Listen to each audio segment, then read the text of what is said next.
Hi,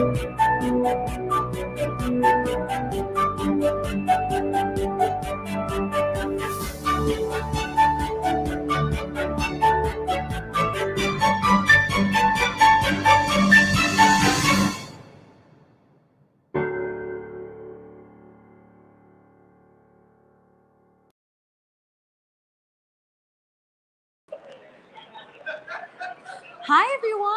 Oh my gosh. Good morning.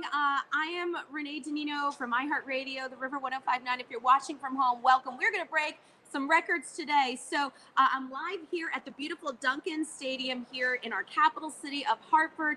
With it, by the way, is the home of the Hartford Yard Goats. We love our Yard Goats. We are going to be breaking the record for the total number of linked carabiners, 11,000 to be exact. So we're pretty excited about that. And today, Saturday, October 10th, is World Mental Health Day. So just make sure you're checking on your loved ones, say hello, and ask people if they're okay. Linked for Life is an initiative of the Jordan Porco Foundation and Bears Restaurant Group and raises awareness for mental health and suicide prevention. The pandemic has only exacerbated mental health issues, and the Centers for Disease Control reported in August that adults in the United States experience considerably elevated adverse mental health conditions associated with COVID-19. Overall, 40.9% of respondents reported at least one adverse mental or behavioral health condition. Now, the percentage of respondents who reported having seriously considered suicide was significantly higher among respondents aged 18 to 24 years at 25.5%. We ask you to link with us today. The carabiner is a clip used to tether together climbers. It's a visual reminder that we're linked together and that it's okay to ask for help. We're each other's safe space, creating a message of hope, one link at a time. Our pledge is to be linked for life. Now, let's hear from the other hosts today with us. Let me first welcome Jenna and Jessica dialing in from home, and Joey Batts on the concourse. Hi, guys. What's up, everybody? Hi. Joey, we wish we were there with you right now. Hey, what's going on? Really good to see you guys. Really good to see you guys. Sorry that we can't do things together, but, you know, I'm boots on the ground here while you guys get to sit on a comfy couch. So yeah, it's cool with me. We're being socially distant, so, you know. So what are you going to be doing today over there? So what I'm going to be doing is I'm going to be grabbing all the teams as they come off the field and just kind of seeing where they are as far as, you know, why do they want to get, you know, involved in Link for Life, and what does this mean to them? And when you say the terms, you know, break the stigma and break the silence, what does that mean to those individual teams? So it's really interesting to hear everybody's individual stories and what each organization has to say about that. So I'm really excited to see all the different things. And make sure you go to .org. Yes, absolutely. And then we get to also introduce our guy on the ground, Connor. Say hi to everybody. Joey, thanks very much for the intro. Hi, Jenna. Hi, Renee. Kennedy, I see you. If there's any human I wish I wasn't being socially distant from, it's definitely Kennedy. So hope you guys are enjoying the comfort of your couch. That's right, guys. I'm Connor Geary, Game Day Connor, down here on the field at Dunkin' Donuts Park for what is tragically the first time this entire season. I'm so sad to have missed baseball this year. But what an awesome way to utilize Dunkin' Donuts Park on today, World Mental Health Day. You know, Renee, those numbers that you threw out to us are truly sobering. But I think the thing to keep in mind is that means that mental health awareness probably impacts most of our lives. And you know, we have loved ones and friends and colleagues who may be struggling with things. And Link for Life is really aimed at bringing those conversations to the forefront. And we're going to do that in style today, trying to set a Guinness Book of World Records for 11,000 carabiners linked together right here on this award-winning, pristine-looking field. If you're watching the live stream, if perhaps this is a cause that's important to you, I please ask that you consider sharing this feed on your social media networks, help elevate the conversation. Maybe consider donation. You know, this is an initiative between Bear Smokehouse as well as the Jordan Porco Foundation, which is one of the most worthy causes in this area that I know of. So it's awesome to be here and representing. We're going to check in with the teams all day today. We got some really cool stuff going on. Live murals are going to be going on down here. We're going to be linking together all these carabiners. Can't wait. Awesome day. Awesome cause. Thanks for tuning in. Back to you, Renee. All right, thanks so much, Connor. Oh my gosh, it's so good to see everybody. Thank you, Jenna, Jessica, Joey, Connor. We're gonna have a great day. We're gonna break some records. I can guarantee you on that. Now, let me introduce the pre-attempted video from the Guinness Book of World Records. Take a look at this, everyone.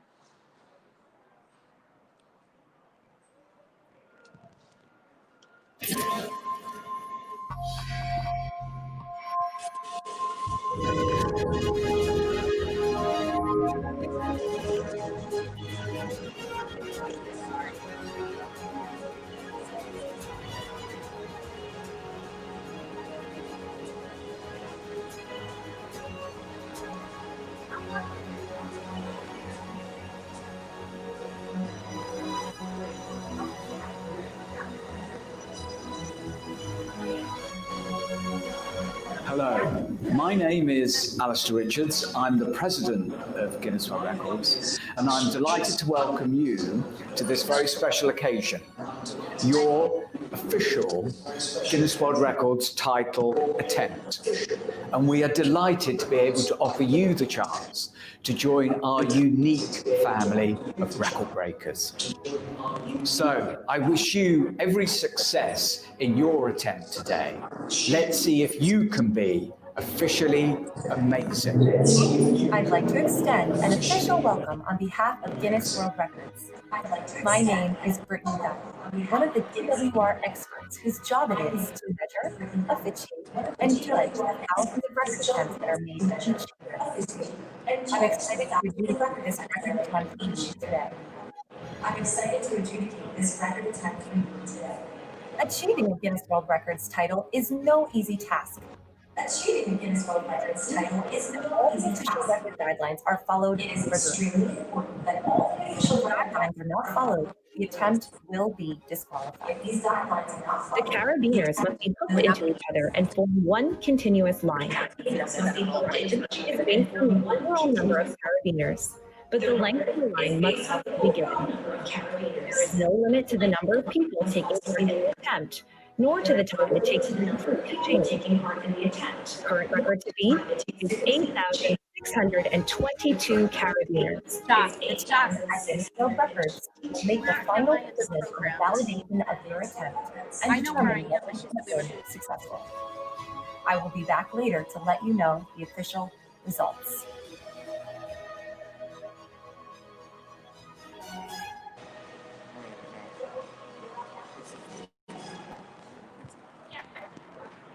Amazing.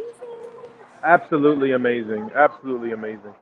You really, really love to see some stuff like that, and I'm super happy to be a part of this. And we got some great people that are really running the show here. So just remember, only a $3 donation, gets you a carabiner that we could use for this attempt, and you could be part of Guinness World Records. So how cool is that? How cool is that? Pretty awesome. 11,000 carabiners is certainly a lot, but Joey, as you know, we've been talking. I know we can break this. Over 20 teams throughout Connecticut join in the effort, including Bears Restaurant Group. Whoop, whoop for Bears.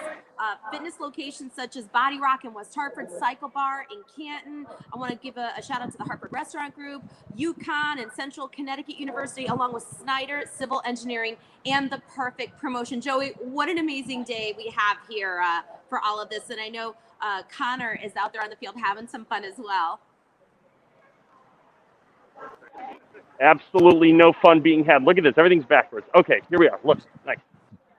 Thanks very much. Yes, so we'll be starting the opening ceremonies in just a few minutes down here on the field. Again, just a quick little run through of what you're going to see. We've got muralists from CP Murals. We've got the renowned Corey Payne is down here on the field. He's done some amazing work here in Hartford. We're super excited to have him. So we'll be checking in with them again. Follow Link for Life on your favorite social platform, Facebook, Instagram. Renee, I'm going to kick it back to you because I think we're going to start to get some of the dignitaries down here and set up for opening ceremonies in the next few. It won't just be, this getup that you see all day. So hang tight to get coordinated down here and kick things off in awesome fashion today. I feel so official, like a sportscaster up here, but I do want to say thank you to everybody who made this day possible. And I also want to tell you about our witnesses today, because we need witnesses to verify this for Guinness. This is so official and so excited. So Susie Hunter with WTNH, Taylor Kinsler with NBC. So what's Michael the opening ceremony setup? And who's coordinating it, and when are we going? Because if we're starting in 2 minutes. Oh, I can hear Connor. I can hear you talking. Michael Kearney with the Hartford and Lindsay Shaker with the Shaker Auto Group. They all have very important jobs today, verifying the total number of carabiners on the field.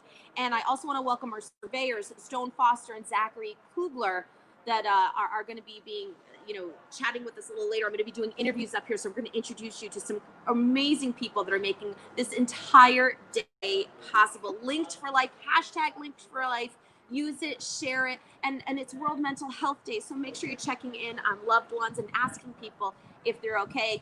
Joey, Connor, what's going on? Are we getting ready for our big, important event to start? Because I know I just saw the mayor of Hartford come through here too. You know, right around here in the general concourse stuff, like you could feel like the energy, like it's really buzzing. Everybody's got their, break the stigma, break the bounty shirts on. You're seeing volunteers show up. You're seeing people come through with their families. We got kids, we got teenagers, we got, adults, everybody and the like. And it seems like everybody's really, really excited.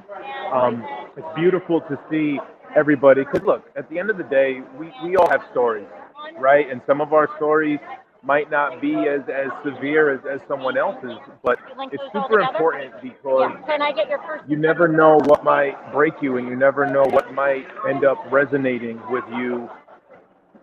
So on World Mental Health Day, and when we start talking about mental health, it's super important to just check in on your friends, check in on your family members, and make sure that you're not alone there, right? Make sure that you have someone to lean on. Make sure that you have someone who's in your life who can be stronger than you if you're having a moment of weakness. So I love that all the local communities and all the local businesses who are a part of it, you could tell that they really care, not only about their customers, not only about their patrons, but people in the community. And I love to see it. And Connor, I'm sure you could relate. I'm sure we've all been, through a really rough time, whether it be something personal or, something through school or something through our work, where sometimes it feels like our mental health is not, A+, you know what I mean? So I'm just happy to be a part of this. I love the fact that, Bears Restaurant Group reached out to me, and I can't wait for us to break this record. Connor, you got people coming down to the field, do you yet? We do, absolutely. To my left, people are down on the field. Joey, what you just said resonates so strongly with me. And just to talk a little bit about this event as we get situated again, Mayor Luke Bronin down on the field with us, President of the Hartford Yard Goats, Tim Restall, members of the media down here, all masked up. But this event, when it first had sort of its birth as an idea, was going to be sort of a fitness event. And the folks at Bear Smokehouse had dubbed it Rock and Row for Life. And then COVID happened. And instead of just saying, hey, you know what, we can't do it, sort of emblematic of what mental health awareness and the conversation is all about, they forged ahead. And they thought creatively about ways to make sure that they could make a difference. They could continue on with the idea, recognize the importance of this cause. And the end result of that creativity was, in fact, Linked for Life. And the carabiners that we're using are symbolic. Make no mistake, yes, there's a world record. Yes, there's a lot of, cool flair that's going to be going on today. Carabiners can sometimes be your lifeline. When you are dangling from that edge and you need something to hold on to, the carabiner is supposed to be strong enough to be that thing for you. And so it is symbolic in many ways in terms of what we're trying to do. We're trying to link these all together as a line of support for anybody that may need it. Don't be afraid to speak up. Don't be afraid to reach out to people that you think may be going through a troubling time. Renee talked about those numbers earlier, and it's really sobering. And COVID, as she said, has exacerbated that reality in our world. Yeah. But it's important that we understand that we are here for each other, that it's not something that is taboo or can't or shouldn't be spoken about. The T-shirts say it all. We are here to break a world record, but more importantly, break the silence, break the stigma. And so we're doing that today with those carabiners. So,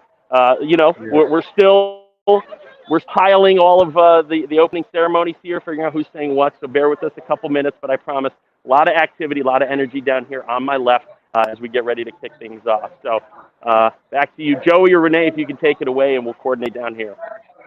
Yeah, no problem. So remember that if you want to check out the link, linksforlife.org, make sure that you have the opportunity to, donate. You get a carabiner for yourself if you'd like. And just being part of this event just means so much. It's more than, donating. It's more than, showing up for the people who are lucky enough to be here in person. I think this is something that's going to be an annual thing that continues to happen. And just talking to the people who started putting it together, talking to the people at the Jordan Porco Foundation, and talking to the people at Bear's Restaurant, you could tell that this is going to be something that happens annually. It's going to be something that happens each and every year. So I don't know if they'll continue to try to break the record every year, but I mean, they might as well if we're successful today. So I could tell that these people are definitely here for the long haul. And being someone who has created something that comes back annually to give back to the community, I'm really happy to be a part of this now because this is something that some people fight with their whole lives. Mental health is something that never gets healthy. And you need constant reminders to know that there are people out there for you. There are people out there that support you. There are people out there that want to make sure that you live a long life. So I love that this foundation and what we're doing here today and the whole Links for Life push is really important. And I love the fact that they're all here. And I hope that people who don't know about us yet will know about us. Please make sure and share this stream. Please make sure and tell your friends, tag people into the comments. Just make sure that people get a chance to, in fact, see what we're trying to do here. All right. I think we're getting down to Renee.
Thank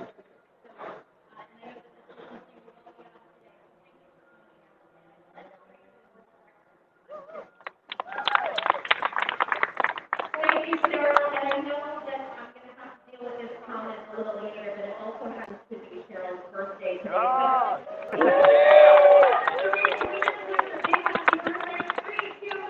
Happy birthday!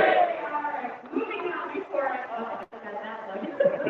All right, this is an amazing day today. We couldn't have it without an amazing venue. So once again, the Hartford Yard goes to the rescue, and our president, Tim Restall, one of the kindest, generous people I know on the planet. We cannot have a better venue for this day, and I invite Tim to come up and say a few words. Good morning. Thank you guys for coming out today. You know, it's a little closer. Good morning. Good morning. Thank you guys so much for coming out today and talking about our park. You know, obviously this year with no baseball, we realize that baseball is not essential. But doing events like this is making an impact on the community.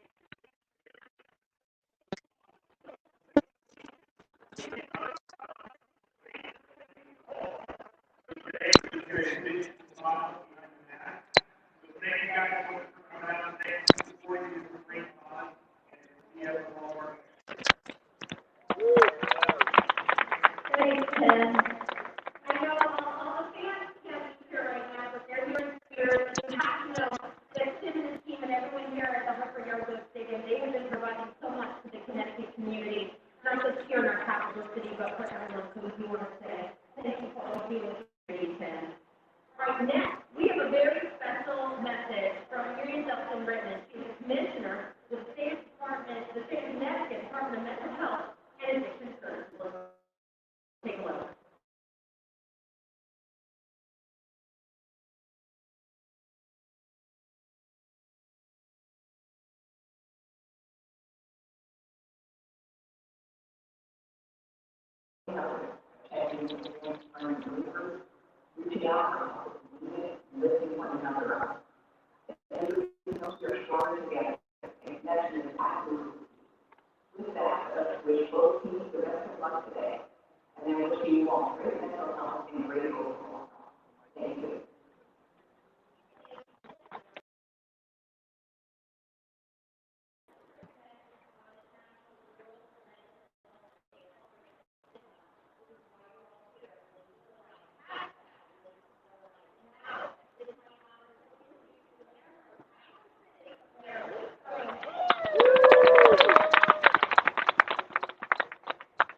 Good morning, everybody. Good morning.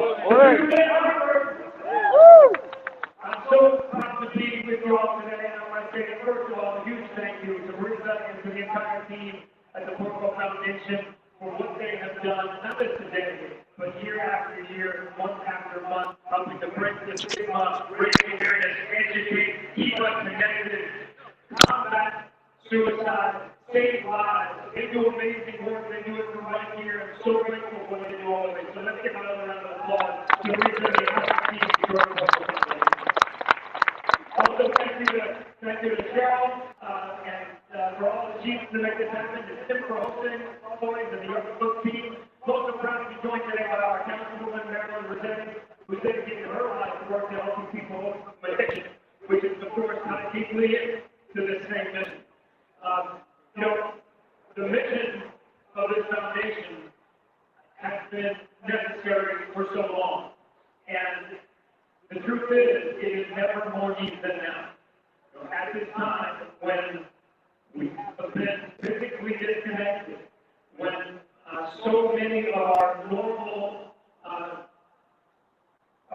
ties have had to be weakened as we battle the pandemic, making sure that we stand together, that we stick, that we check in with those we love, that we tell, that we know that we're all going to get through this together. That's never been more important. And so to raise awareness about that right now, and Mental Health Awareness Day, is such a powerful thing. And to do it with this symbol of connectedness is such a beautiful thing.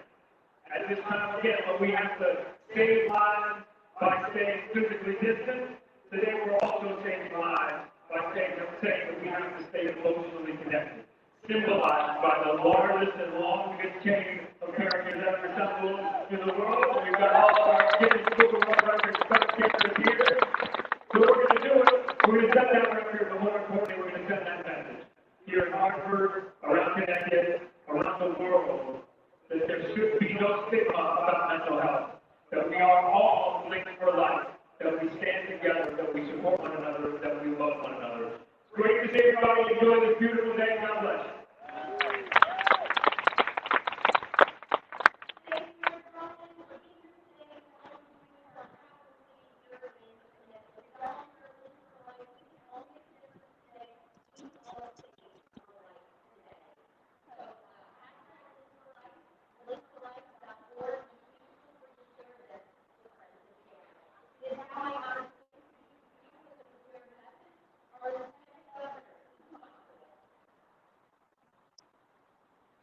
Hello, I'm Lieutenant Governor Sue White. This year's World Mental Health Hello, Day I'm Lieutenant Governor Sue White. This year's World Mental Health Day comes at a time when our daily lives and world has changed drastically due to the COVID-19 pandemic.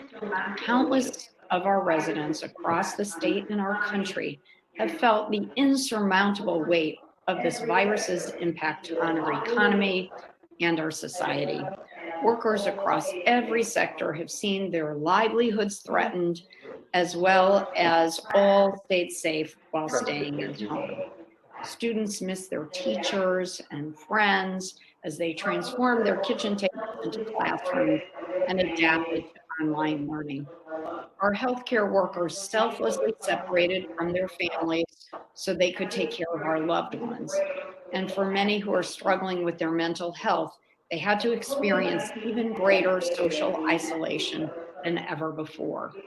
While the COVID-19 pandemic laid bare the inequities that are present in every aspect of our lives, this virus also reminded us of Connecticut's and America's resiliency when we come together as one. And that is what you are all doing at the Yard Goats Stadium today. Together, you are helping to break down the stigma and reassure that it's okay to ask for help.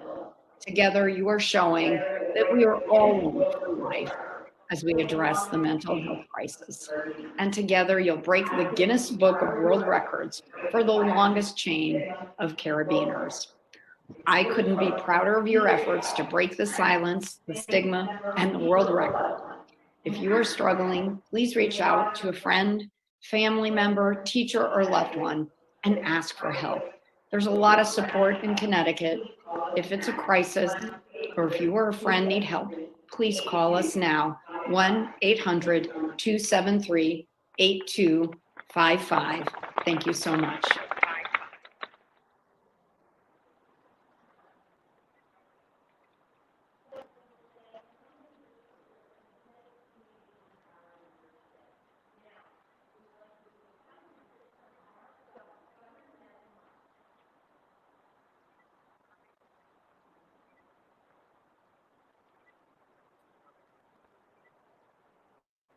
I love what you're doing with 11,000 carabiners breaking the Guinness Book of World Records. We also know what it means when a carabiner breaks and that chain breaks. We are in this together. Thank you for reminding us. End the stigma for mental health. I look out for each and every one of you.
I will listen.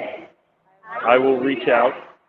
I will help someone because I matter. You matter. We're not alone. We are stronger together. We'll uplift each other. We'll break the silence. We'll stand up against stigma. We'll share our stories. We'll link together, connected in hope, linked for life.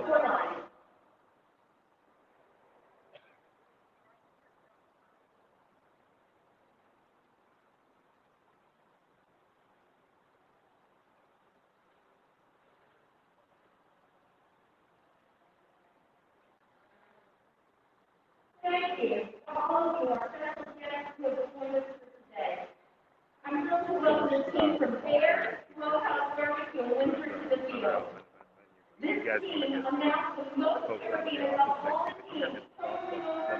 Okay. We're 2 times during that night, but during the day, we're going to set up. So, can you just keep me I will, yeah, absolutely.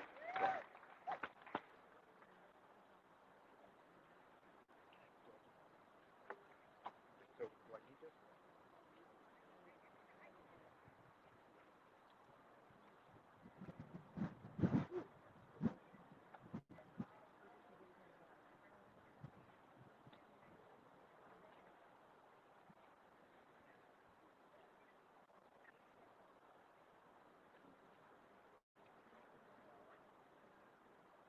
what am I doing? Verifying that it's 100.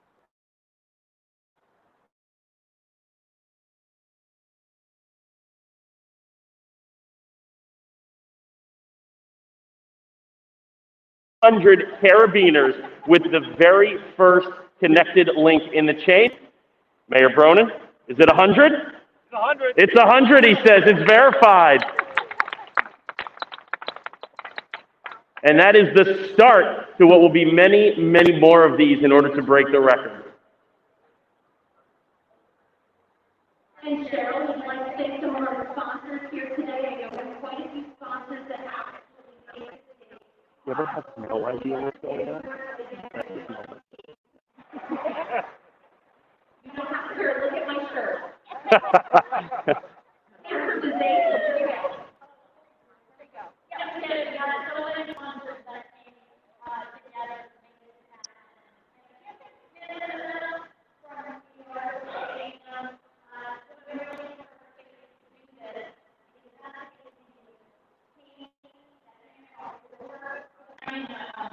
Your microphone is working on the live stream. If we could just somehow get, that's the only one. Okay. Today we have Snyder City and Power Station who are helping us record the evidence that's needed for the Guinness World Records. And I'm going to mention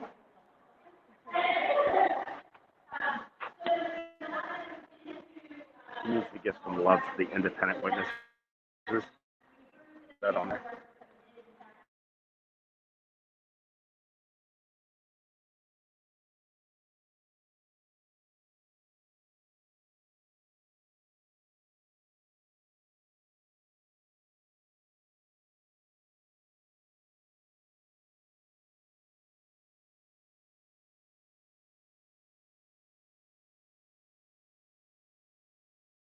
This without our independent witnesses. Maybe you can. They're from Guinness. Huh? Or they're from Guinness. So it's independent witnesses. Susan Walker, Taylor, and I don't know the third one. I'll get it.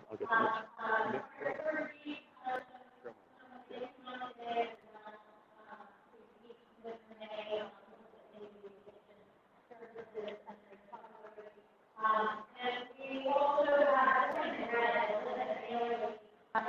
someone who may have seen it who walked in. We have a big local iron union here in Hartford who gave so generously of their time to put together this list. When I called the list, what do we do with 11,000 carabiners once we're done? We need to leave them behind as a permanent representation of hope.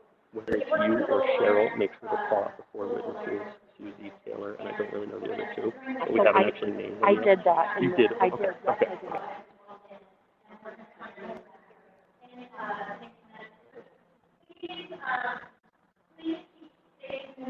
Renee says she has. They called them out by name. Yeah, yeah.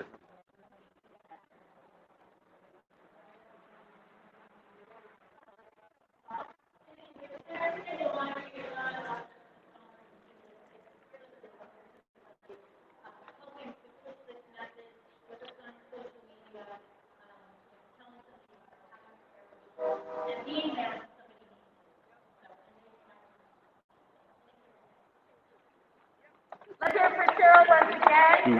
Do you have, or can you get a list of the teams that are coming down in some order? Because it says read off the names, but I don't have all the team names.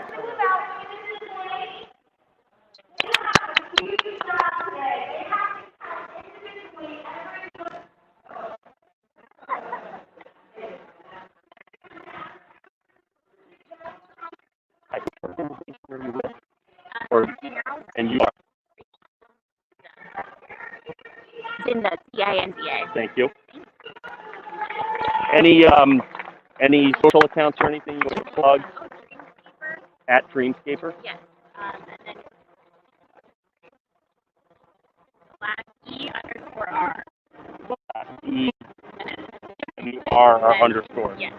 At Dreamscaper, ER underscore. Stinda. You got it. Thank you.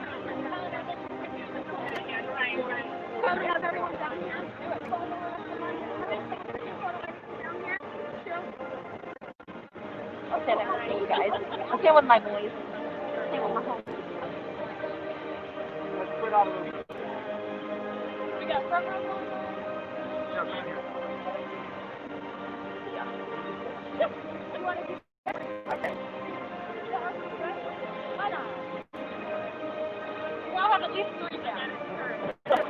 Everyone has masks? All right, good.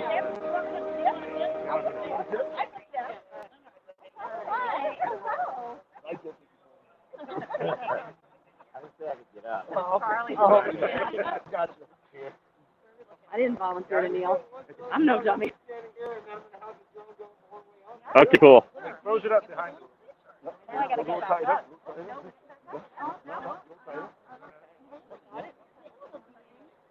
Good? I'm trying to lift my cheeks so high. So you look, So I look like I'm smiling.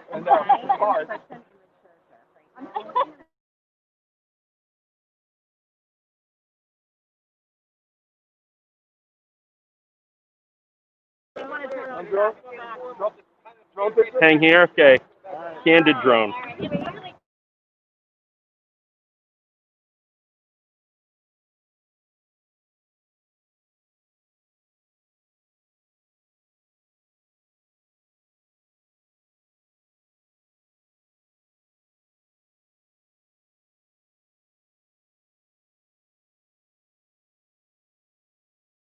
I need Amanda Bauer. And Amanda, you're gonna actually go up.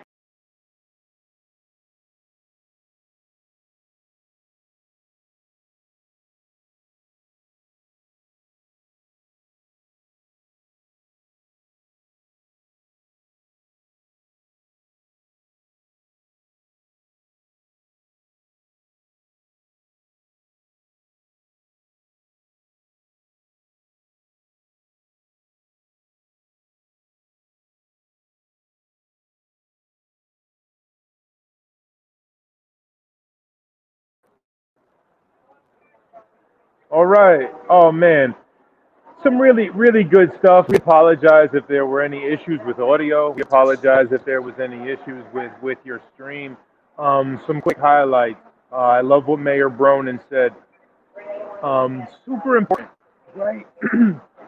To worry about our mental health, because right now in the time during the pandemic, we haven't been able to hang out with the people we want to hang out with. We haven't been able to visit some family members for fear of, spreading this coronavirus. So, I mean, I've been talking to my friends, I've been talking to my students, I've been talking to my family members. Right now, it feels like everybody needs, some extra help, right? Everybody needs some extra help. Everybody needs, like, man, I haven't hugged someone in 7 months, or man, I miss being able to shake people's hands. I miss being able to, give people a pound, or, a bear hug. And that's super important, right? Because human interaction and human touch is so necessary to our brain and so necessary to our soul, where we need that human interaction and that touching. So right now, I think everybody's kind of on edge as far as mental health and mental health awareness goes, because it's very difficult to kind of succumb to those negative thoughts and those negative feelings when you don't have that human interaction. So I love the fact that Mayor Bronin brought that up. Some other highlights, if you may have missed it, we had the team from Bears come down, Bears in Windsor. I believe it might have been Bears in Hartford too. They might also be coming up, so I apologize about that. And they came, and we made sure that we had the links that we already have pre-joined. Got a couple of carabiners for you guys. So you can see it's probably going to come up. Oh, no, it's coming up good on there.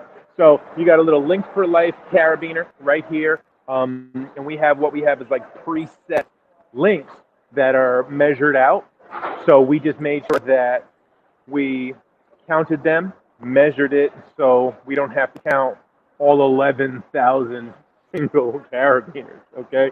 So we have set rings and set, lengths that we have where we can keep measuring that. So I think what we're going to start doing is start going around the stadium when each team links it, which is pretty amazing. All right. Renee, are you back with us yet? Are you still on the field?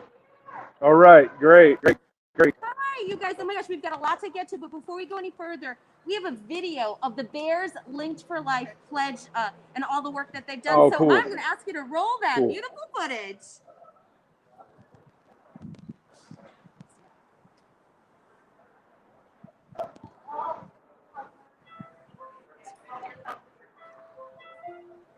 Hello, everyone.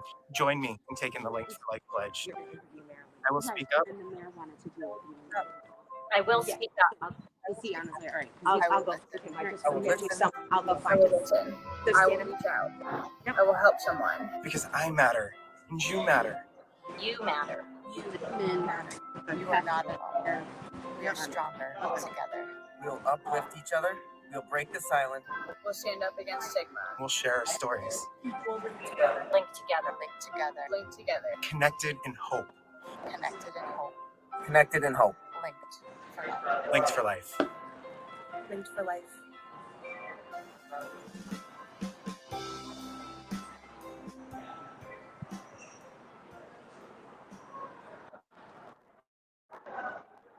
Amazing. Oh man, how cool is that?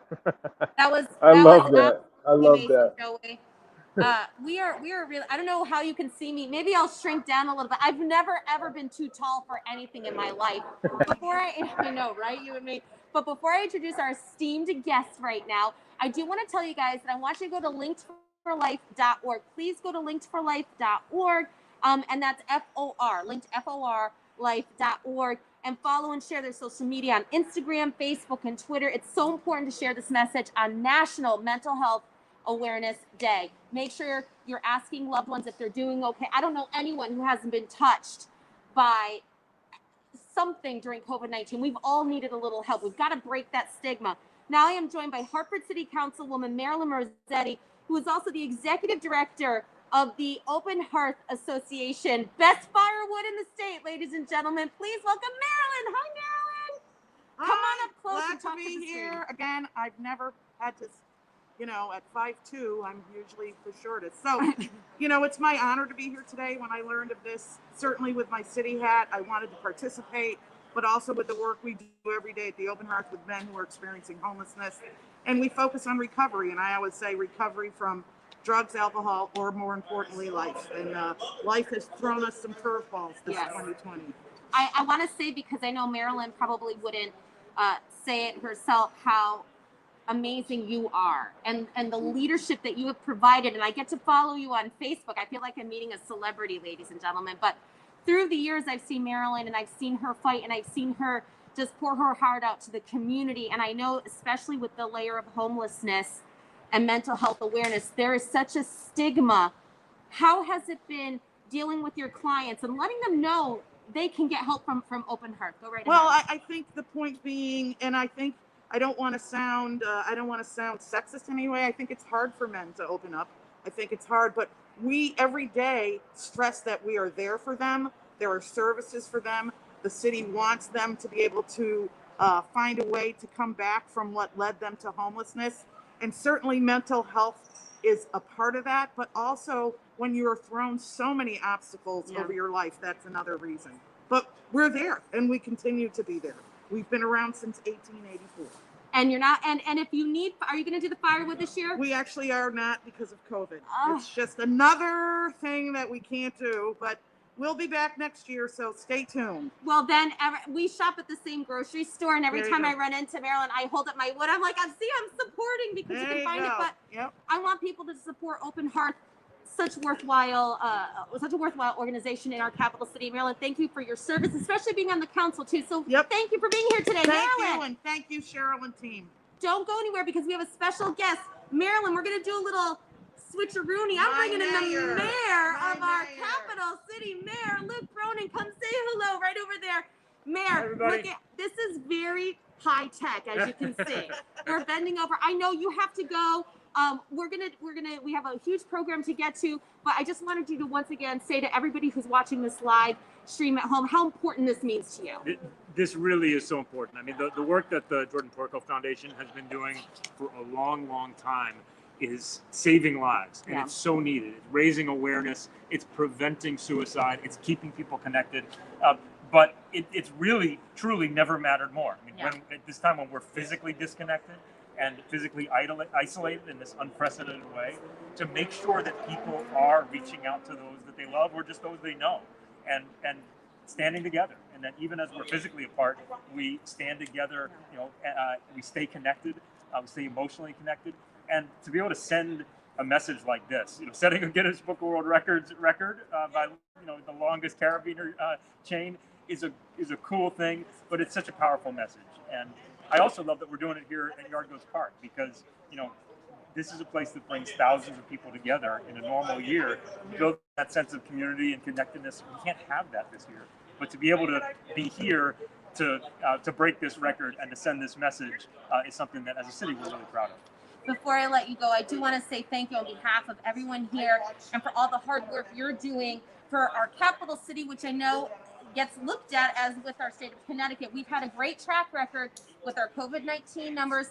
We're going to keep our fingers crossed that everybody does the right thing and stays safe and positive. But, another layer of this that you've had to address, and I think you did, you were one of the mayors absolutely that hit head on, mental health awareness. How important is that discussion every day when you're doing, I know there's meetings every morning to set the tone for the day. How important is mental health rate on those meetings? It's hugely important. I mean, look, we have unaddressed mental health crises and challenges in our nation all the time.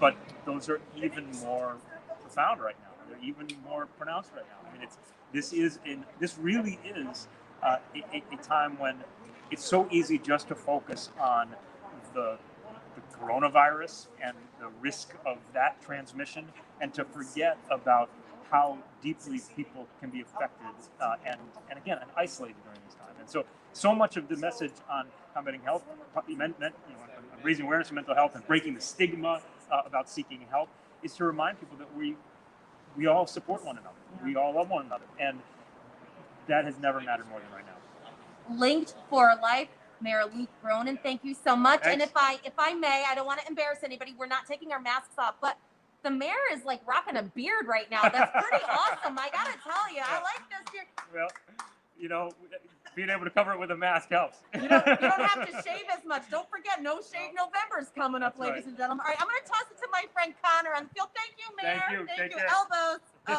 There we go. Yeah, there we go. Connor, where are you, my friend? Listen, I talked to Coach, and he decided to put me in and let me play. So I'm way back here in deep left field.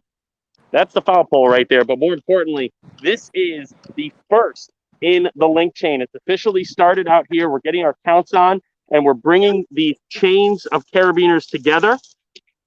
We've got our friends over here doing some site survey work to make sure we use our space efficiently and that we get these all lined up to hit the 11,000 number. Gentlemen, how are you? We're doing a lot of math and a lot of geometry right now. That's out of my league.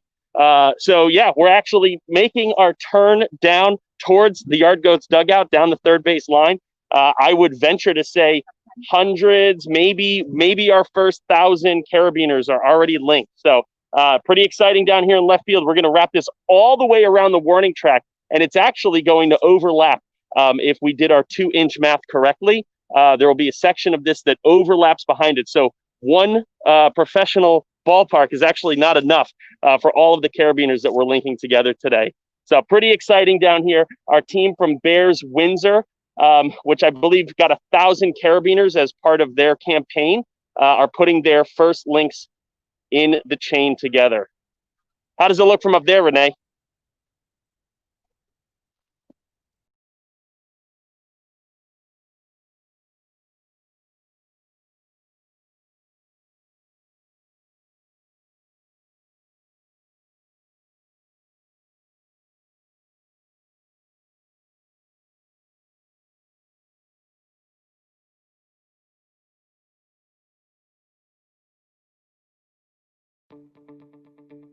I will speak up. I will listen. I will reach out. I will help someone because I matter. You matter. You are not alone. We are stronger together. We'll uplift each other. We'll break the silence. We'll stand up against stigma. We'll share our stories. We'll link together. Connected in hope. Linked for life. Linked for life. Linked for life. Linked for life.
You can still donate. Okay. All right, I'm down here on the field, and I'm joined by Cheryl from Bears Smokehouse Barbecue. Cheryl, can you tell people who are watching how they can still donate to this incredible cause? Yeah, absolutely. They can go to our website, linkforlife.org. So that's linkedforlife.org, and click on the link to donate. And if somebody actually wants to have carabiners sent to them at home, they can also there's a link on there as well so that you can make a donation online, and we will ship you some carabiners to your home address, so you can do it either way. Sounds great. And if I donate and I go ahead and I buy 10 carabiners, I want to give them out to friends of mine who maybe this is an impacted cause. Where are those funds going? How are they being used? What is my donation going to be good for? Sure, absolutely. So first and foremost, you're getting your carabiner that you can give to your friends and family and loved ones to carry around as a visual representation of their own personal commitment to mental health, and that helps so many people.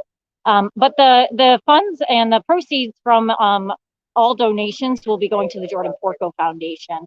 So they directly will go to their life-saving programs that they currently bring to colleges and high schools across the nation, but they're expanding their reach by offering community check-in days. So employers, communities, other industries can have Jordan Porco come out and do a check-in day, a mental health check-in day with their staff, with their community members. That's fantastic. You know, it was I am from the area, obviously, and I went to high school at the same high school that Jordan went to. So when that news came out, it was a travesty. But I have been so inspired over the years by the work that Marisa and the Porco Foundation have done. We've worked with them here at Dunkin' Donuts Park with Scooper Sunday, and I have close personal connections to them. I'll also say your outreach with the carabiners was great. I saw friends of mine who would walk in with their backpacks or something, and I'd be like, hey, I know what that is, you know. Yeah. So they're out there. So be sure to get your carabiners. Only the cool kids are doing it. Only the cool kids. Only the cool kids. That's absolutely right. All of us. That's the point. Is eventually, we would love to see these carabiners on backpacks, keychains across the nation, across the world, as a visual reminder to one another that mental health is just as important as physical health. There is no distinction. And I remember, Cheryl, when you were first telling me about this initiative, you know, you had sort of said, hey, you know, those rubber band bracelets, you know, those were it for a lot of causes. And I think you've entered a new chapter in terms of how people are showing their support and kind of recognizing the causes that are meaningful. So I urge you, I implore you, if you have the means, you know, to go on linkforlife.org, make a donation, make a contribution to this incredible cause, and wear your carabiners with pride, sport them, and share them with your friends, colleagues, loved ones. Absolutely. All right. Please do. That's the number one thing that we can do. Awesome. Renee, Joey, whoever's ready, take it away from here. I'm going to go check in with the links down the third base line now. Let me know if they need mine. I got 3 right here. So if we're a little bit short, you just let me know, and I'll run those down to the field. Really cool stuff that we're doing here. I think it's great that we're getting already. We have some people behind me, and they're already measuring stuff out. Thank you, Connor, for that update. It's pretty great. It's pretty great to see it all really coming together. I also can agree. I've been in some public spaces. I've been in some restaurants, or I've even been on the public bus, and I've seen somebody with one of these carabiners on their backpack, and I'm just like, hey, you know, once again, I know what that is. So associating this with the cause and helping it get as widespread or viral, if you will, very, very important to help spread the word. Okay, you'd be surprised how something like a little token helps remind you of your ability to stay strong and your ability to reach out for friends, especially sometimes staying silent is the worst. It's the worst thing that you can do. So you just love to see that. Yeah, let's take it back over to Renee. Don't go anywhere. I want you to stay with me, Joey, because you know you showed up here ready for this game.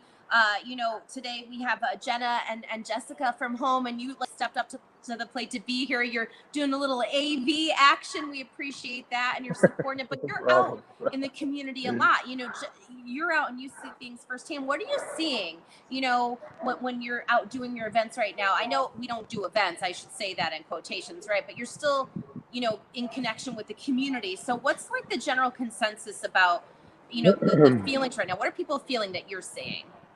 Yeah, that's a really good question. So what you're seeing a lot now is both at the teenage range and both as the 21 plus, the people who normally would go out, you're seeing a severe lack of human interaction. So you can only stare into your phone and into your computer, into your iPad for so long before you start to feel extremely disconnected.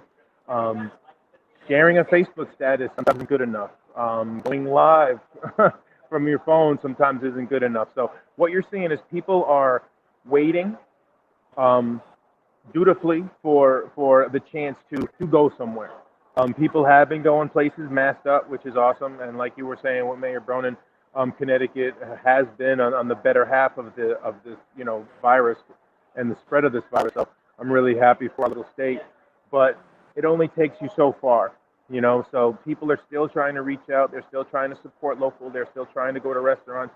But a lot of the creatives in our city are really falling on hard times because it's hard to put music out, right? It's hard to put art out while we're trying to navigate this very, very difficult landscape.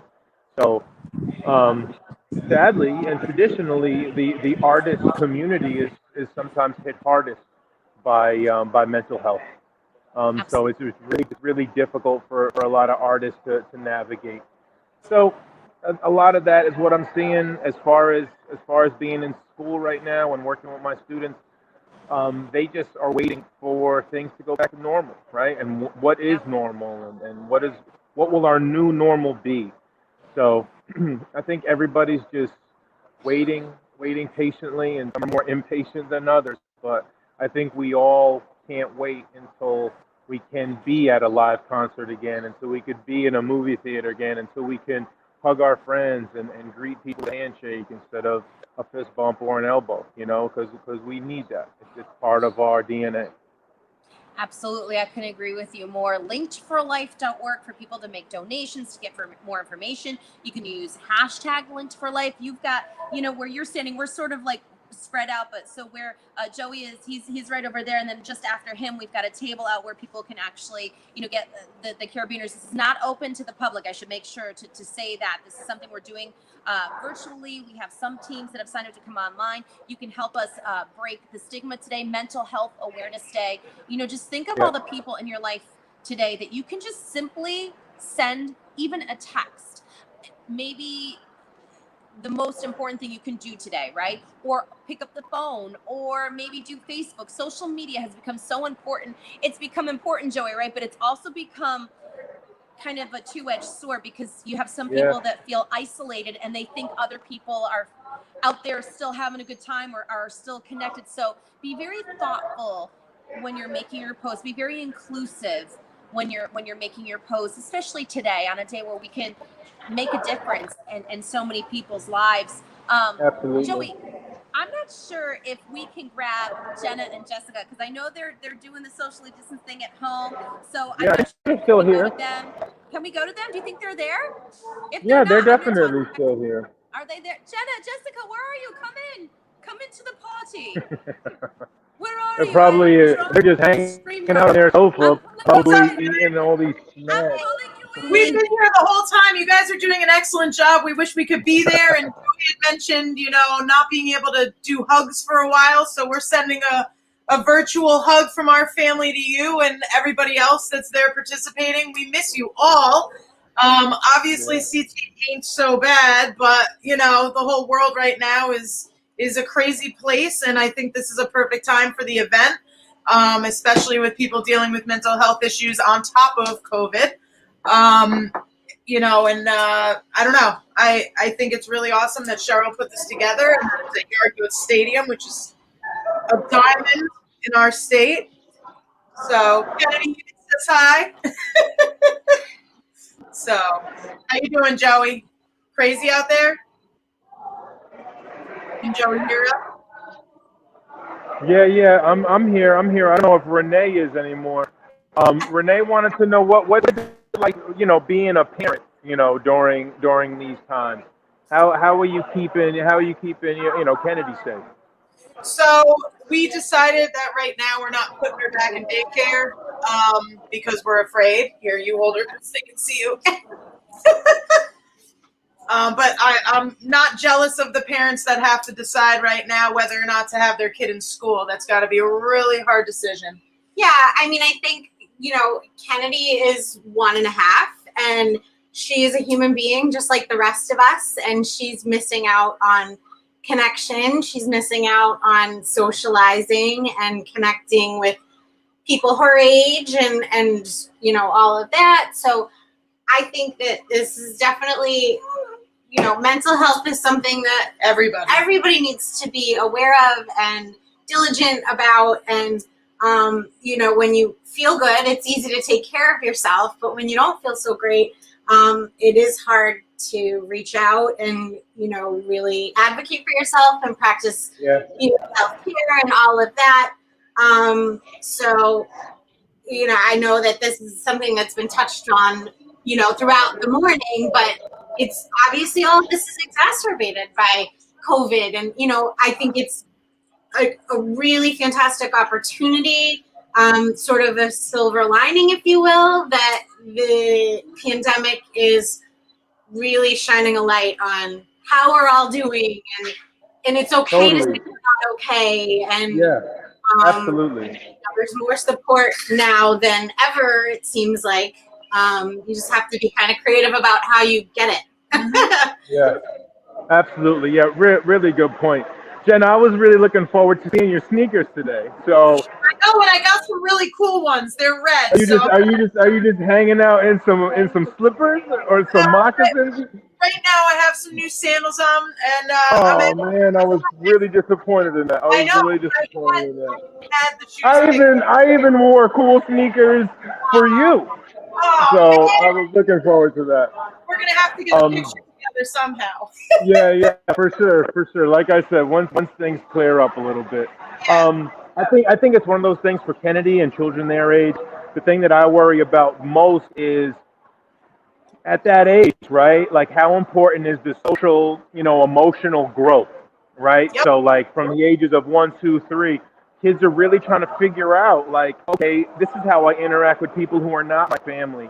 So it's such a difficult, you know, place where you guys are. So I know you guys are doing the right thing. I know for sure that there's not going to be any issues there. But shout out to all the parents out there in such a difficult place right now to make sure that their children are still trying to grow up with some sort of normalization.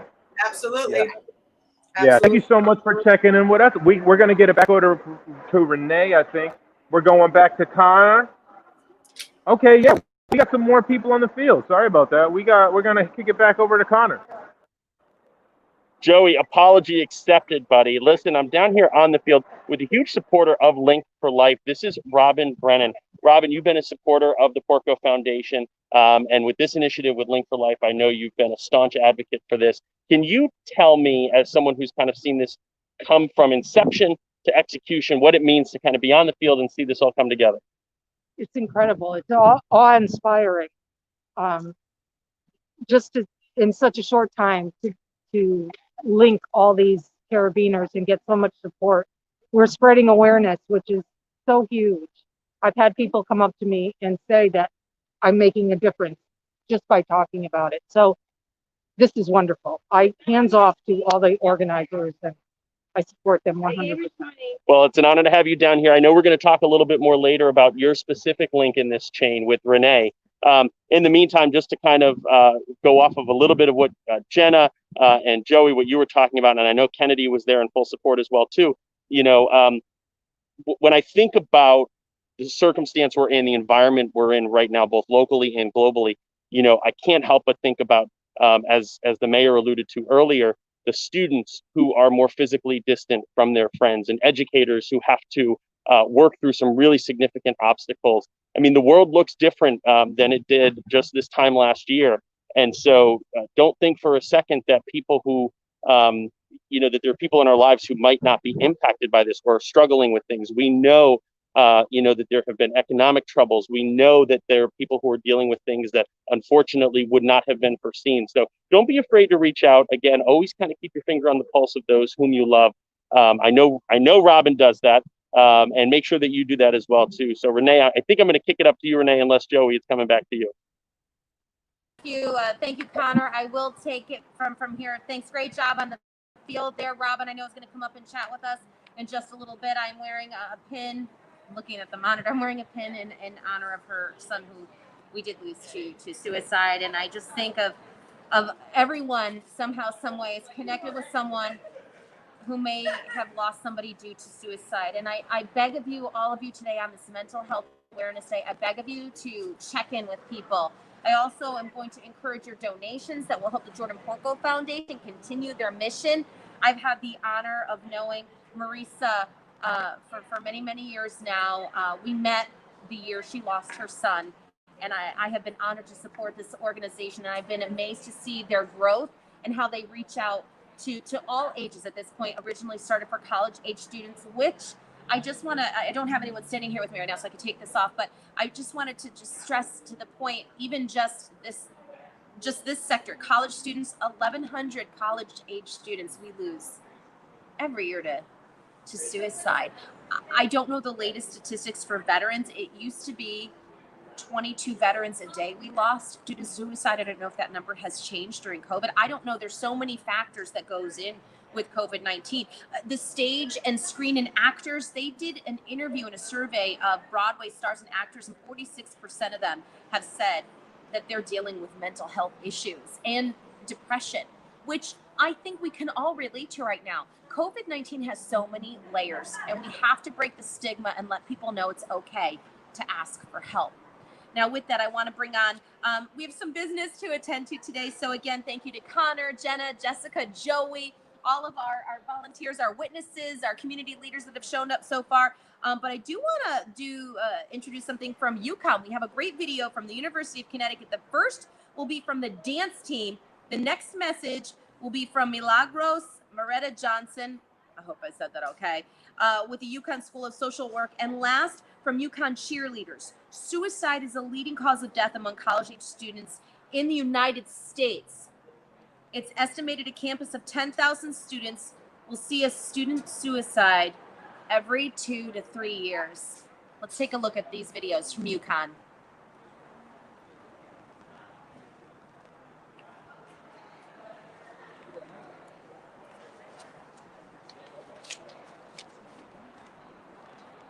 I will speak up. I will listen. I will reach out.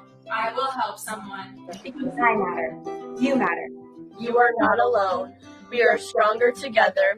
We'll uplift each other. We'll break silence.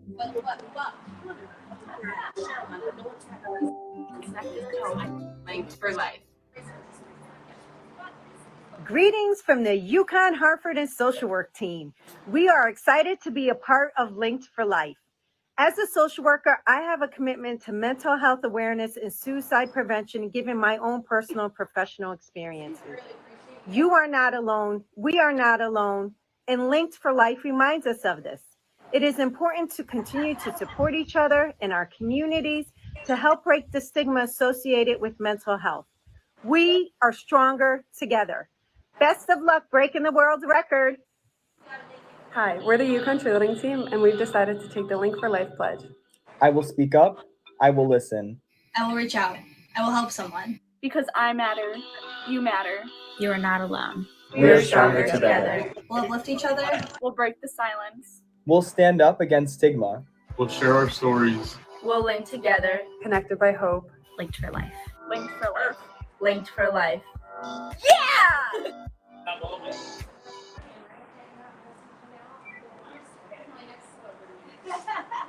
You get time, but you're right next time.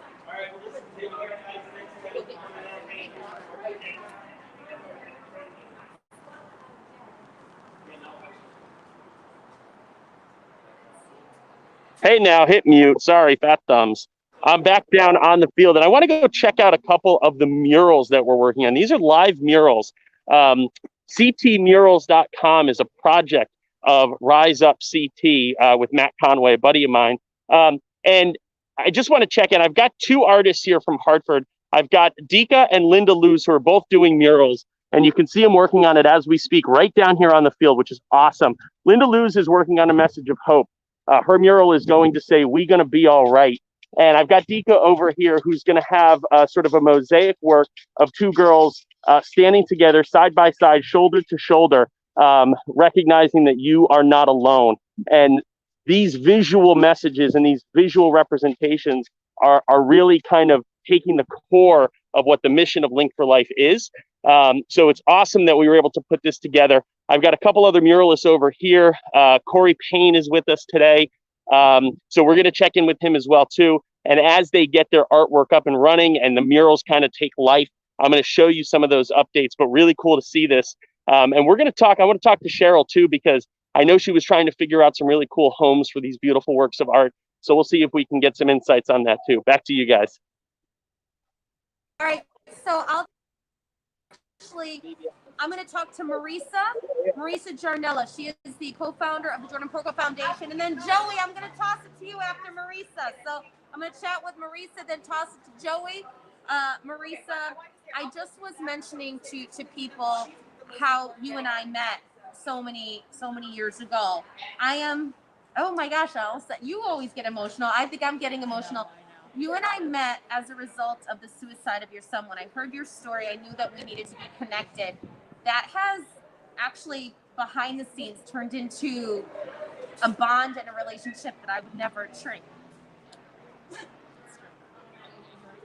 Friendship, your support means the world to me, and we're kindred Italian spirits. We're kindred Italian spirits. So I need to go get a tissue, and I'm gonna leave Marisa alone. I'm leaving her out, okay, to talk to you about the importance and the awareness of mental health, the stigma about mental health. We've got to break that, and to talk to you about the Jordan Porco Foundation. Thank you, Renee. Hey, so I'm here, first of all, to thank everybody who's been supporting the Linked for Life, and for the Bears Restaurant Group and the Hartford Yard Goats for being able to host and implement such an amazing event. We're linking 11,000 carabiners today in just kind of in a effort to just kind of link us all together, especially during these really tough times. And I think it's the significance in this is that we all really need to be there for each other, and we are all in this together, especially with the anxiety and uncertainty related to COVID and all the things that have happened to us in 2020. So I appreciate everyone who's supporting the work that we're doing at the Jordan Porco Foundation. We are a suicide prevention and mental health promotion organization. We were founded in 2011 after the death of my son. We have a signature program called Fresh Check Day that's now being hosted on over 250 colleges in 43 states across the country, and a psychological resiliency program called For What's Next for middle school and high school students. We are here to really reduce the stigma and discrimination related to getting help, because at any given point in time we're going to need help, and we need to remember that our mental health is as important as our physical health, and there's no shame in reaching out for help, especially these days. And I think the other part of this conversation is we need to take care of ourselves, because we can't be there for somebody else and be available if we're struggling ourselves. And it's okay, especially now, to give ourselves some grace and some just permission to take care of our mental health. Absolutely. Marisa, it's always an honor and a pleasure to chat with you. And thanks for coming to talk to me here. We are live at Dunkin' Donuts Stadium here, home of the Hartford Yard Goats. It's Linked for Life. We're breaking all kinds of records. Joey, how are we doing? I'm tossing it up. Wait. Joey, catch. Are you ready? I'm tossing an imaginary carabiner to you. Oh, okay. Did you catch it? I guess I got it.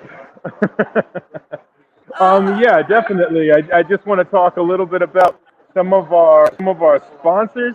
For all the volunteers here and all the teams today, what they did was they received one of these nice T-shirts. Break the stigma, break the silence, break the world record. And how cool is that with Link for Life? So quick shout out to obviously the Yard Goats who we've talked about, Bear Smokehouse, Snyder Civil Engineering, really important, Project Courage, the Jordan Porco Foundation, My People, the Clinical Service, Blind Pig Pizza, Stein Pro, Power Station Events, Born and Bred, the Connecticut Association of Student Councils, iHeartMedia, CT Ain't So Bad, Rise Up, the Ironworkers Local 15, and our very own Game Day Connor. So all shout out to the sponsors, and it's really, really cool to see. Really cool to see. Thanks, Joey. Hey, listen, so I'm down here right on home plate, and our friends from Snyder Civil have just brought the chain of carabiners just past home plate. That's right. Painting the edge here. And I got teams down here. Bears Barbecue South Windsor has their carabiners coming down onto the field, going by the first base visiting dugout. What's up, team? Give me a wave. Say hi to everybody at home. Say hi to Kennedy on the couch, hanging out in the awesome green room. So that's right. So we started out in left center field. We've made our way all the way down to home plate, and we're making the turn up right now. So pretty cool stuff. A lot of carabiners coming down on the field right now. It looks awesome. So yeah, I'll send it back to you guys. Looks great down here. All right, you guys, I'll take it. I will take it, Connor. That looks like It's yours, Renee. Take it. I'll take it. You're going rogue with that camera, and I've got I'm official now. Look at my carabiner. I am official. This is going to be the one that makes us go over to break the record. I guarantee it. This is the record-breaking carabiner right now. I'm calling it. All right, you guys, I'm really excited because I'm now joined by David Milton. He is a foodie, and he is a community activist, and he is also working with Walmart. So David, I'm going to ask you, because we're talking about this, I'm going to ask you to come on in and tell us all. And David, I'm sorry, this is for my height. Sorry. There we go. But now you're gonna get a workout. See, we're gonna work our quads. Oh wait, we're getting technical help. This is not safe. I don't feel good about that. Do you? You can't move your hands then. If you could only see what's behind this camera. David, first and foremost, on behalf of the community, thank you for all the work you're doing. Pleasure. Get on in here. Let me get my face out of here. You get in and tell us all about your work. Yeah, absolutely. So partnered together with Walmart.com, I've created a plethora of men's mental health cards. And so essentially what we're doing is creating a safe space for men to be able to talk, to speak, and to be able to, I can take this down, to be able to talk, to speak, and to openly be able to speak on mental health. So right now it's every card that's purchased, Walmart.com is going to match that donation, and the contributions are going to go to local community and charity in the Hartford community to be able to create a safe space for men to talk and a place for them to be able to talk about mental health and break the stigma. It's so many things. Oh wow, I don't have to. My legs were burning. Thank you very much for the help. Listen, you know, there's so much stigma around mental health. There's so much stigma going on. There's so many layers of the coronavirus, right? And I am gonna go there right now. But you are a leader, not only as a male role model. You're a leader as a male role model. You're a good community kindred. You're out there making a difference. But you're also a Black man who is in a role that is inspiring for others. And then put mental health awareness on this. Everything that's going on right now, how are you doing? How are you handling everything? And how have you been able to stay so positive? It's not easy. It is an everyday thing. But I think there are resources and there are people that you can speak to. And those are the things that I need to, I want to get across to the community, get across to everyone else, is that, you know, we're all struggling, but you don't have to keep it to yourself. It's important to go out and speak to other people, whether it's a trusted friend, whether it's a therapist, you know, someone you're able to have a safe space to speak to and talk to. So that's important right now. Well, we say thank you for all you're doing. And you're like so cool. Can I hang out with you sometime? Yeah, of course. Are you sure? Yeah. I'm a foodie, but not a professional one. I just eat. That's what I do. Jenna, Jessica, I'm going to send it to you. I'm just a professional eater. That doesn't sound right. That sounds horrible. I need you to save me. Please save me, you guys. Take this from me now. I said only if you send us a virtual hug, Renee. Okay, ready? Let's do a Ready? hug together. Oh, We're doing a virtual hug. Virtual hug. Yes. And then wait. Are you ready? Put Kennedy in the center. There's Kennedy. Yep. I just love you so much. Okay. Oh my God, we love you all so much. I'm so sad we're not there. It is sad times not having you here, but it's so supporting to know that you're there. We're going to do more interviews up here. I've got Tim from the Hartford Yard Goats going to be coming to chat with me. I'm going to talk to Robin. She is the mom here from the Bears Restaurant Group who did lose her son to suicide. So we've got a lot to do here today. I'm going to let you guys pick who you want to toss to and see if you guys want to talk anything on your minds right now. And then I'll let you pick if you want to toss it to Joey or Connor because they're both ready. Oh, who do we choose? You guys have to make the decision. Well, if Tim's there, we do have a question for him. He's not here right now. He's not there right now. I didn't All right. give you that option. How far are they around the field? I heard that they're going to be going 1.5 times. I have to go look. Hang on. Okay. No, she has to go look. So I guess actually that would be. You can ask Connor that. so 11,000 carabiners. I know that they said they measured it out. It's supposed to go 1.5 times, and it's 100. Each string is 100. So for $3, if you want to get a carabiner, and I know that even after this event, this is not going to end here. Cheryl from Bear Smokehouse, she has a lot of great ideas of what she's going to do to continue the fight with mental health, I should say. Fight for. You're right. She's a force, and she's got big plans, and we love working with Cheryl, and we love working with the community, all of our friends. Yep, exactly. And we haven't seen all our friends for a very long time. But obviously, when the world goes back to being normal, we can't wait to see everybody again. I don't know if I'll be hugging and wanting your droplets all over me. But we definitely can't wait to see everybody. I'll toss it now. Let's toss it to Connor on the field, because I want to know how many carabiners, how far have we gone so far? Listen, first of all, Joey, Nana Boo Boo, I'm better than you. Jenna, if we are 2 carabiners short of this record, I'm stealing your glasses and linking them to this. Okay, just so you know.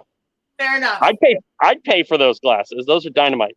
So listen, we're down here. I am just at first base, and the link is currently coming past the visitors' dugout.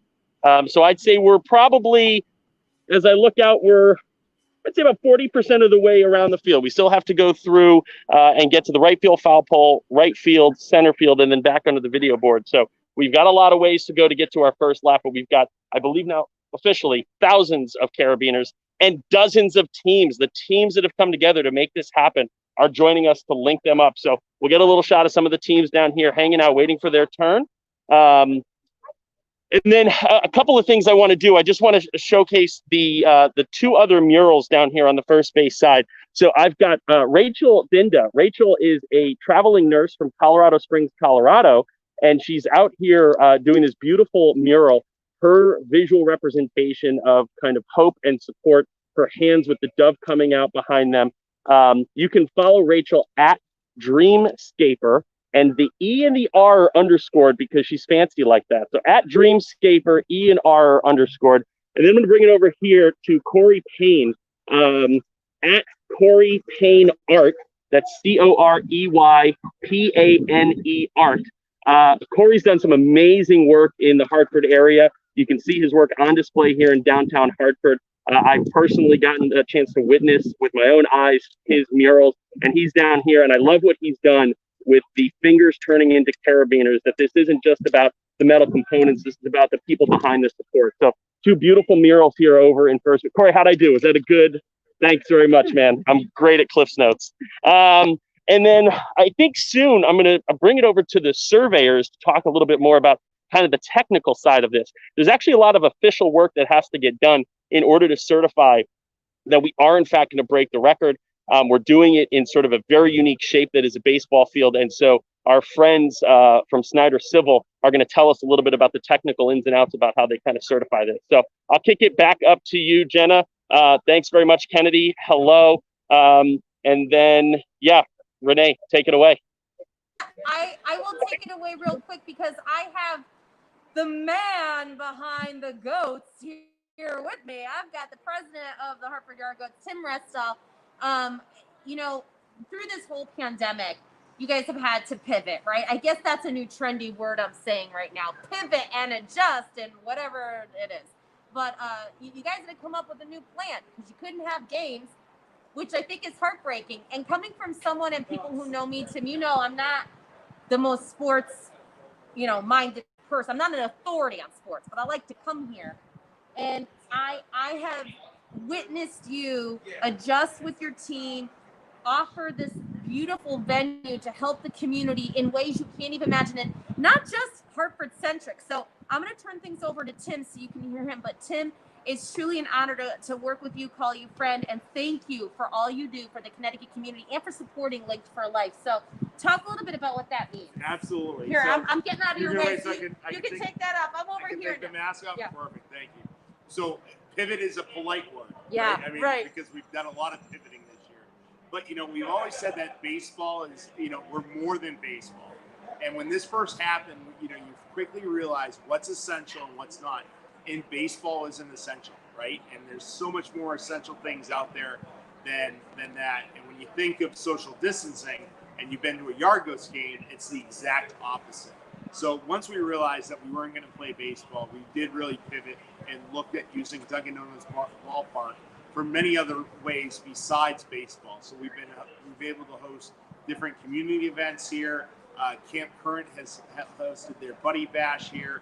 We're here today on a great, beautiful fall day, and it's really about making an impact in the community, because oftentimes we don't say it's not about the left fielder or the third baseman, but it's about the community that we're in and making an impact, and that's a big thing for the Hartford Yard Goats. So we're just very excited here today. It's great to see Connor with on the field. We miss seeing him at the ballpark with our games, but it's a great day for a great cause, and just excited to be here. So Tim, I'm going to ask you the $1 million question. $1 million question. When can we see some baseball? Well, you know what? Our we're going to open up in April, and that's going to be a great time. I think, I often remember of being involved in baseball after 9/11, right? And baseball helped heal the country, and I feel very strongly that baseball will help heal this country and get people back. It'll be a great time to be back at the ballpark. All right, since you're not in your mask and I am, I'm going to tell you what to say. You're going to do a traditional toss. Are you ready? Okay. Say, Yep. and now we have a look at some behind-the-scenes footage. All right, hold on. And now we're going to look at some behind-the-scenes footage.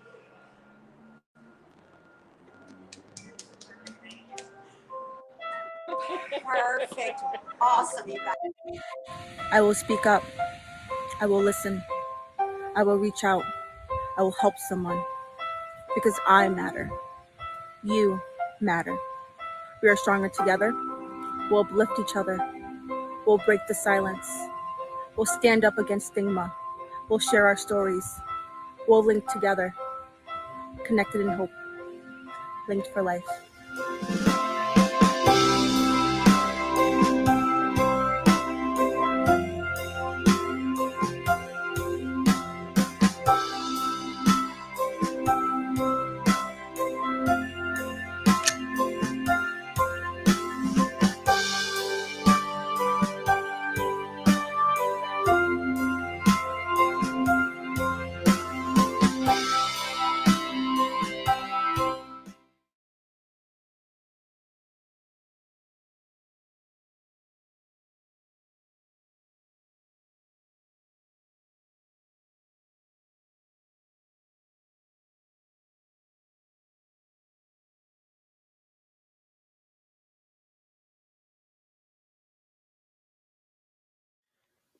Hi, I'm Will Myers with an important reminder to be open about your mental health, to start the conversation about mental health and keep it going.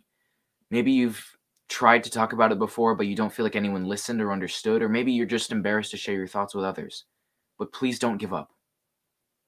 Talk about it. If one of your friends or family or even you is struggling emotionally, you're not alone.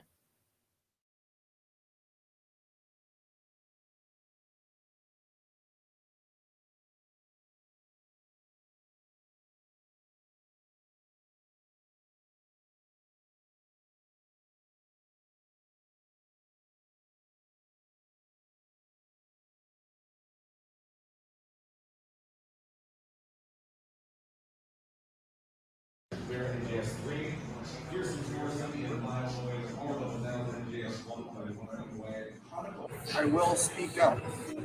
I will listen. I will reach out. I will help someone. Because I matter. You matter. You're not alone. We are stronger together. We'll uplift each other. We will break the silence. We will stand up against stigma. Share our story. We'll link together. Connected in hope. Connected in hope. Connect in hope. Connected in hope. Linked for life.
Hi, I'm excited to tell you guys about a new project that I'm working on.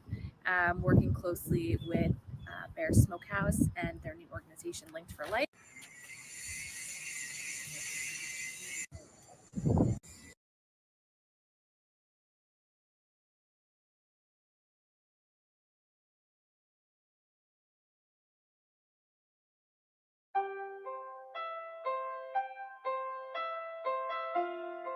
I will speak up. I will listen. I will reach out. I will help someone. Because I matter. You matter. You are not alone. You are not alone. Stronger together. We'll uplift each other. We'll break the silence. We'll stand up against stigma. We'll share our stories.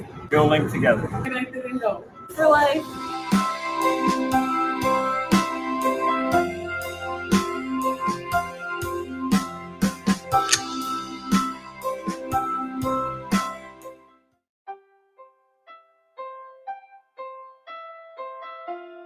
Join us in taking the Linked for Life pledge. I will speak up. I will listen. I will reach out I will help someone. because I matter. You matter. You are not alone. We are stronger together. We'll Tilt uplift that. each other. We'll break the silence. We'll stand up to stigma. We'll share our stories. We'll link together, connected in hope. Hashtag Linked for Life.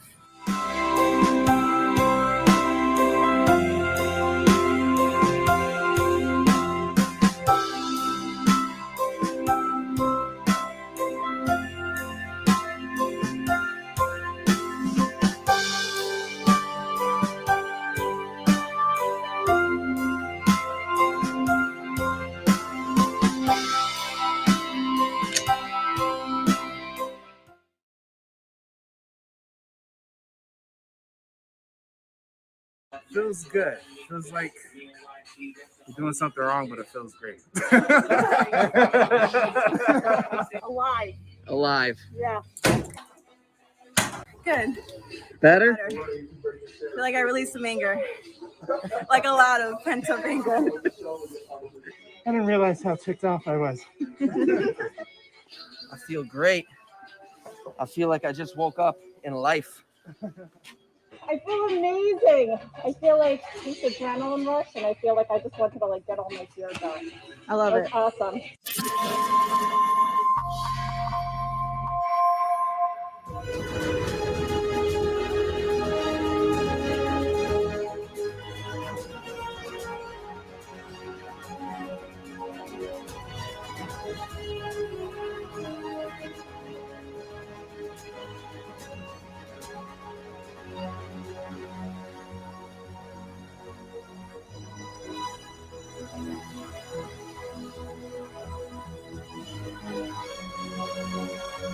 Hello, my name is Alistair Richards. I'm the president of Guinness World Records, and I'm delighted to welcome you to this very special occasion, your official Guinness World Records title attempt. And we are delighted to be able to offer you the chance to join our unique family of record breakers. So I wish you every success in your attempt today. Let's see if you can be officially amazing. I'd like to extend an official welcome on behalf of Guinness World Records. My name is Brittany Dunn, one of the GWR experts whose job it is to measure, officiate, and judge the thousands of record attempts that are made each year. I'm excited to adjudicate this record attempt for you today. Achieving a Guinness World Records title is no easy task. It is extremely important that all the official record guidelines are followed rigorously. If these guidelines are not followed, the attempt will be disqualified. The carabiners must be hooked into each other and form one continuous line. The record is based on the overall number of carabiners, but the length of the line must also be given. There is no limit to the number of people taking part in the attempt, nor to the time it takes to complete the chain. The current record to beat is 8,622 carabiners. The team at Guinness World Records will make the final decision on the validation of your attempt and determine whether you have been successful. I will be back later to let you know the official results.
I will speak up. I will listen. I will reach out. I will help someone. Because I matter. You matter. We are stronger together. We'll uplift each other. We'll break the silence. We'll stand up against stigma. We'll share our stories. We'll link together. Connected in hope. Linked for life.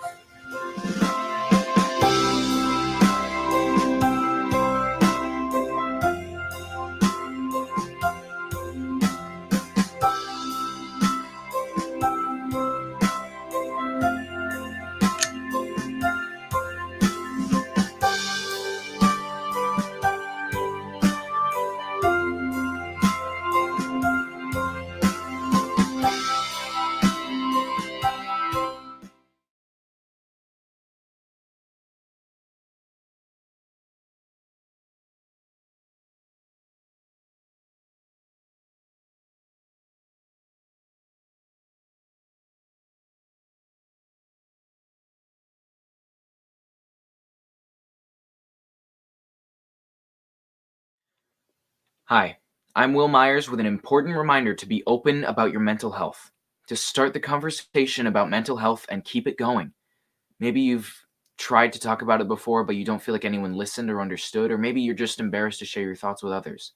But please don't give up. Talk about it. If one of your friends or family or even you is struggling emotionally, you're not alone.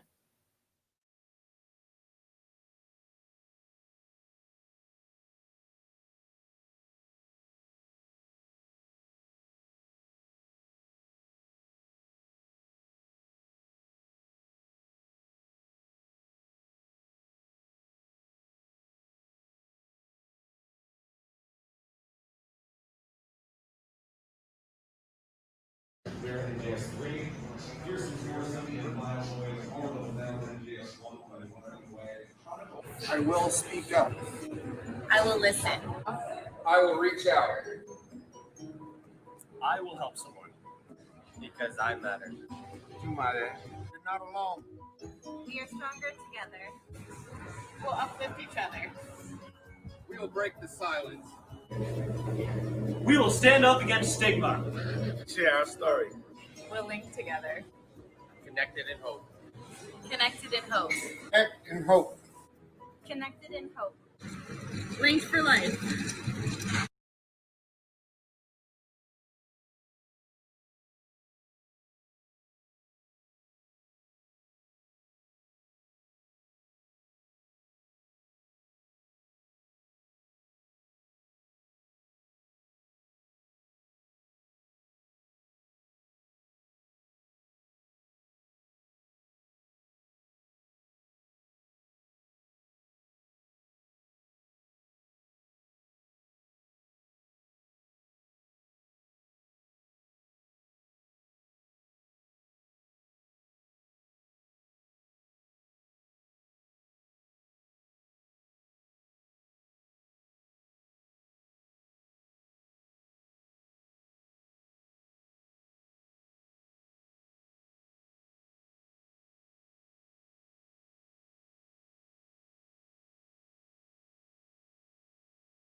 Hi, everyone. It's me, Renee Danino from iHeartRadio. I am so super honored to be here today.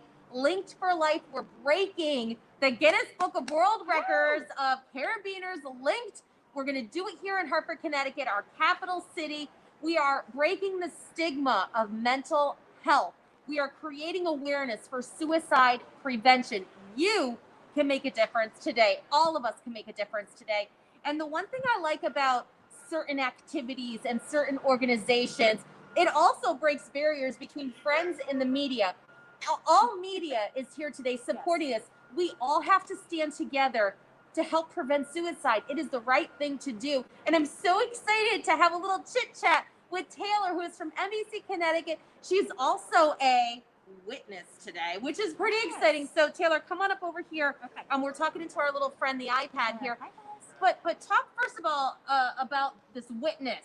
She's not in the witness protection program. She is a witness for the Guinness Book of World Records. This is like a big deal. Like, you're verified. It's a huge honor, yeah. So the Guinness Book of World Records actually had to approve us to make sure that we could be impartial, and make sure that we could witness history happening. So once all of the everything is counted, we are going to count it one more time just to make sure that everything is verified.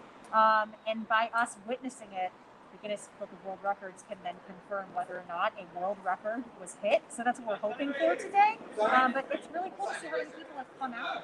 This is absolutely incredible. I am blown away by the teams, the support, the community. We had the governor, the lieutenant governor, the mayor, City Councilwoman Demas has been here. Everyone has been here supporting this. And talk a little bit about your commitment, to the community and why it's important for you to be here to represent today. Well, sure. And I think, Renee, you know firsthand too that people really feel disconnected right now, where so many of us are working from home still. And so what better way to come together in a socially distant manner than to link together. This is such a beautiful platform, and to be able to talk about such an important topic. Everyone has been touched in some way, whether it be depression or any type of mental health issues. And so talking about it is key, but being able to come together as a community to make such a strong and symbolic statement, that's really what it's all about. So we want to say thank you to Taylor, your support. My camera is the funniest camera on the planet. I think every time it's like, I'm actually getting it. Don't you fix it, because I'm doing my exercise. I'm doing like Pilates or something right now, or squats. But thank you, Taylor. All right, you guys, look at this is your $3 carabiner. This is the one I've decided it's going to be the record-breaking carabiner, mine. So I'm donating to that. And right now, Joey, it was corny the first time, so I'm gonna do it a second time. I'm gonna pretend throw you. I'm throwing it to Joey, my friend, with an interview. Here's your carabiner. Thank you. Caught it. And if you think that link's important, check out all of these. Oh, we baby. ain't gonna do it without these. I'm sitting here right now with my good friend Abdul. Abdul, introduce yourself. Everybody at home watching. My name is Abdul Rahman Ibn Muhammad. I'm the executive director of My People Clinical Services here in Hartford, Connecticut. What else do you do? Oh, also, I founded the Dream Support Network, where we go out and do ice cream. The Manhood Tree, which is a number of groups and initiatives. One in particular is the Men's Health Initiative, where we're trying to get men to go get tested for prostate cancer, colon cancer, and other things that are going to help them live a lot longer. So, What else do you do? What else do I do? I used to do a little spoken word poetry, I'm a world traveler. I do all types of stuff, man. I'm Dream number one. I'm gonna tell you guys one thing. I thought that I was super active. Yo, this dude's running laps around me. So it's really cool. Thank you so much for being part of this event. Tell us a little bit about, how you feel personally about mental health and why mental health is so important. Well, I started the agency, My People Clinical Services, because I recognize that here in our community, we oftentimes push mental health to the side. We just deal with the problems. We say, we're just going to deal with it.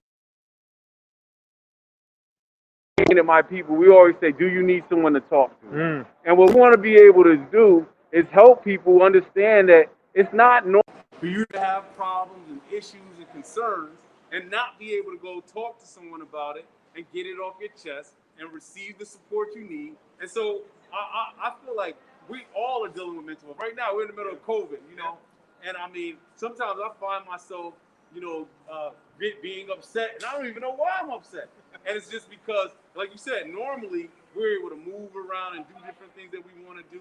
We're able to see people and talk to people, hug people and show our love. And so due to that, due to COVID and different things that are going on in our lives, we're not able to do that anymore.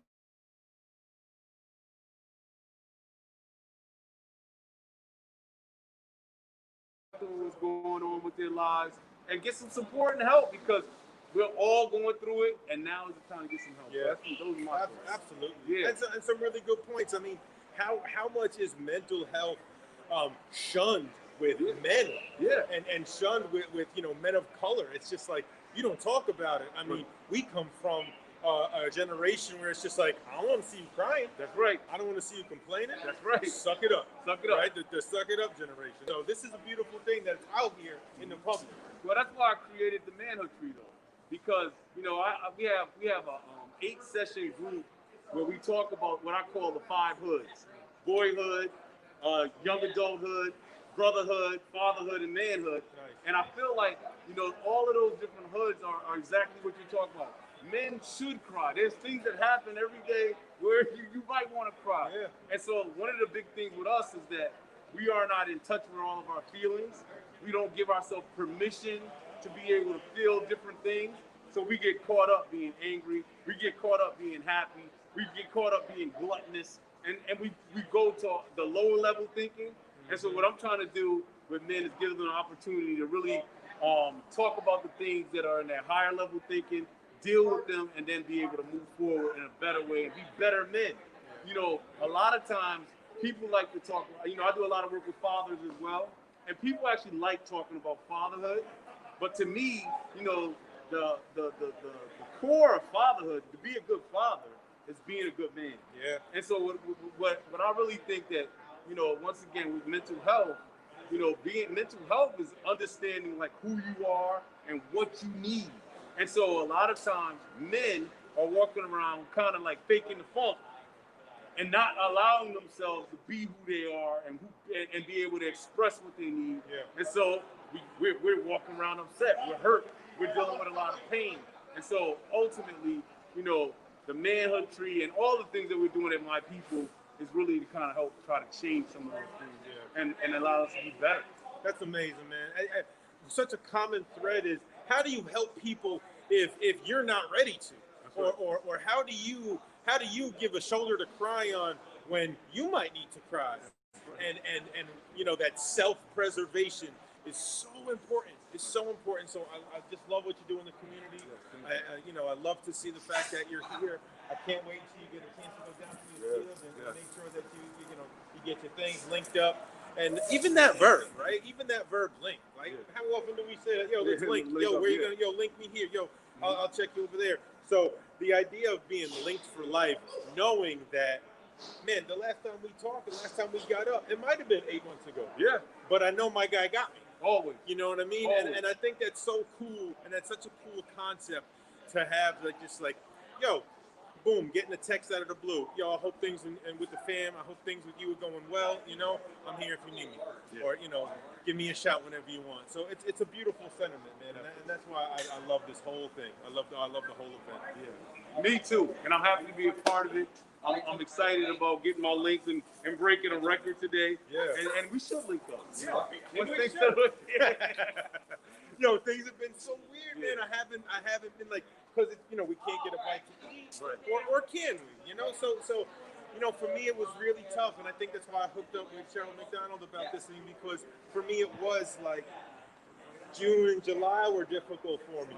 You know, we talked about my students, right? Seeing my students, the class of 2020, graduate in such a weird world. You know, crippled me mentally and crippled me emotionally, and I wasn't reaching out to friends, and I wasn't reaching out to family. So I think, thankfully I had people I could talk to, and thankfully I had people I could lean on, and I see the light. I feel like I'm in the light now. Good. You know what I Good. mean? Yeah. I feel like I'm out.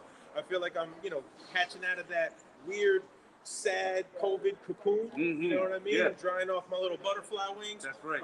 So I feel good about it. But yeah, absolutely, man. I'm gonna take you up on that before the holidays for sure. Definitely. We should do that. I'd like to hear a lot of more of these projects. Yeah. What about you got your son?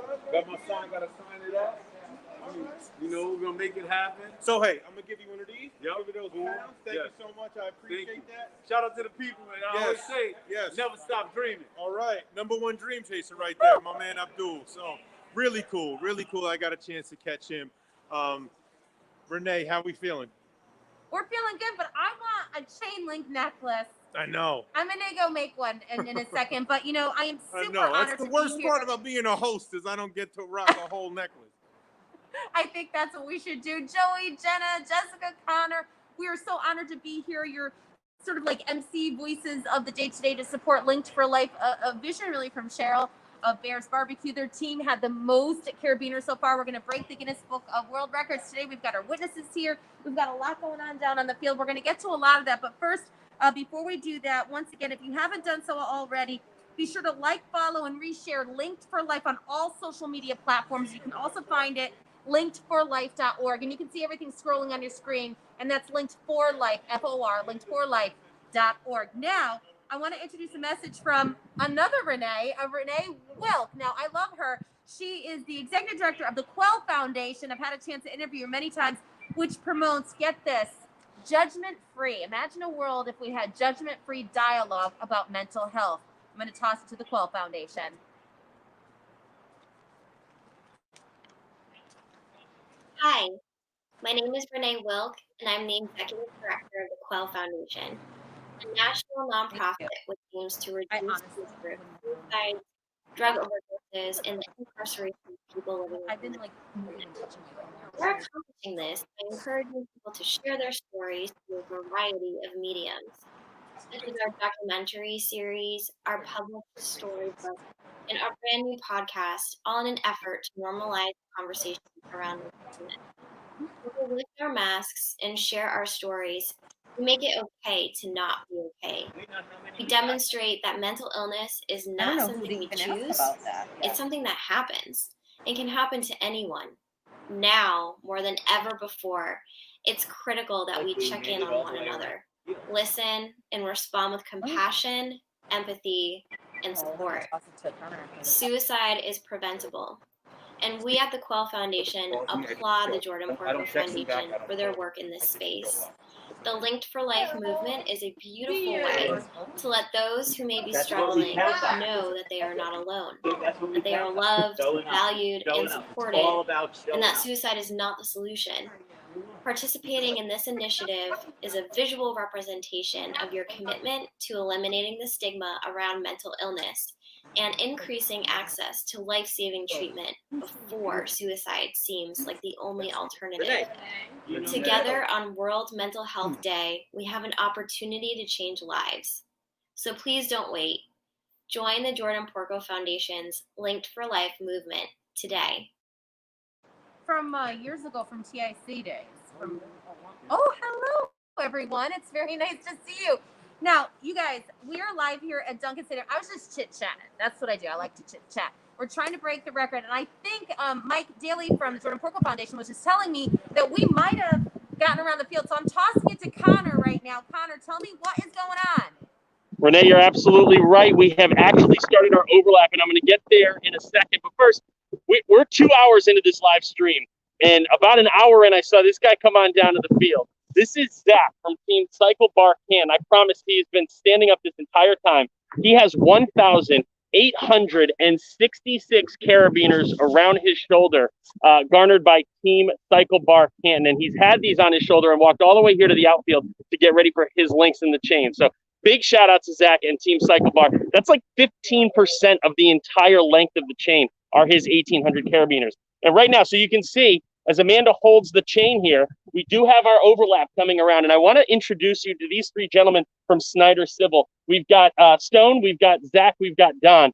So gentlemen, there's actually some engineering and science that goes into making sure that we can get this all right and present it to the Guinness Book of World Records. Can you tell me a little bit about what goes into the survey process? Sure.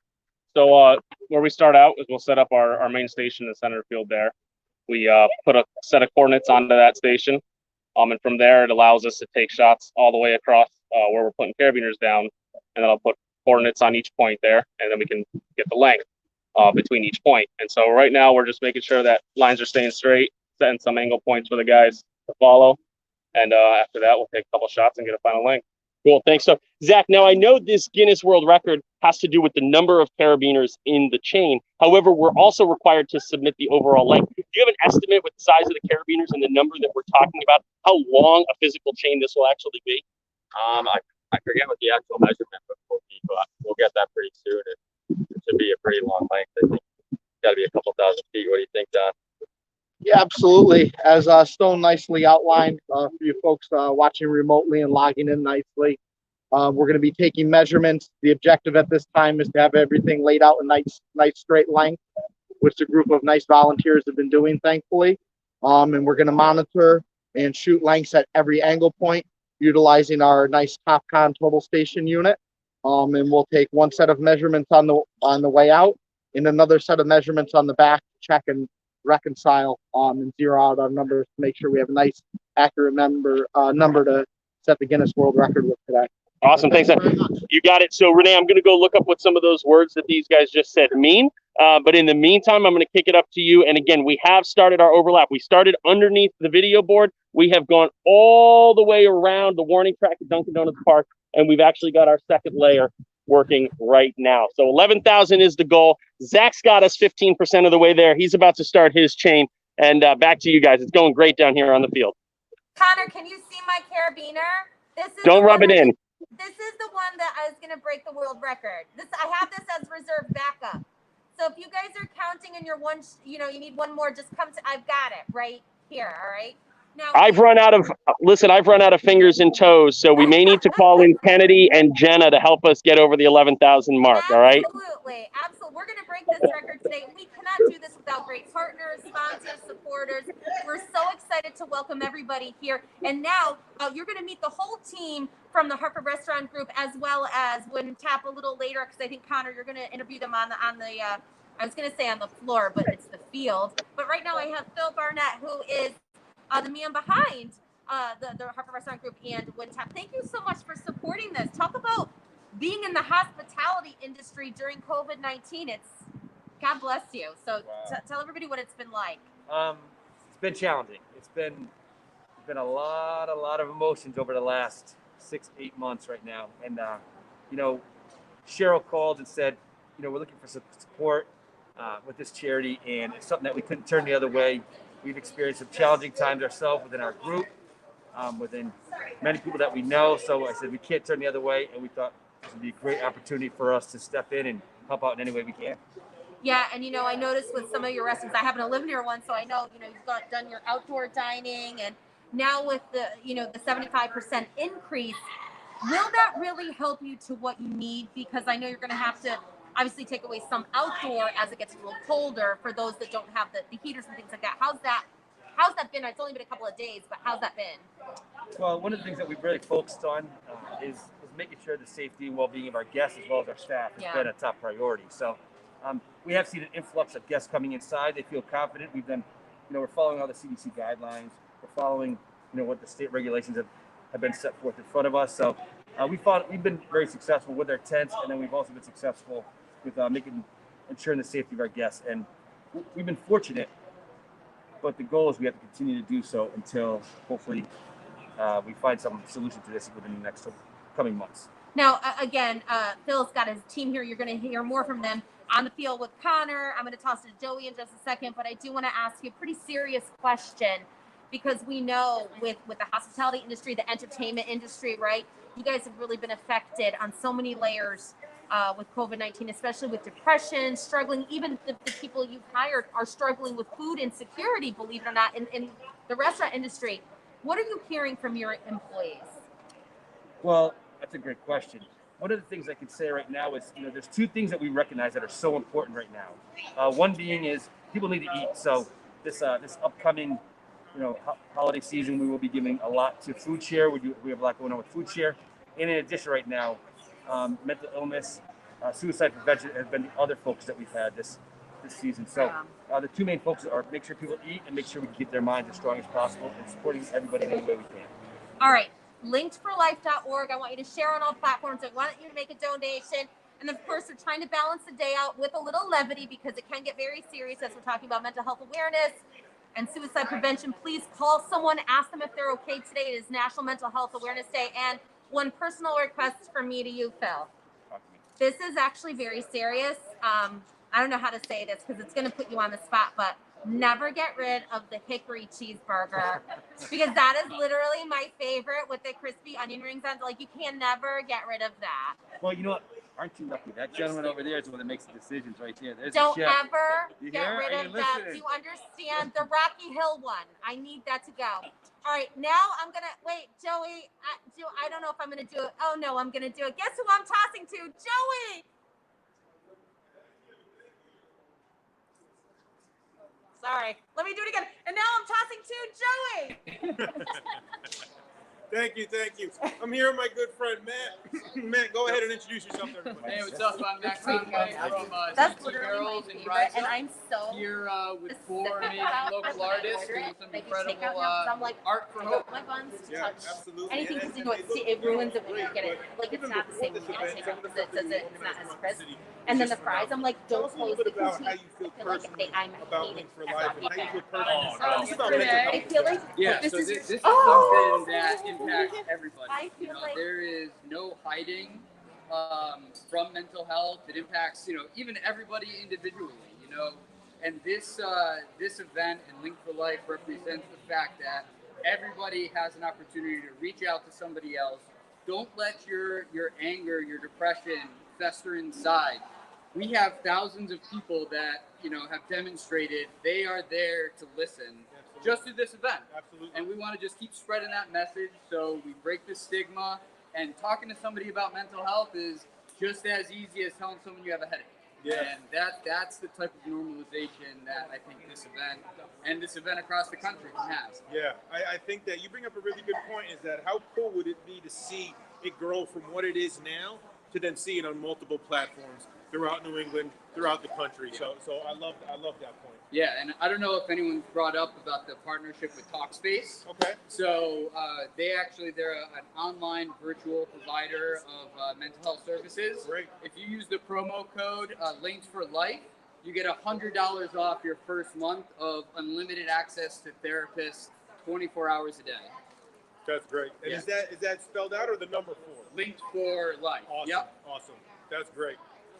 So at this point, who are we bringing on? We're going to bring on the boss. We're going to bring on the boss. Matt, thank you so much. Hey, thank you. Thank you so much.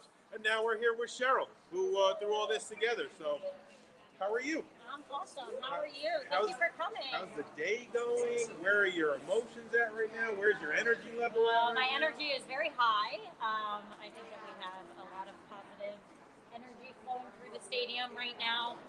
We've already made one lap around with the chains, and we still have more going. That's And phenomenal. it's just running really smooth, which is awesome. Isn't it great when you plan something of this magnitude? There's so many different parts, right? So many moving parts. There's so many different things that need to happen according to plan, from what you see myself doing, what you see other people doing, and just to see, I mean, how many different teams? You know what the top of how many different teams are here? We definitely had over, I think it was 24 teams-ish, somewhere in the mid-20s. And, but we had some that came in person and others that we are representing them, Gotcha. taking their chains that they, Gotcha. took donations for. So even making sure that 24, 25 teams Yes. know where they need to be. You just saw Matt come over here. He has a little number on his Yes. carabiners, and he's Yes. just like, I think I'm up now. They're at 101. I gotta go. I'm at 105. So Yeah. it's just cool Yeah. to see Yeah. that. You know, as a teacher, right? As someone who runs a classroom, I love to see that organization. Well, because sometimes things are just crazy. Yeah, well, that's what our team at Bear Smokehouse in particular, and Rachel with Jordan Porco Foundation is an awesome event coordinator, Oh my God. planner. So it's just get a process, and let's try to stick to it as best as possible. But we all were prepared, and that the number one thing was to stay safe today. Yeah. And let's just make sure we break the world record. Absolutely. Everything else can fall apart, but we are breaking the world record today. Stay focused on that. Nothing's gonna fall apart. Nothing And is falling apart. It's going well. And thank you for everything that you do, and thank you for bringing all of these people together, because a lot of times people want to work towards something, and a lot of times people want to raise awareness, but sometimes they feel like their voice might be too small, or sometimes they feel like they don't have the ability. So the people that exist, that act as the connectors and the glue, are just so important. Yeah, I have to say, for myself personally, that is something I struggle with, and this was really stepping out of my comfort zone. Awesome. And taking a leap of saying, I know that like so many people, I find purpose, I find joy in connecting with others. I think that it's not about reinventing the wheel. It's about bringing the people that are already doing good work together. I love that. Because we're stronger I love together, that. right? Of course. And when we were talking to Jordan Porco, and just this crazy idea of putting some kind of chain together so people really could see it. I'm getting better at it. This is hard for me to even talk on, but the words, like, not everybody can just hear it, speak it. Like, let's show it to people. And that was just what was really, really important. So when I even just spoke the idea, it was putting myself out there, like, could we do this? Of course. You know, is this just a crazy idea? And you know what? It's kind of like reaching out. That's what I was thinking about that coming over here today, that this event, the like, what's so beautiful about it, and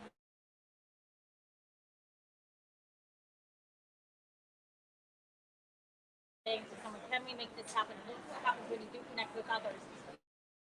And I so love when it. you're feeling at your lowest, the thing that we want to do is isolate ourselves, and that's the thing that we need to do the least of.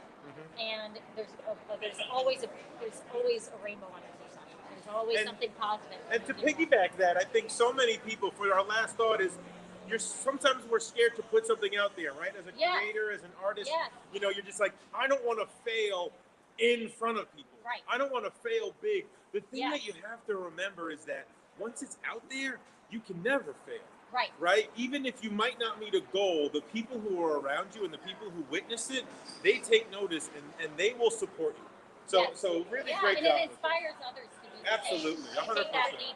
I think everybody I've talked to so far, everybody I've seen, they're super inspired. So thank you again. You're welcome.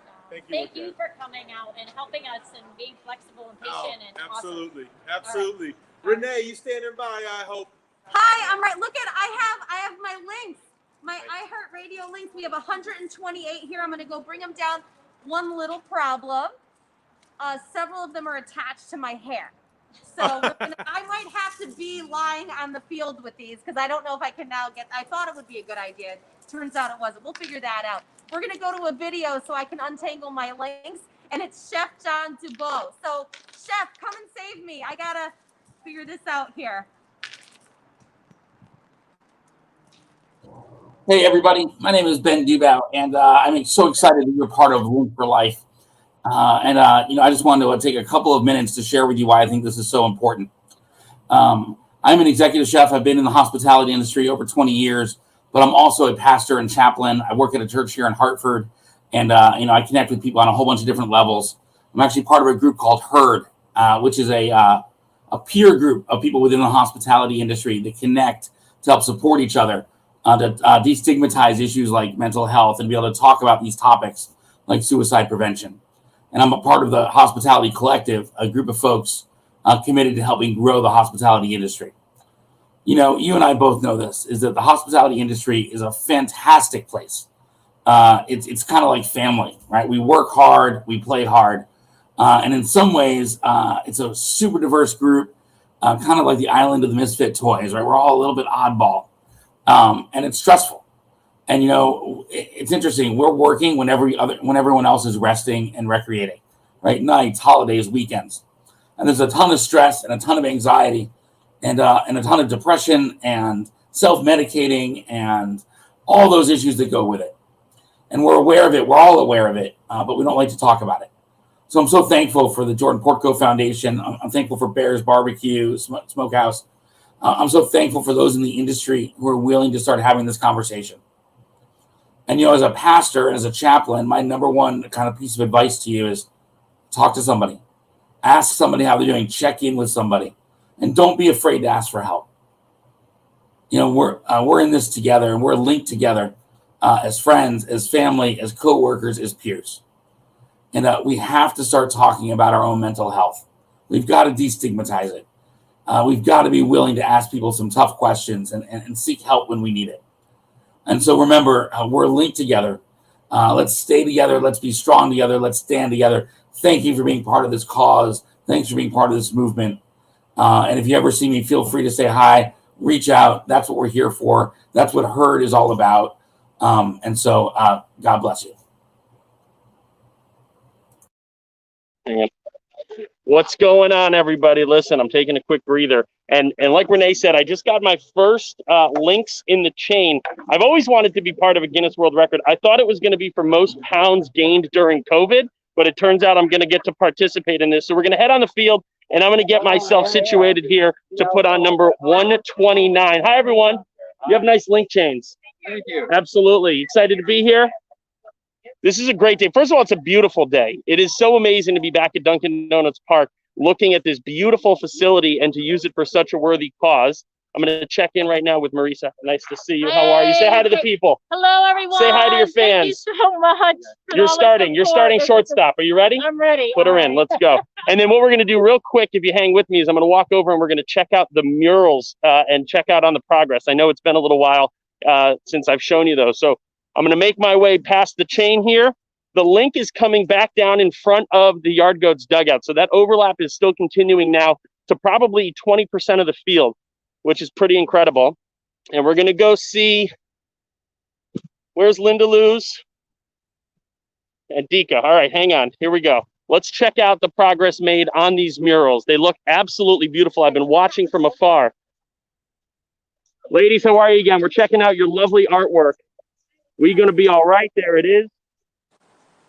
And then we knew what this was going to look like, but it's the first time you're getting to see the two lovely young ladies next to each other, side by side, shoulder to shoulder. It looks fantastic. Rise Up CT is going to work on trying to find a home for these wonderful works of art. Matt Conway's done a kind of a great job of getting CT murals up and running. So we're going to see if we can put these in some valuable outdoor spaces. As I make my way, hang on, see? Oh.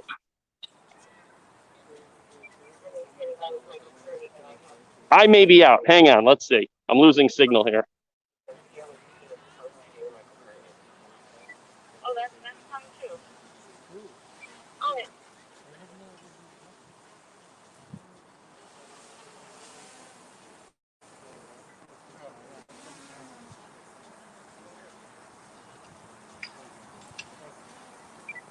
I just lost signal. Someone can take it away from me. Sorry about that. I'll try to get it back up.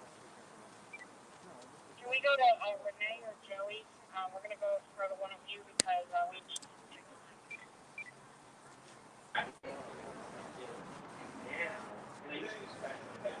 Hi, you guys. I was just doing a little social media blasting, which is what I want you all to do too. Go to linkedforlife.org. Follow us on all social media platforms. This is a great day here in Connecticut, in our capital city. We are live at Duncan Stadium with the Hartford Yard Goats. We are getting our carabiners. I have 128 I've got to add to the link. I have 129 actually, if you count this one. So I'm going to be bringing it on the field.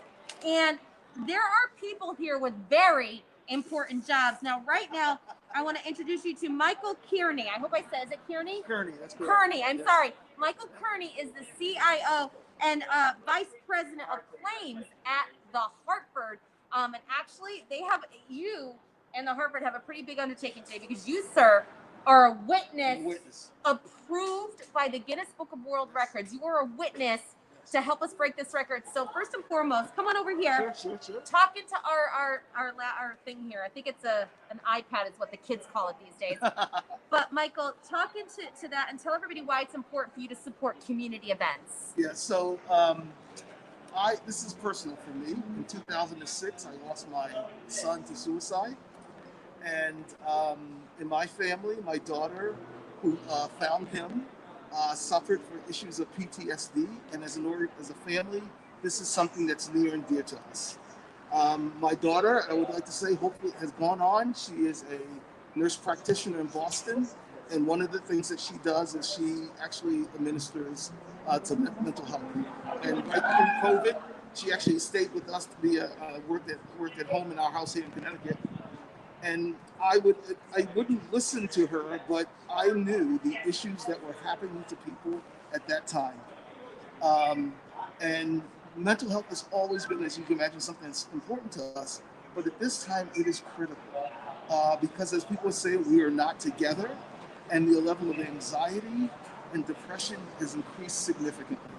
So I'm on another board. Someone said to me, Michael, have you heard from Link for Life? I said, no.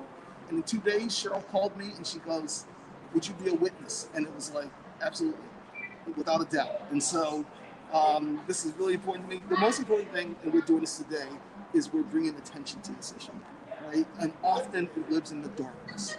Most of these groups talk about out of darkness, from the shadows, stigma, and that's what we have to stop. We have to start talking about mental health issues, and I'd like to say it's doing great these days. Michael, I don't want you to leave me. I want you to come in. Okay. We're gonna talk into this pad here, but as a father experiencing this loss, and then of course having to keep your family together, Yeah. I don't think we talk a lot about what that takes to keep a family together, and especially during this COVID-19 pandemic when we've all had to rely on one another and stay home. How has that been for the mental health of your family? I know you said you're doing well now, but at the beginning, how was that? Well, I mean, of course, when we lost my son in this wild, 2006, it was incredibly difficult. I think for us through this period, we've been doing really well as expected. One of the things that I noticed that I've done, I've been doing a lot of skip levels with in my organization. I often have a lot of people who work that's just like them in their apartments by themselves. Yeah. And I call and I go, "How are you doing?" And they'll talk about work. I go, "No. How are you doing? I want to know if you're okay." And there were people who I think were struggling a little bit, but we do a lot of things in Hartford. We have services for this. We have this thing called courageous communication within the organization. But this is really important always, but it seems to be vitally important now. There's just a lot of anxiety right now. Well, we are really excited to have some live action. Can you see, Michael? That's our field shot right there. It's pretty exciting. We want people to text hello to 741-741 if you need help. We've got the hotline for the suicide prevention hotline going on there for you. Please consider donating to the Jordan Porco Foundation through Linked for Life. Michael is a witness now. You have a pretty serious stuff. So you need to go. I gotta go do my job. Go bear witness right job. now. And I'm gonna give you this elbow bump is a huge hug from my heart to your heart and your family. Thank you very God much. bless you. Take care. Bless you. All right. So listen, I'm gonna toss it to my friend. I'm not gonna even pretend to try to toss 128 of these to you, Joey. So it's all to you now. Thank you so much, Renee. I'm here with Sue and Major Dave Tripp. So thank you so much for coming out, guys. I'm really happy that you're here. Tell us a little bit about how you got involved. So we've had a long-standing relationship with the Bears restaurant group folks, and Cheryl reached out and asked if we'd be interested in supporting this great effort, and we were eager to jump on board and help out where we could. So what has the impact, talk a little bit about the impact of just mental health in the military branches, and how important it is to make sure that we're aware of what they're going through at all times. So, behavioral health and mental health is super important to the readiness of all of our soldiers, no matter what branch they're in. The stressors of that career field can be high, right? The needs of our nation to defend our freedom and deploy to foreign nations is very high. So having soldiers and sailors and airmen that are healthy mentally and behaviorally, that's super important to what they bring to defending freedom. Yeah, absolutely. Really well said.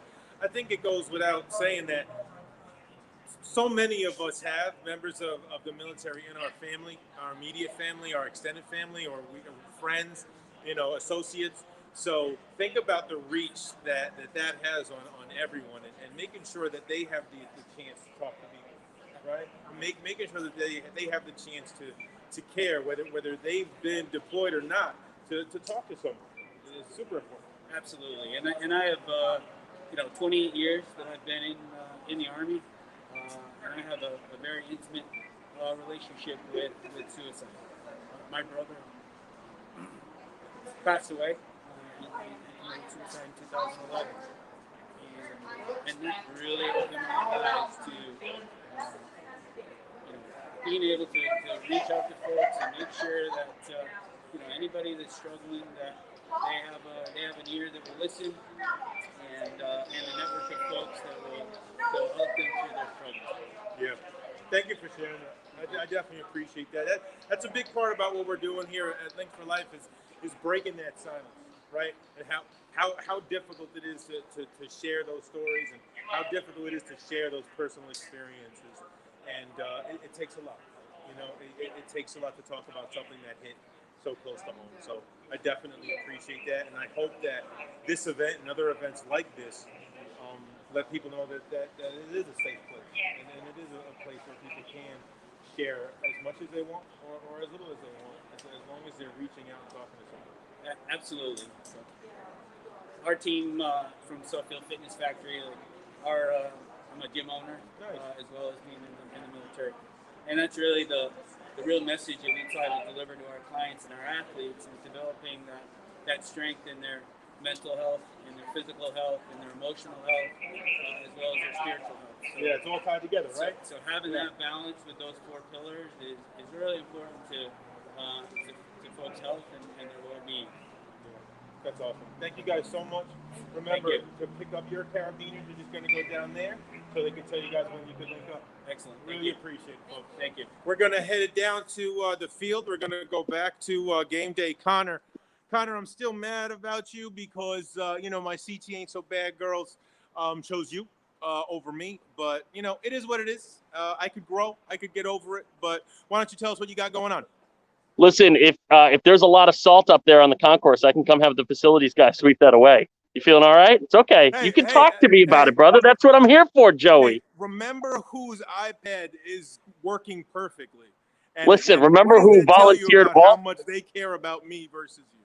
This is the first day since COVID I woke up with 100% battery on my phone, and I've been forced to deplete it by 10:55 in the morning. So I'll take one for the team here. Yeah, I'm tethered in the dugout, but actually the timing's great because if I flip my camera around, the chain is coming to us. That's right. It is not only overlapped all the way down the third baseline, overlapped all the way behind home plate, but now coming down the first baseline in front of the visitors' dugout here. That's right.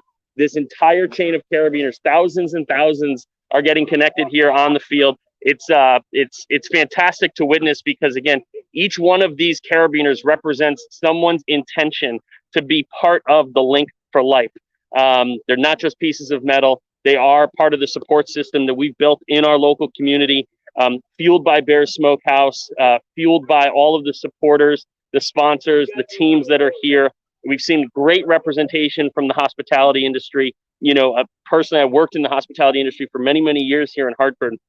I know this community has been touched in challenging ways by mental health, by suicide, by substance abuse addiction. And it's important that we talk about these and recognize that there are systems, networks, and people out there that we can go to, that we can have our conversations with, we can share our struggles with, we can try to find solutions and ways to a brighter path forward. So as we turn around here, we got UConn Hartford. What's up, UConn Hartford? They got their links out here. They're about to start putting their links in the chain, which is outstanding. Can't wait to get mine down. Number 129. I'm going to go right after Renee and try to avoid all of the hair that she said is caught in her link. So we'll see how that goes. Jenna, are you guys still on? I want to kick it to you. I haven't heard from you guys in a minute, and I want to see how it's going over there. How does everything look? Perfect. Everything looks great. Everybody's doing a fantastic job. I'm excited. The chain's going around. I just wish that I could have 1,000 carabiners around my neck right now. That guy should be the mascot.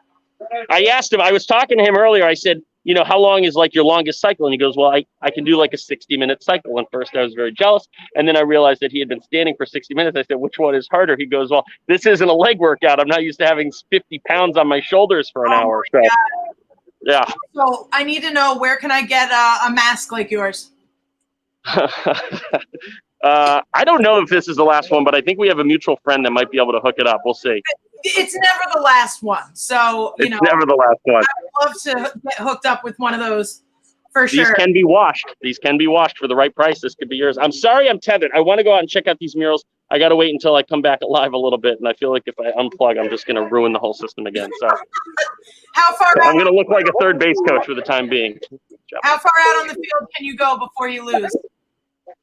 Well, it's not about, according to this charger, probably about 2.5 feet. Nice. I can't even make it to fair territory. So the length of this, when they get it 1.5 times around the field, does anybody know what that is in feet? I had talked to Stone and Don and Zach from the survey company, and they didn't quite have the exact figure in terms of what they thought it would be. But I'm going to try to get that for you. I'll do my homework and get that for next time. I want to know. It's pretty amazing. Nothing like this has gone on at the field before.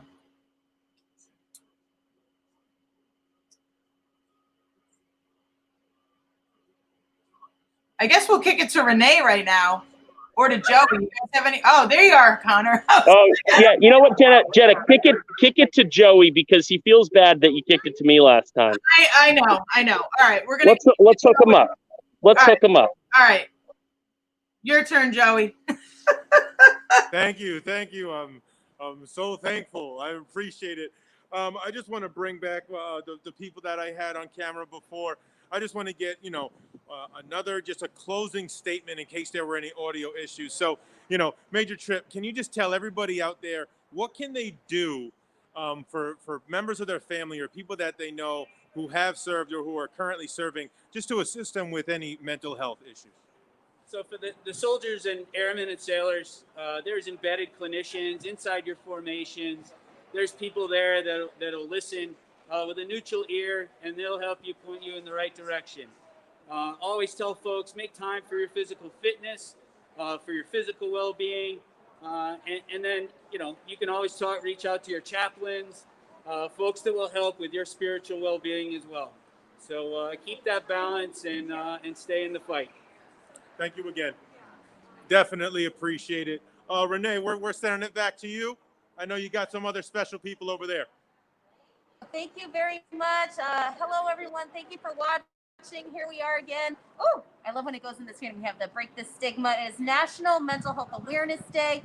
We are going to break some records here. I am so excited. And again, I still have yet to bring my carabiners down on the field. I can't wait to do that. Linkedforlife.org, and of course on the bottom of your screen, if you need help right now, text the word hello to 741-741. We're going to be interviewing some people now, so stay with me. I have some really interesting people and people who are making a difference in the world of mental health and mental health awareness. So first and foremost, I want to make sure I get your last name right. Noah Morgenstein, right? Correct. I won a prize. I don't know what it is yet. It's Noah Morgenstein from Project Courage. They do a lot of work with substance abuse and recovery, which in this COVID-19 pandemic, some of the programs that were happening, some of the tools that people needed were not necessarily available to them. So I want you to talk a little bit about Project Courage. Come center, talk right in there. Right. Tell people what you're doing and how you're helping during this pandemic. Yeah, so Project Courage is a substance abuse treatment center. We serve adolescents as well as adults. One thing that we've been doing differently during this time is we have a statewide in-home program. So that's one-on-one. You can do it outside. You can do it at a coffee shop. The difference is that people don't have to necessarily come into a treatment center if they're uncomfortable.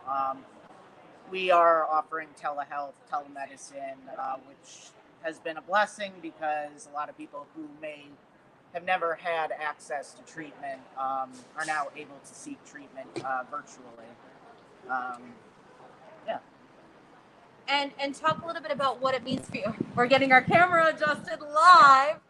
Talk a little bit about what it means for you to be here today and how breaking that stigma of just even having conversation, non-judgmental conversations about mental health, how has it been when you're dealing with people with addiction and recovery, because that's another stigma right there. Yeah. So it's step one is breaking the stigma. A lot of what we see, a lot of inhibition to treatment is self-imposed. There's a lack of willingness often around stigma, how people will view them, how they will see them. First, number one is starting a conversation, being willing to talk about issues you may be having, we all have them. Education, prevention, and hopefully by the time someone is ready, they're able to get into services.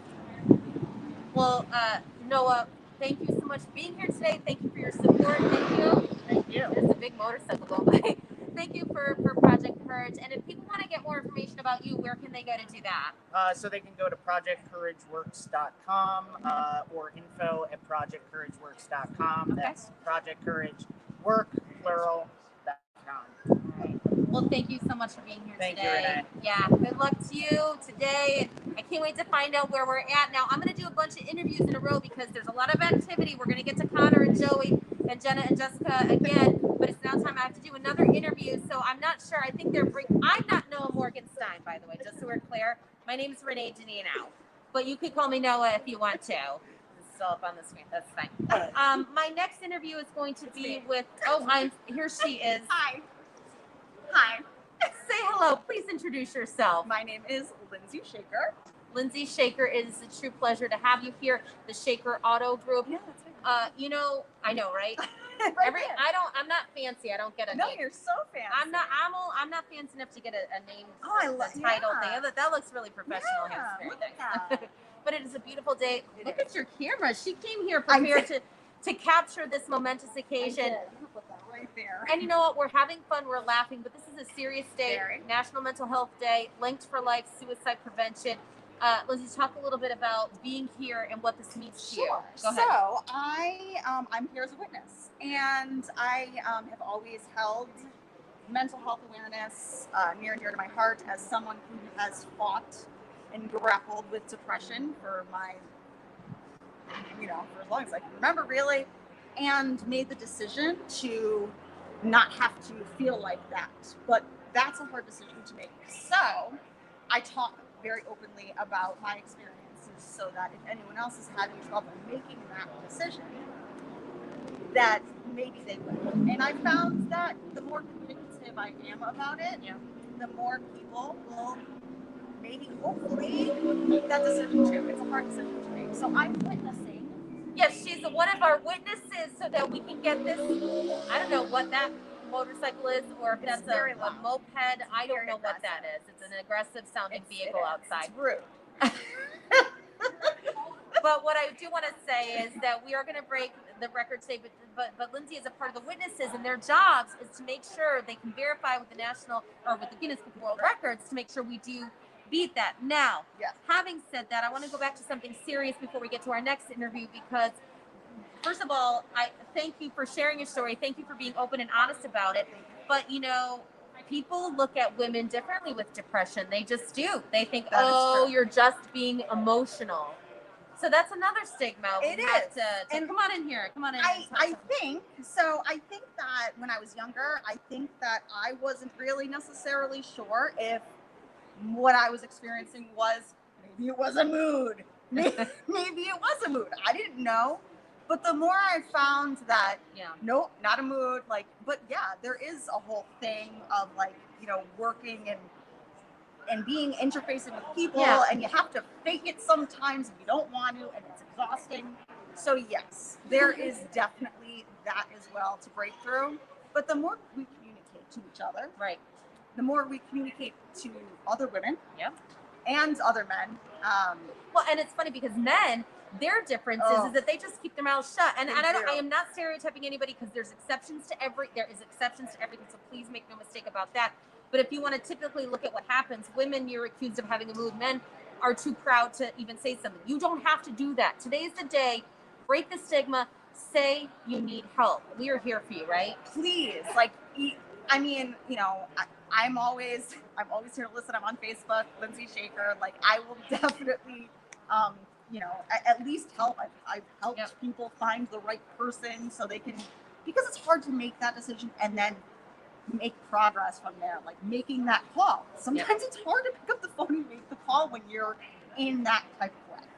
So I get it, and it's hard. So Lindsay Shaker on Facebook. And thank you for being here. Always. And thank you for being a witness. I'm Can I get a witnessing. witness? She's a witness. I don't know what I'm we're very doing. serious I think about we it. were voguing and not We are witnessing. voguing. We're voguing. This is me counting. Go get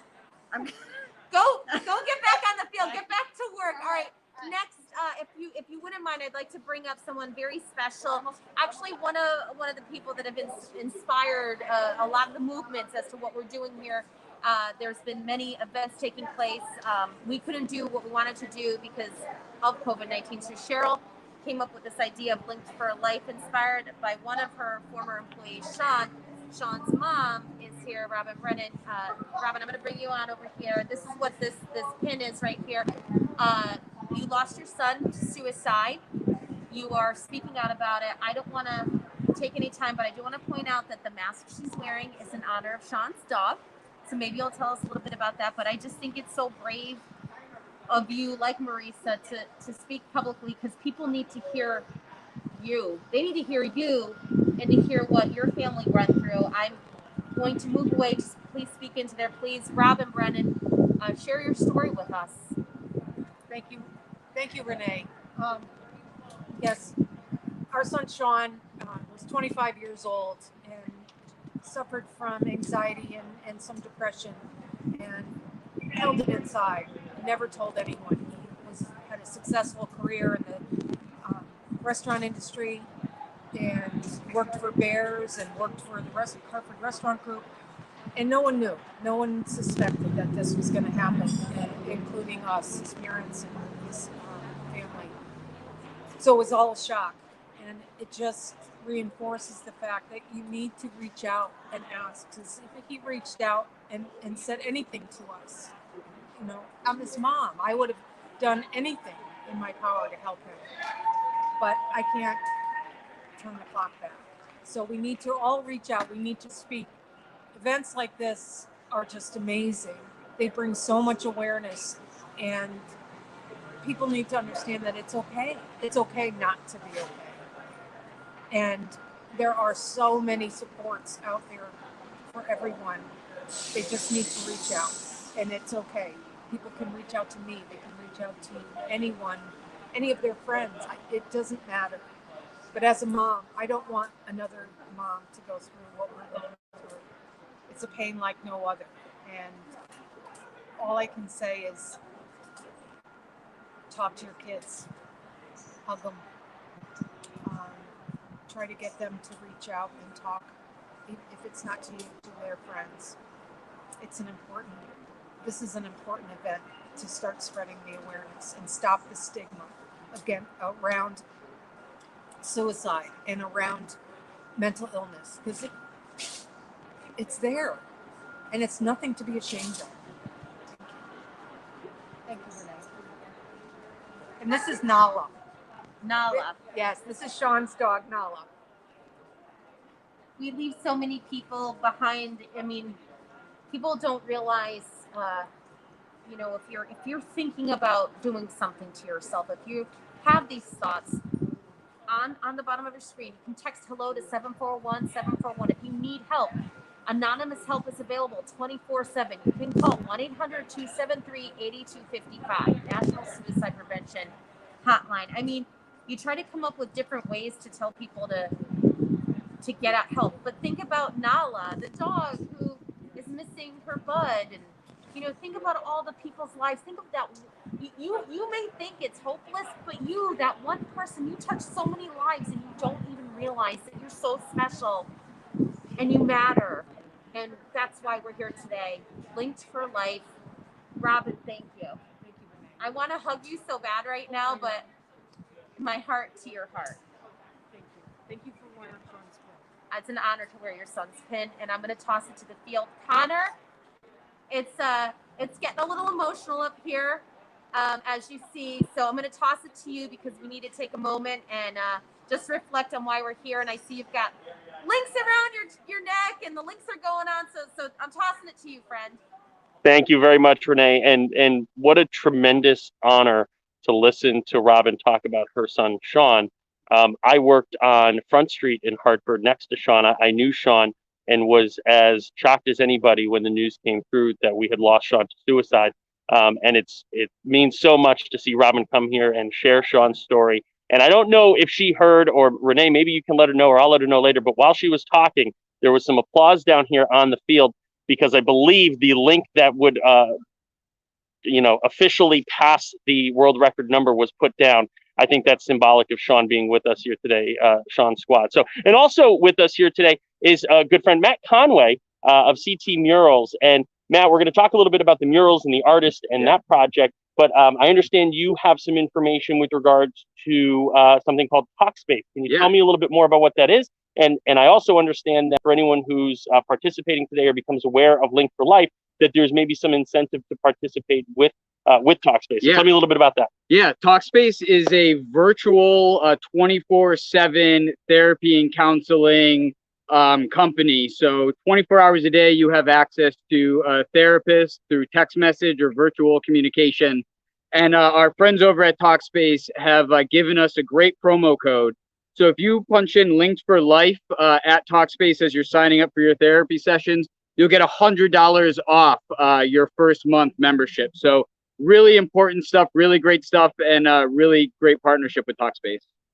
Thank you very much for that. The information is on the screen. Feel free to screenshot it or come back, or you can reach out to any of the social channels, and that information should be there as well too for you. And so you are the founder of CT Murals. Yes. Tell me a little bit about what CT Murals is we've checked in with our artists down here on the field today. But tell me what it is, how people participate in sort of your vision for the difference that art can make in our community. Yeah, absolutely. So CT Murals' mission is to activate public spaces with beautiful art. And so we work with local artists in every community that we do our projects in. And we bring the community out to these mural projects. And it's really to bring positivity, light, and color and creativity to the streets of Connecticut.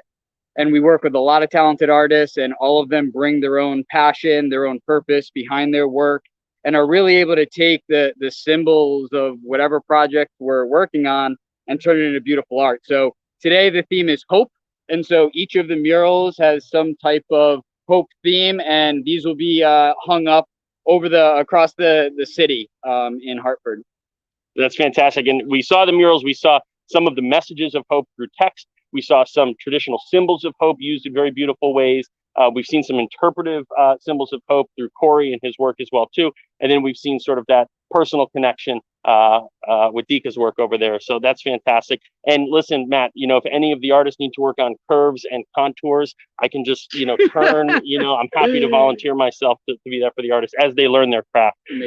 So listen, Joey, I don't know if you're ready up there, or Renee. I'm going to go walk down towards right field at some point. We'll check in on the progress. And I want to find out actually about what that applause really was. So maybe Cheryl can let us in. So I'll be ready to go in a minute. But Joey, if you want to take it away and just update people on how the concourse is going. Thanks a lot, Matt. Yeah, I appreciate that. Thanks, Connor, so much. It's really cool hearing from that stuff. I know Renee's going to be inviting some other people on camera. So what I'll do is I'll just give her some time to get prepared. The concourse is really coming together, even from where I'm standing.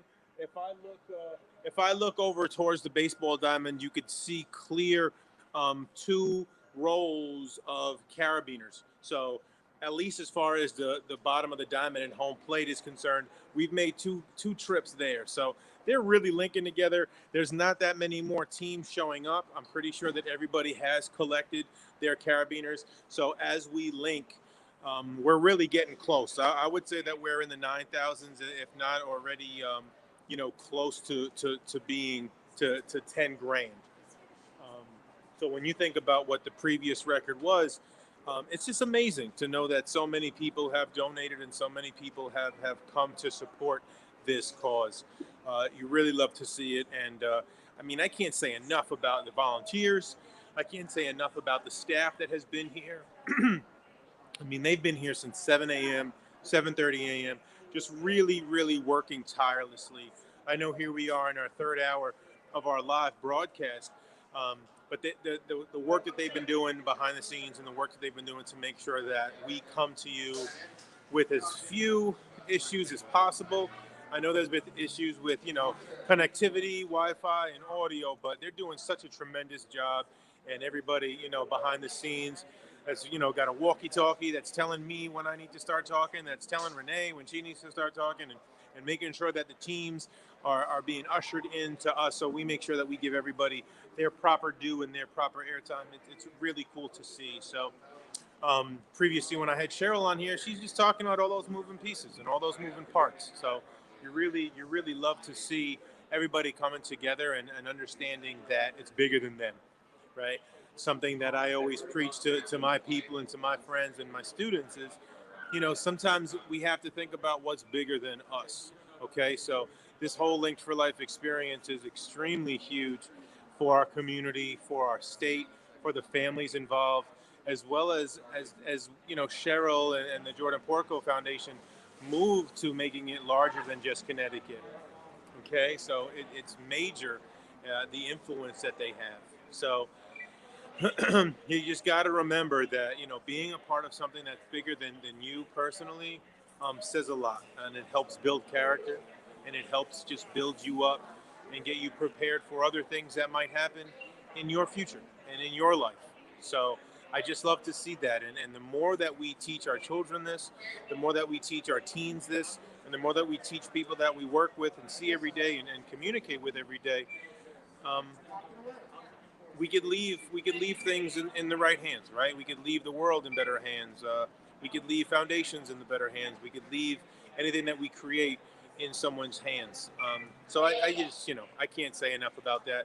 I feel really good about it. And, you know, just remember that there's always, anonymous help. You see the phone call, you see the you could always text hello to 741-741. There's a number that you could call, even if you just want to talk to somebody, maybe, maybe your family member is just like, oh, sorry, man, I can't get to you. I'm working so much. I got this project due. I can't do this. I can't do that.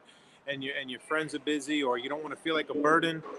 Just text someone and be like, hey, man, I'm having a really rough day. Hey, I'm really going through it right now. I wish that I knew that some stuff like this was available when I was going through it, because it would have been really, really nice to have someone to lean on in those times when you're feeling weak. All right. And here is our field cam that's following Renee out to, it looks like right field, right center. And she's going to give us an update. Hey, Renee. I can't hear you, Joey. Can you hear me? Yeah. Look it. I'm finally, so I want to show something. So look at this. So 128, okay? Okay. 128. So we're going to, do you want to come with me? Let me pull you in with my link. So who do I hand this to you? She wants to show a live link. We need of her 122 actually next. clicking This is these 128. All right, so we still have a little bit of time. As I'm down here on the field, I just want you to get a look at this. Look at we've already gone around, and look at where we are. I don't know what. I think I'm in the outfield. You're in the outfield. You're definitely in the outfield. Put me in, coach. I think I can play today. Get it? Never mind. In any event, we are here to break the stigma. We are on the field. We are making a difference. I see some great people walking over here. I'm at 128, so I'm waiting for 122. What do we need here? 122 next. We have to be 11,000. We're going to be here until we do this. We have witnesses. We've got people watching what we're doing. We've got the murals, which are amazing over there. We've got the teams coming in. We've got all of our friends from the media here. It's just been an amazing day. Text the keyword hello to 741-741 if you need help. Joey, as we're getting things ready down here, I might just go ahead and toss it to you because it's hard for me to hear you, but and we're waiting for the link 121, and then I'm at 128, so I'll be chatting with you. You can toss it to me in just the next little while. Okay, sure, yeah, you'll be hanging out for some time now. That's fine. That's great, that's great. It's funny. In the beginning of this broadcast, I said, hey, is Connor going to need any help down there, or can I get on the field? And they didn't trust me to stay off the grass. So they were like, no, we're going to put you up here in the concourse, and we're going to put you on the concrete. So they didn't really trust me to not, run the bases and run around and pretend that I was a minor league athlete, unfortunately. Because I know the Yard Goats haven't gotten back to me about my application. I've been trying to play third base for a couple of years now, and I haven't heard back from anybody. So I don't know what that process is. But that's why they're not letting me out on the field. So Renee's my better half, and Renee's the one that's going out to the field. And it's great. It's great. It's great to see it happen. We couldn't have asked for better weather. The weather has been super cooperative, really sunny. The weather has been on the infield all morning, and the shadows are starting to creep a little bit out into the outfield. So I don't know if we're going to get some more sun and some more light on Renee, but it's been awesome. So I'm just happy to see everybody get a chance to be interviewed, and I'm happy to see everybody really just enjoying the last 3 hours that we've been here. What's up, Connor? How we feeling, man? Joey, listen, I had no idea that your manager was waiting to hear from the Yard Goats. I'll check on what you called your application. Yeah, that's interesting. Yeah, just apply. I'll just apply to be on the team. That's right. Yep. Yeah, for sure. So listen, I'm standing down here on the field. I'm in foul territory. I'm at number 110. And if my math serves me correct, number 110 means that would have been 11,000 carabiners. But we didn't stop there. No, in fact, we kept going. I still have number 129. Hi, Tim. Hey, guys. And we're going all the way around into the outfield where Renee was, because we have literally thousands more carabiners beyond the 11,000 goal. What a testament to the support Link for Life has received from our local businesses, our proud sponsors, individuals for whom this cause matters. Cheryl trying to beat me to the finish line. We're still going. It's still going. We've overlapped. That's 119. That means I'm still 1,000 carabiners away from my number. I'm at 128. Renee's at 128. And they've got like 123, 124. There's like a whole slew of chain link lanes. Did you know that Joey had applied to be on the Yard Goats? He said he applied to be a third baseman. He applied to be a third baseman. Well, I'm an outfielder, so I guess anything's possible. Here we go. Okay, so we're still going. We're not done yet. We're getting our way towards center field. This isn't, we might, I don't know if we'll get all the way to the very, very, it's possible. It's possible we do 2 full laps all the way around Dunkin' Donuts Park here in the outfield. What number are we up to, Amanda? 125. 125. Cool. You know what that means? 125. I think that means we just went past 124. So I want to have a quick conversation with you two. You were number 124. Tell us your name. Hi, my name's Alyssa Haley. Hi, Alyssa. And this is who? This is my dad. Hey, Dad. Ray. Hi, Ray. And what are you doing here today? I'm with the Ironworkers Union. You're with the Ironworkers Union. And what does the Ironworkers Union have to do with Link for Life? We built the whole structure that's up on the mission. So we'll take you up there in a little bit, but up on the concourse underneath kind of the Dunkin' Donuts Park sign, Ray and who else participated in that with you? It was Sam Parker, Sam Cook and Parker Malucci were the people that put the structure together for me. And I worked with them for about 12 hours constructing it and getting it to the 3D standing that you guys. Fantastic. So we're going to go check that out and show you the structure that was built right here on site. We know we looked at the live murals down here on the field. We're actively building the chain and coming to what I think is close to the conclusion of the Link for Life carabiner chain. But we're also going to show you in a few minutes, once I put my links in the chain, the incredible work that was done by Parker and Ray and Sam. See what I did there? So very nice. Listen, Jenna, you hanging around still? It's almost lunchtime. Kennedy hungry? What's going on? I want to hear from you guys. We're here. We're almost at the end. So Kennedy partied too hard, so she's passed out. But Who taught her how to do that? Who taught her how to do that? but when she's ready for lunch, you'll probably see some food flying. Sounds good. So we're coming towards the end, I think. I think 130 is the number that we have active right now, which means 13,000. Yes. 13,000. Oh, You guys yeah, are I know. We got to get it. We're going road. What are we doing? We're busting in. We're breaking in. This is listen, I'm going to put on my best news Breaking voice. in. It says it right there. Breaking news. Breaking news. Because we're breaking stuff all day. I'm going to toss now to Cheryl, the visionary behind this, standing with her Marisa, for breaking news. Ladies and gentlemen, breaking news. Go ahead. We are blowing this out of the water. We're at 13,800 is our new target goal today. Jeez. Which is like 5,000 carabiners more than the existing record. That's a big number. I think we can't like legally and officially say the record's been broken, but turn it on them. I think we can say it. I think that we're pretty safely guaranteeing that we are going above and beyond 11,000, our initial target. And since Renee and I get paid by the carabiner, that's an awesome number. That's a great number. Oh, no. It was Joey's agent. I sent an application in just like he did. I want the cornbread. I'm getting paid in cornbred. That's what I want. Fair cornbread. Sorry, Jenna, you must be present to get paid. No, I'm just kidding. This is all volunteer work, and we're proud to be here. I'm 128.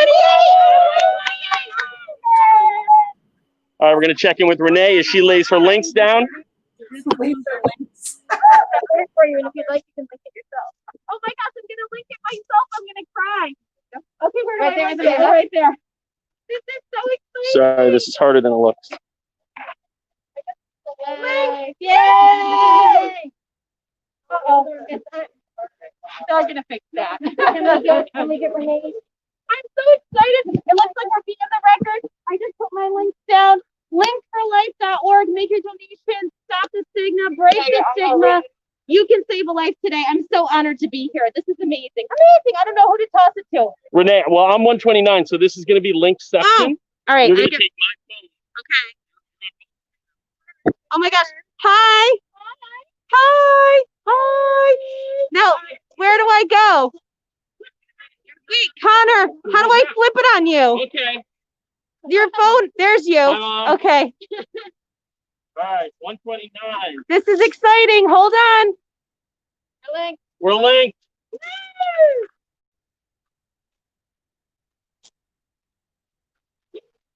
Oh, Connor is linked. linked. That's 12,900 carabiners. Linked. Where is he? Linked. There you are, Connor. Hey, girl, hey. I shouldn't be allowed Whoa, to we're on touch both. technology. There, and here, and there, and here. Nice. Here, I'm gonna give you your phone. 'Cause This I don't is know how what to weathermen feel like all the time. They're like, and it's raining here. Woo! All right. Video is his. Oh, thank you. This is amazing.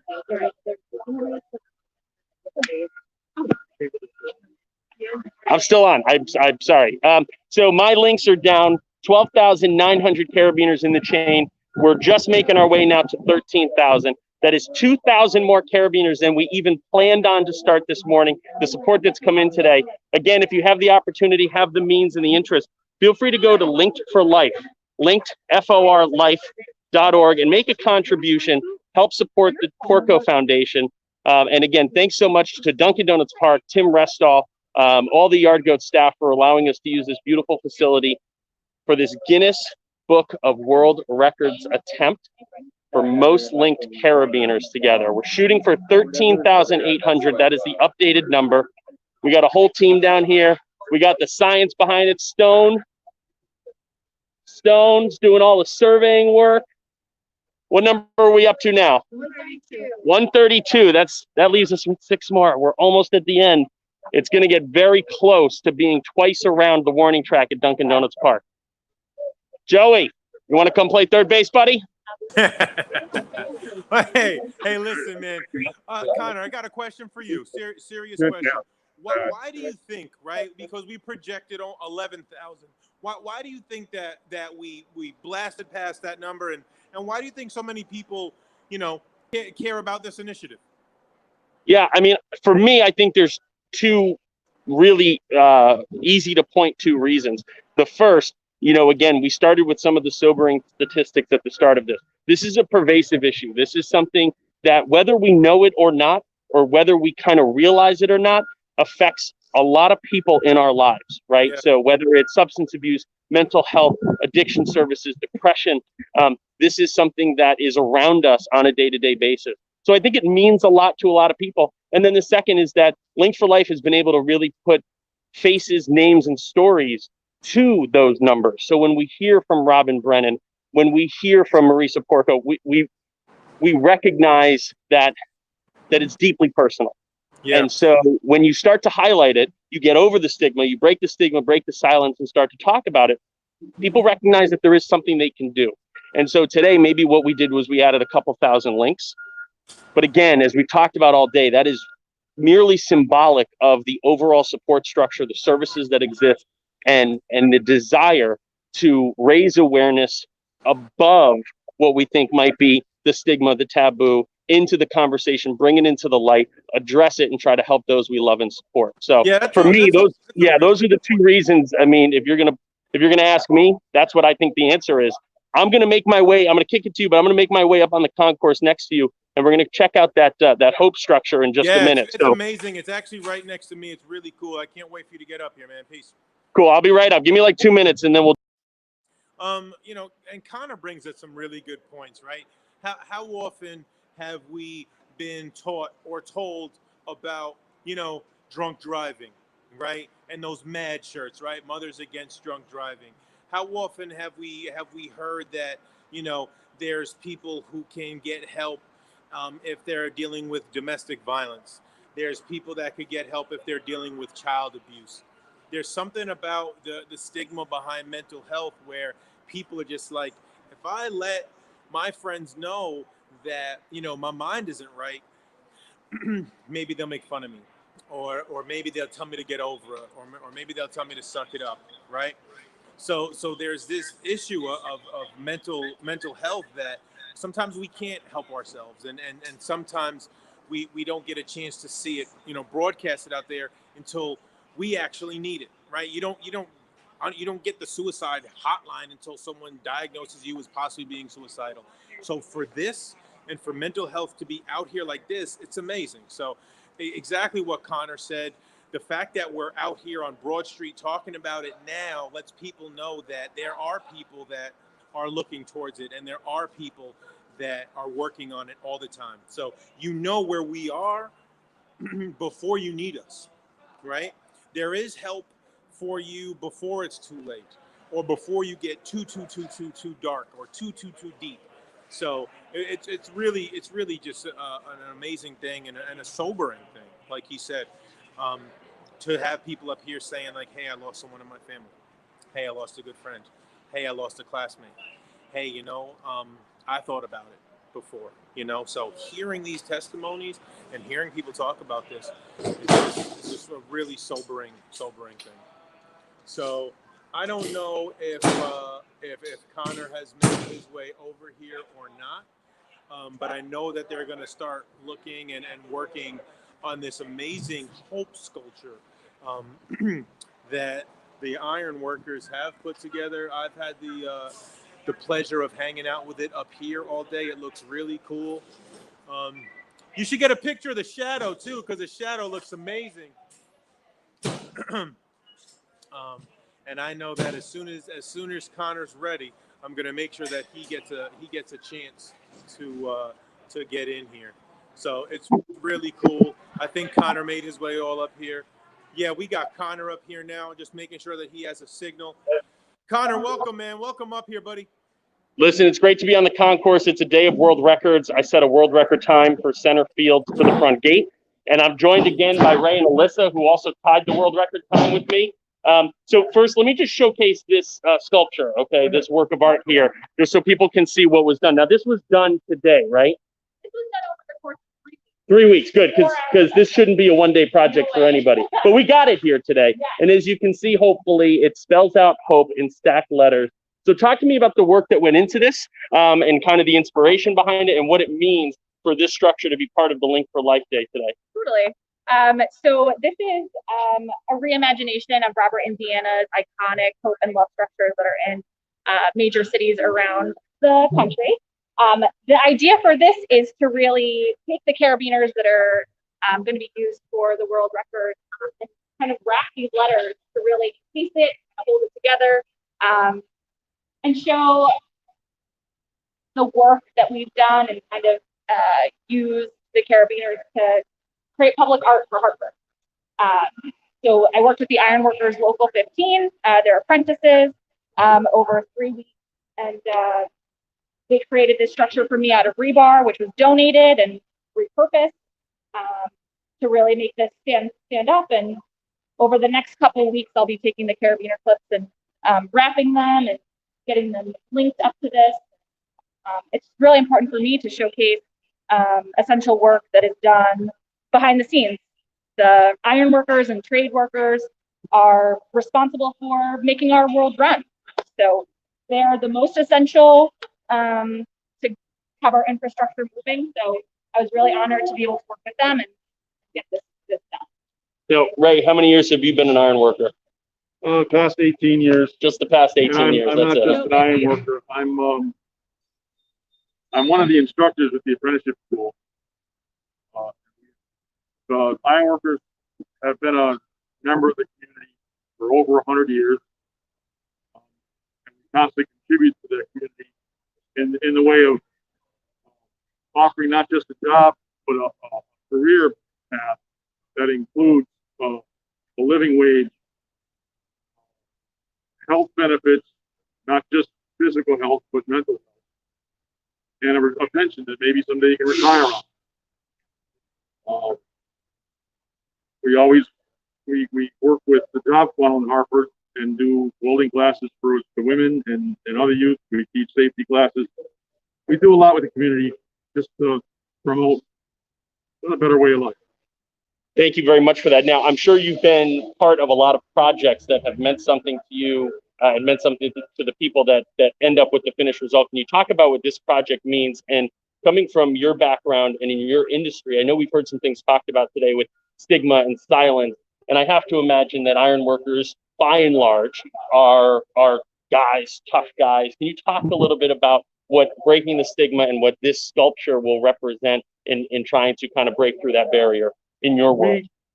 You might say, yeah, we come off as tough guys, but we're just as human as anybody else. And this does mean a lot to our organization to be a part of this, just to get the word out there of what is happening. We're always there to help. I think that's a fantastic message to hear. That is the message of hope. You know, Joey talked about it just a little bit ago, but what an incredible thing to have. And I love the idea that we're at the end of the day, literally going to try to take these carabiners, this world record breaking carabiner link, and put it on this ironclad symbol of hope and have us all tied together in that way. So beautiful work. It's absolutely fabulous that this would be here. Thank you for everything you did. I don't know if there's anything I missed. I know you had some remarks and I just threw questions up your way, but I'm sure you're a pro. You got listen, thank you very much. Thank you to Sam and Parker as well. Too. It means a ton. Absolutely. Good. I'm going to kick it down to field cam because I don't know. I see Marisa with some links. That's got to be important. All right, it's getting tossed down. Give me a signal when we can flip them. Click it. All right, click in. All right, so we're done with Joey's iPad. We're going to break that station down.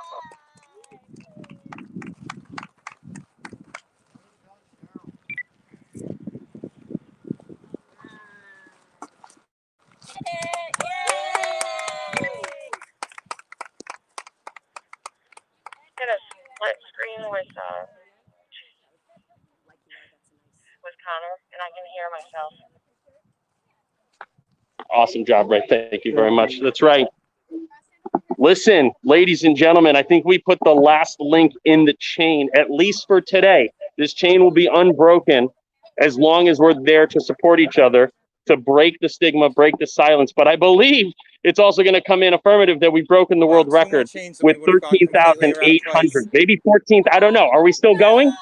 Are we still going? Do we have extra carabiners? All right, so we need to now go get power station, please. We're almost entirely 2 laps around the warning track at Dunkin' Donuts Park. We'll wait to hear from the survey guys, Don, Zach, and Stone, to kind of get the official word. But what an incredible sight. I'm now standing up on the concourse. This is the first time today that I've had the perspective that I have, and this is really, truly inspirational to see down here. Great work, Bears Smokehouse. Great work, Hartford Yard Goats. No more beautiful facility in the state of Connecticut to host such an event like this. So we heard from Robin. We heard from local community leaders. We heard from the mayor. We heard from Marisa Porco. And it's been a day filled with the stories and the purpose that bring us all here to try to make a difference in the future for those who may be struggling with things in their life. So, Joey, I see you on screen. That's always a good sign.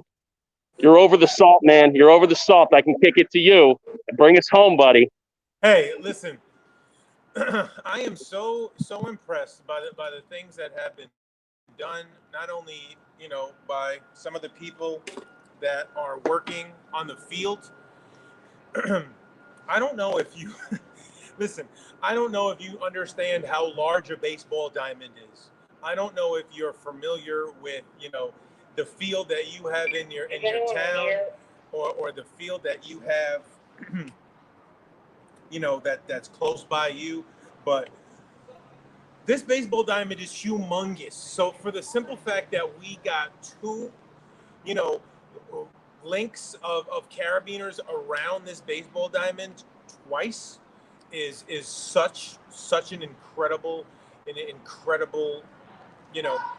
thing to get done. So someone's getting yelled at because they're running across the grass. See, that would have been me. That's what I was telling you guys. They don't want to see me, they don't want to see me on the grass. They don't want to see me running across the infield. Okay.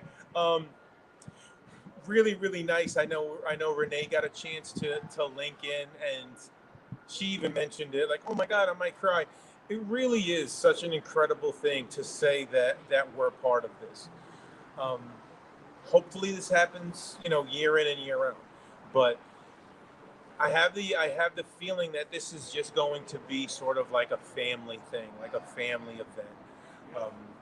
and you just love to see that and be able to say, hey, you know, I got a carabiner, you know, like I'm part of the fam, or hey, I was there when you guys broke the record. I own that. I'm part of that. You know, I feel a little bit stronger about being public about what this means, and I don't feel weird about talking to my friends, my coworkers, my family members that might be dealing with something. I mean, we've seen how it's affected the restaurant industry. We've seen how it's affected, you know, sales. We've seen how it's affected businesses. You know, we have people talk about how it's affected the military, how it's affected both the inner city community and both the, you know, the people of color community. Okay, so we understand that this mental health stigma affects everybody, right? Not just the people who are here, not just the volunteers who are here. It affects every single person. So it's amazing. It's truly amazing to see everybody coming together for this. And, you know, it's not official yet because they have to send it back to Guinness and make sure that it's official and check with whoever they have to and the powers that may be. But for the simple fact that we're at like 13,800 and we may even hit 14,000, I could say that that record is safely broken, and now we own that. And that's something that we can be proud of. That's something that we could share, and that's something that we can broadcast to let people know that, hey, this isn't about a record. This is about a group of people, 24, 25 teams, over, you know, 1,000 individuals that all care about making sure that people feel that they are loved, and to make sure that people are breaking that stigma about, like, hey, I didn't want to talk about this, but here I am. Okay, I didn't want to talk to you know, my family members about the thoughts that I have, but maybe it's normal, maybe it's okay. And I didn't realize that I was allowed to get sad when I lost my job. I didn't realize that I was allowed to get sad when a relationship didn't work out. And all of these things let us know that, you know what, you can talk about it. You can tell your guys, hey man, you know, I'm really down right now, or you know, I'm not feeling myself, or I need some help, or can you spend some time with me? I don't want to be alone, and how important that is for everybody. So really, really cool to see people helping make that a little bit more normal, if you will, right? Normal. Let everybody know that they can deal with that. So looks like Connor's back on the field. Connor, give us an update, bud. All right, so I'm here at number 100. This was the very first chain that we put down. We're going to start the process of transitioning from laying the chains and connecting them, because we've done our 138 sections, each section containing 100 carabiners. And now we're going to transition to the counting process. This is a process where 4 independent verified counters, they've been sort of vetted and approved by Guinness World Records, are going to take their measurement chain and count off the number of sections one by one. They're going to basically redo the steps that we just did to get to the very end to confirm that, in fact, we do have 13,800 carabiners linked together right here on the warning track of Dunkin' Donuts Park. Once that process is complete, it'll be submitted to Guinness World Records for approval. And once we get that final confirmation, we can, in fact, state that it will be officially amazing and a Guinness World Record here at Dunkin' Donuts Park. So our 4 independent verifiers are making their way onto the field. They're going to start that process in a couple of minutes, and we'll keep you posted as we get the updates.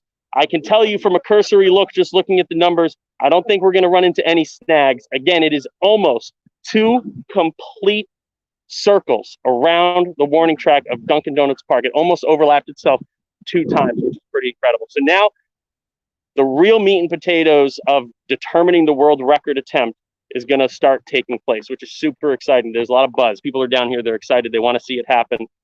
So I'm pretty excited to be part of it down here, but it looks great. And we have laid the last link in the chain officially. So Jenna, what do you think, girl? What do you think? Pretty impressive. Jenna, where you at?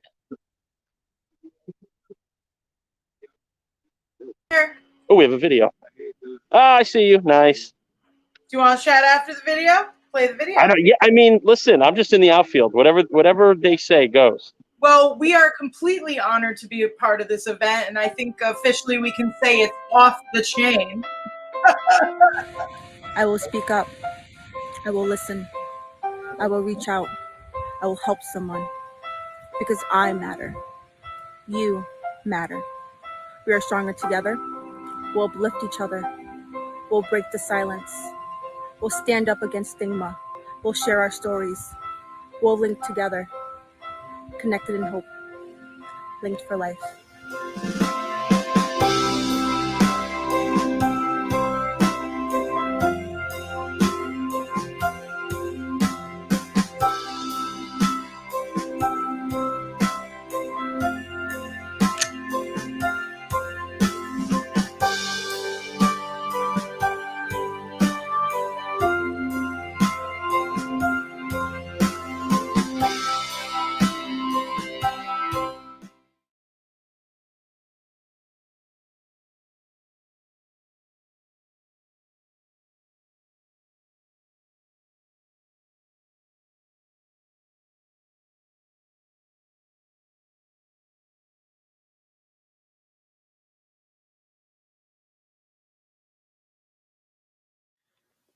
Hi, I'm Will Myers with an important reminder to be open about your mental health, to start the conversation about mental health and keep it going. Maybe you've tried to talk about it before, but you don't feel like anyone listened or understood, or maybe you're just embarrassed to share your thoughts with others. But please don't give up. Talk about it. If one of your friends or family or even you is struggling emotionally, you're not alone.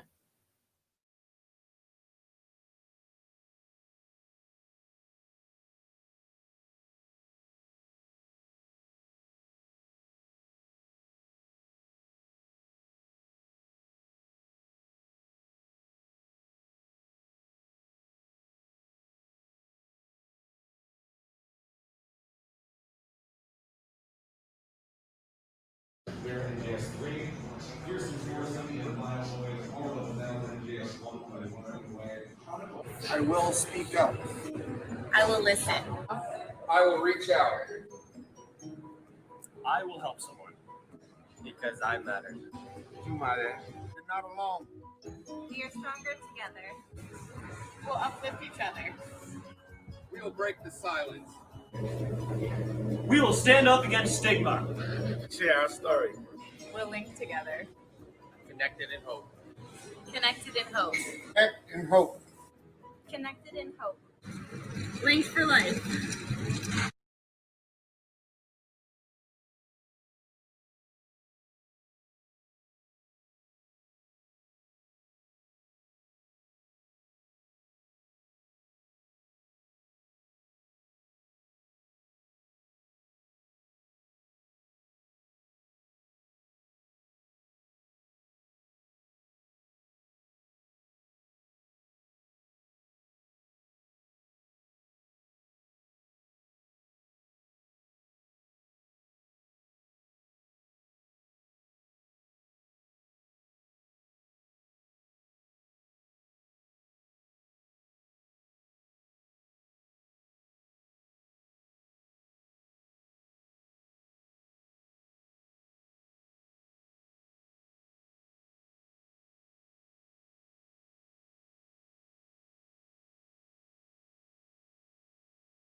Hi, I'm excited to tell you guys about a new project that I'm working on.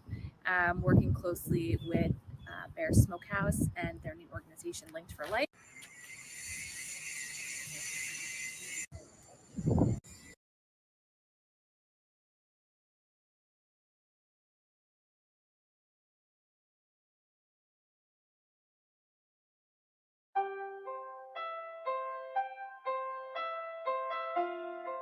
I will speak up. I will listen. I will reach out. I will help someone. Because I matter. You matter. You are not alone. You are not alone. Stronger together. We'll uplift each other. We'll break the silence. We'll stand up against stigma.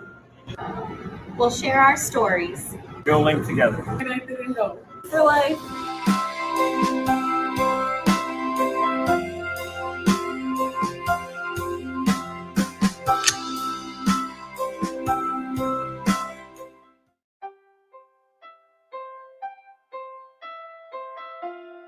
Join us in taking the Links for Life pledge.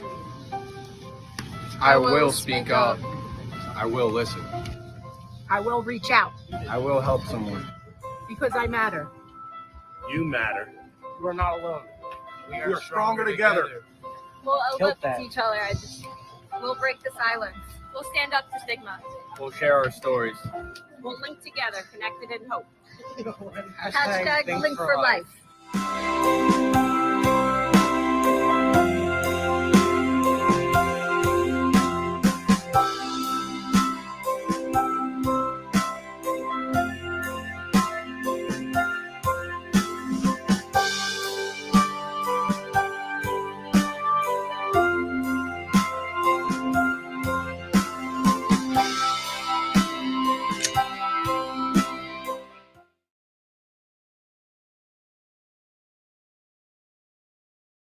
Feels good. Feels like you're doing something wrong, but it feels great. Alive. Alive. Yeah. Good. Better? I feel like I released some anger. Like a lot of pent up anger. I didn't realize how ticked off I was. I feel great. I feel like I just woke up in life. I feel amazing. I feel like this adrenaline rush, and I feel like I just wanted to like get all my tears out. I love it. Awesome.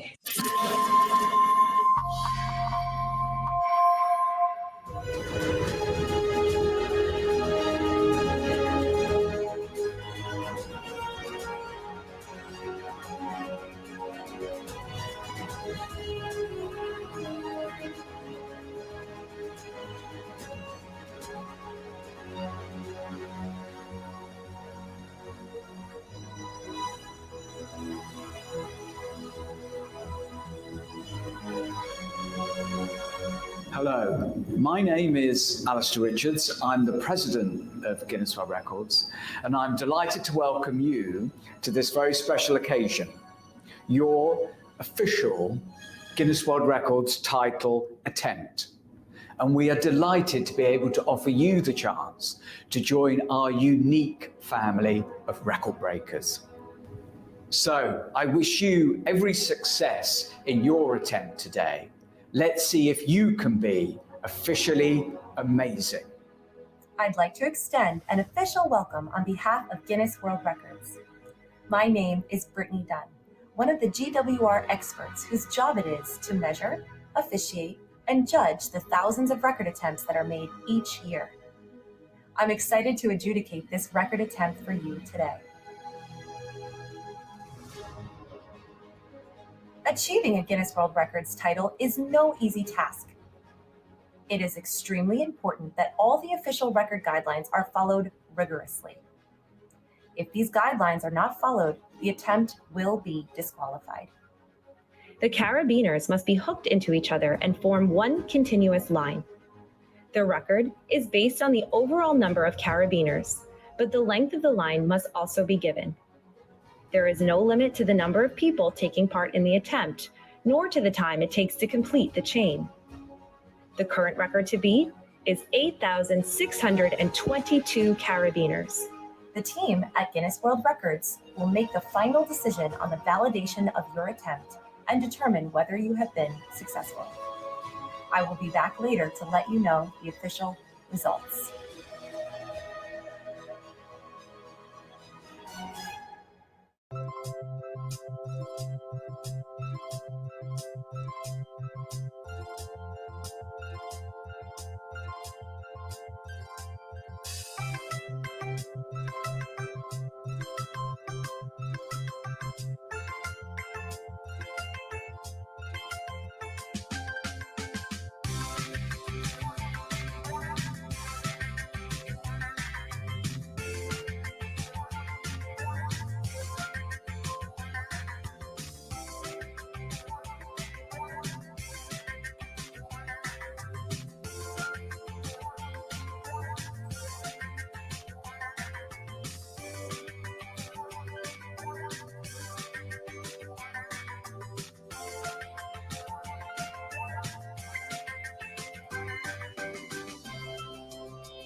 I will speak up.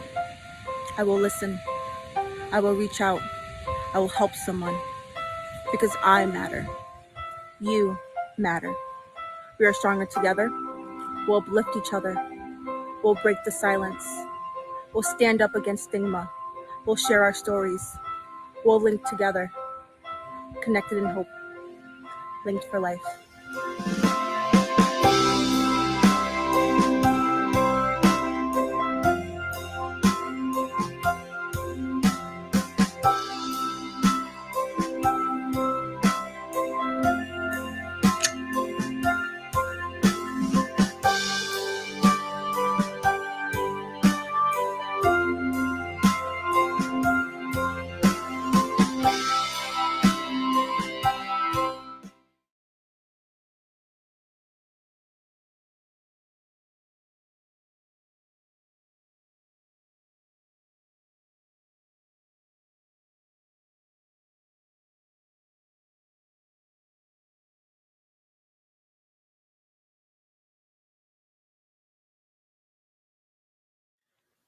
Hi, I'm Will Myers with an important reminder to be open about your mental health, to start the conversation about mental health and keep it going.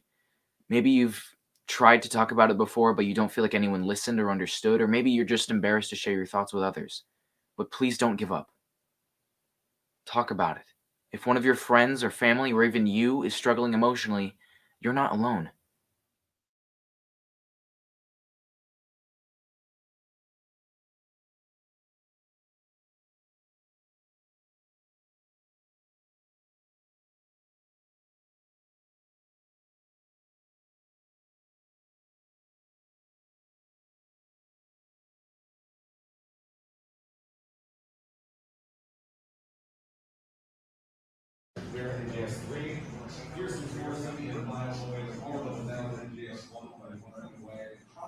I will speak up.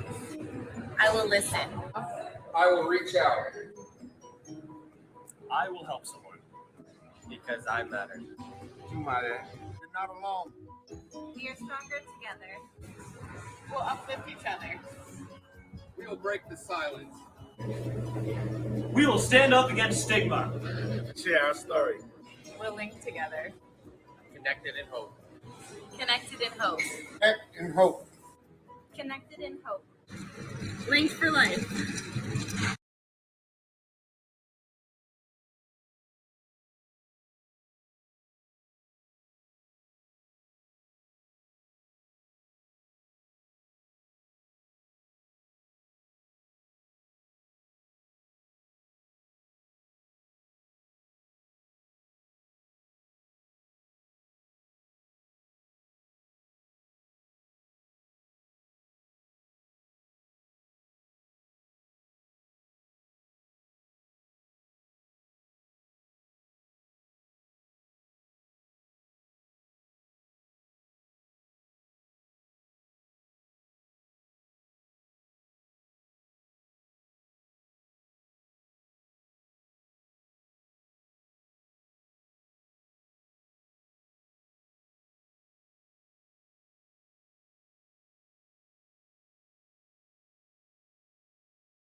All right. Thank you, everybody, for staying with us here.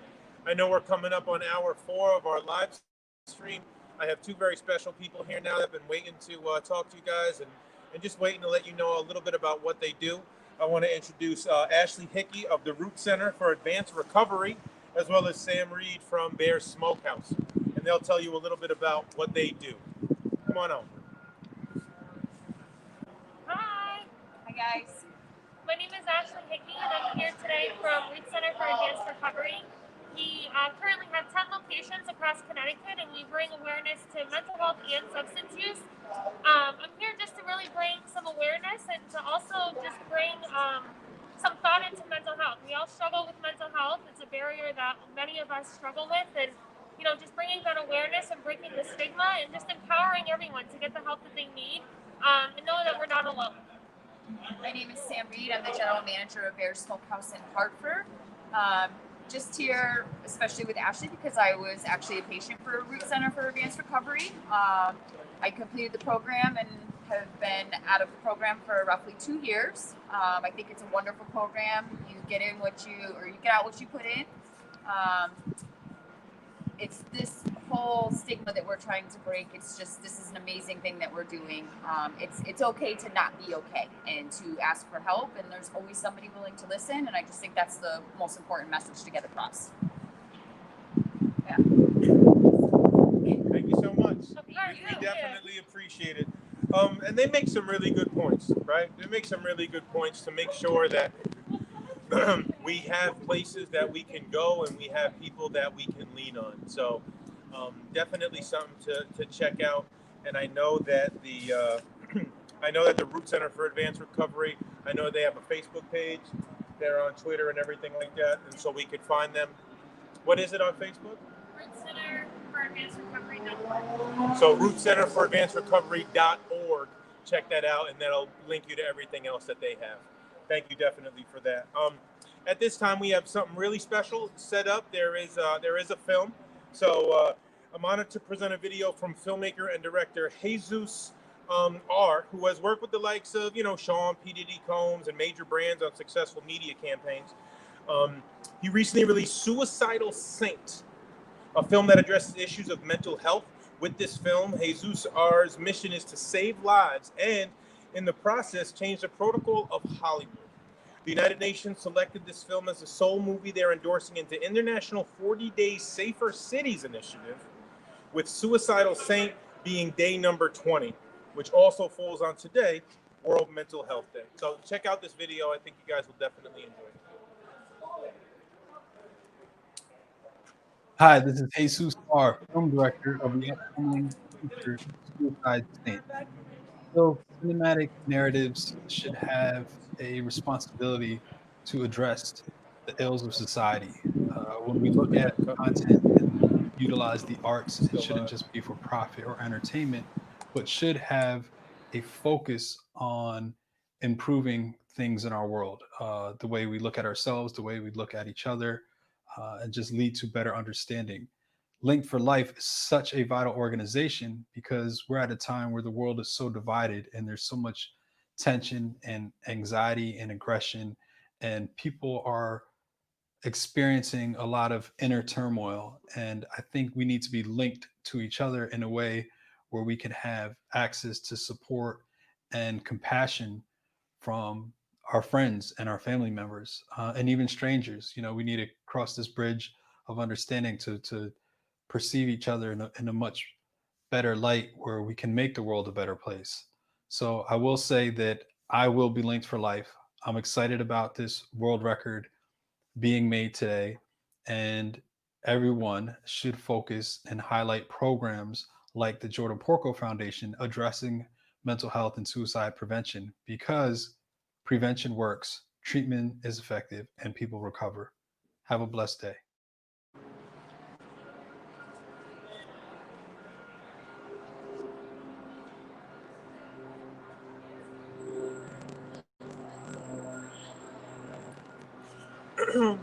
So we're back, and I just want to check in really quick with Connor to see how he's doing down there. I know that they're still counting up stuff and making sure everything's legit. Connor? Yeah, so right now, the only thing that's going on with the actual chain of carabiners itself is that the independent verifiers, verificators, verificationados, whatever that is, I have no idea. Someone who verifies, they are going around, and this process actually has to be like very specific with regards to the rules and regulations set by Guinness World Records. So there's no outside influence. The only people who are doing any counting are people who have sort of been certified in the process of this. So I'm away from that so that I don't distract, but I did want to check in on some of the final murals that have been made here live on the field today. So this first one I'm going to show you is the finished mural from artist Corey Payne, at Corey, Corey Payne, P-A-N-E art. He does fantastic work. Obviously, I mean, he just did this in the matter of a couple of hours that we've been here. It's an incredibly powerful, striking image. It has a lot of relevance in terms of today with the use of the carabiners and the link itself. A tremendous visualization of kind of what we were trying to do. I hope you were able to see that. It's kind of hard for me to turn my phone, but it's incredible. So beautiful, beautiful work. We're going to check in over here with Rachel. Rachel, a lot more color since last time. Really sort of good use of vibrant, optimistic, positive, uplifting colors, but really I see two levels to this. You know, I see kind of everything that you did down below with the stenciling, the hands, sort of darker tones, you know, maybe somebody that's struggling, but also that uplifting as you get to the top, that sunlight coming in, that positivity and optimism symbolized through obviously the dove. How'd I do? I love it. Yeah, very cool. And did you have specific inspiration here, you know, or what does this mean to you? Where did you come up with this? Have you used birds or symbols of peace and hope in other works that you've done? I love painting birds, but I really do think that like just the lighthearted bird gives peace, light, because like you just need to be a little open-minded and realize that there is hope out there. There is hope for you to have hope. So yeah. Incredible use of color for sure. Absolutely. So it's at Dreamscaper _ the E and the R. E_R. So Dreamscape _R. Awesome. So check out Rachel joining us all the way from Colorado. She's been in Connecticut for a while. She's a traveling nurse. Beautiful stuff down here at Dunkin' Donuts Park. This is your first time to the stadium? Yes. What do you think? Good? She loves it. Beautiful. Right. You know, is it better than Coors Field? I'm just kidding. I won't put you on the spot like that. And then it's just kind of right here. We have the finished product of the two women standing side by side with real that mosaic look to it, kind of the pieces that each of them are made of, surrounded by the vibrant pink and red. I think this is a beautiful representation of what it means to support each other. And I also, I mean, just as I look at it, note the hearts in the ponytail, in the bun of the young lady on the right hand side. That's not lost on me. So very nice. And and the fourth one is over here. Look at this. Again, just kind of that pop of vibrance. The words are as important as the art itself. We gonna be all right, and done in a way that just stands out. All the letters are tight. They're connected just like the links are today. I mean, these are really, I'll pan out here, just a really powerful visualization of what we were trying to do today. So I really hope you get an opportunity to appreciate this. Maybe you'll see these out in the world. I know Matt from CT Murals, his goal is to have these be outdoor exhibits, basically things that people can view, not tied down to the confines of a building. So I hope they all find a really righteous home. If you know a place that maybe one of these will look great, or you know a company, or you are a company, and something like this would be powerful for you, your team, your property, your physical landscape, feel free to reach out to Matt Conway at CT Murals, and hopefully we can find great homes for these beautiful works of art. So Joey, listen, you know, it's a long counting process. It's going to take a long time to get through 13,800 carabiners. It's one thing to link them all together. It's another thing to go and verify and count that, in fact, we did our jobs right. Field cam is over there, but again, there are very specific instructions for those not involved with the counting process to have no sort of input or impression or impact on what's going on with the counting process. So we're going to check in a little bit later. I know we're coming up on the 4-hour mark. It's a beautiful afternoon. You know, listen, I wish I was in my green room on my couch hanging at home, huh? Jenna, I'm looking at you, Jenna. Sweating out here. Look, I wore long sleeves. What a terrible mistake that was. Hey, guys. Hey, there. That was like a Chris Collinsworth. Like you just kind of both rolled into you were like, whoa. We're here, ready? Yes. Woo! And then we hit each Nice. other's head. You should patent that. So guys, while I have you both here, what year was the first edition of the Guinness Book of World Records published? Well, it was 1987 when I was born, and it was World's Cutest Baby. Well, No. maybe. What do you think, Joey? 1917. Nope, 1955. That was my next guess. 1955. And do you know what some of the world records that were set in 1955 were? Can you share? I don't, because I was just like briefly looking at the history, but I actually didn't realize, and maybe I'm out of it, but I didn't realize that it was people that worked at Guinness that had the vision. Hey, Tim. While Tim's there, I need to ask him a question finally. Hold on a second. Oh, yeah, that's Hi, Jenna. Hi, Jessica. Hi, Kennedy. Hi, Tim. Kennedy's passed out, but she's going to be upset that she missed Uncle Tim. She's dreaming. Jelly. I'm going to be passed out in a minute, too, so don't worry about it. So Connor's telling me those masks you might have run out of, but I really want one, okay? Thanks. And I'm trying to do you a solid. so the question for you, Tim, is you've had so many freaking events at Yard Goat Stadium, and it's such a staple in the community. Did you ever think that a world record would be broken there? Sorry, you can answer that, but I have a story to tell if you'll indulge me. Go, Connor, take it away. Okay. I didn't think I could ever make Connor not talk, but he's going to talk right now. So listen. So Tim may have but I'm going to tell you. So when I first started working at Dunkin' Donuts Park, I was like, man, we have so many people who come into this ballpark. There's got to be a world record that we could try to set at the stadium. Okay. So I submitted an application to Guinness World Records to try to see if we could get the most people to make the sound of a goat at one time. I was like, that's got to be that's got to be something, right? And so I go through this whole long application process, had no idea what went into it, submitted it, felt really good about it. It didn't look like anyone had tried that. So I was like, hey, if we can get a sold out crowd and try to, take a half of an inning and have everyone make the sound of a goat, we'll be in the Guinness Book of World Records. And I got an official response back, and they rejected it because they said there would be no way to independently verify that the sound that any one person was making was in fact the sound of a goat. And I was like, yeah, that makes sense. I guess you could be barking, you could be doing, no one would have known. So I tried. Do you have any experience with the Guinness World Record? Not at all. But you know what? I mean, that the goat noise is a great idea. That's a great. Give me your best goat noise. I'm going to give you my best size 13 in a second. Is really what I'm going to give you my best goat noise because that's what I was invented for. You ready? Go. Oh! Oh my! Really good, Connor. Not bad, right? I might be okay if you never do that again. But you would need 6,000 people to do that, and apparently there's no way to verify that. So, what are you going to do? Oh my God. You guys Which is a great segue into being really happy that Cheryl and Bear Smokehouse came up with Link for Life, something that is independently verifiable. We can still do it here in the ballpark. I got to put down some links in the chain. I thought about you girls while I was doing it. You were here in spirit. I know you were.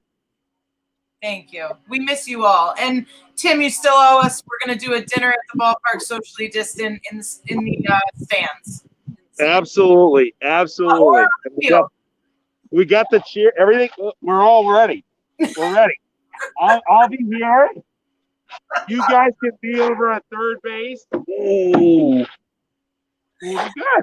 With Joey Bats. Joey. Yeah, look at Joey. Joey's always wanted to be on third base. Right? Yes. No, we miss you all so much. It is sort of surreal being here. I know it's October. Yeah. But it is very surreal standing here trying to think about the last time you were on the field. Seven months since we've seen any of you guys, which is crazy. And, this event is just so amazing. And it's awesome to see so many familiar faces and people in the community, feel safe talking to people about this. Everybody struggles with mental illness in some way or another, whether you've had a loss. Especially with COVID right now, everybody's kind of having their own deal with it. But yeah, it is incredibly pervasive, and a shout out and hats off to Tim and company here for finding ways to utilize this ballpark. It's something like this is really powerful and impactful. I know they also just did the state police graduation. As I was walking out on the outfield, they've got the circles and the white lines, which means it's got to be time for links at the yard. So if you want to get out, you've been feeling cooped up, you want to find some socially distant activity, something positive in your week, you know, Tim's been doing a really great job of making sure that Dunkin' Donuts Park can still be utilized for fun, sort of optimistic activities in responsible ways, you know, relative to COVID. But, you know, if you're watching this or you're thinking about, all right, what can I do? I'm feeling cooped up. You know, the winter months are on us. It's getting darker earlier, et cetera, et cetera.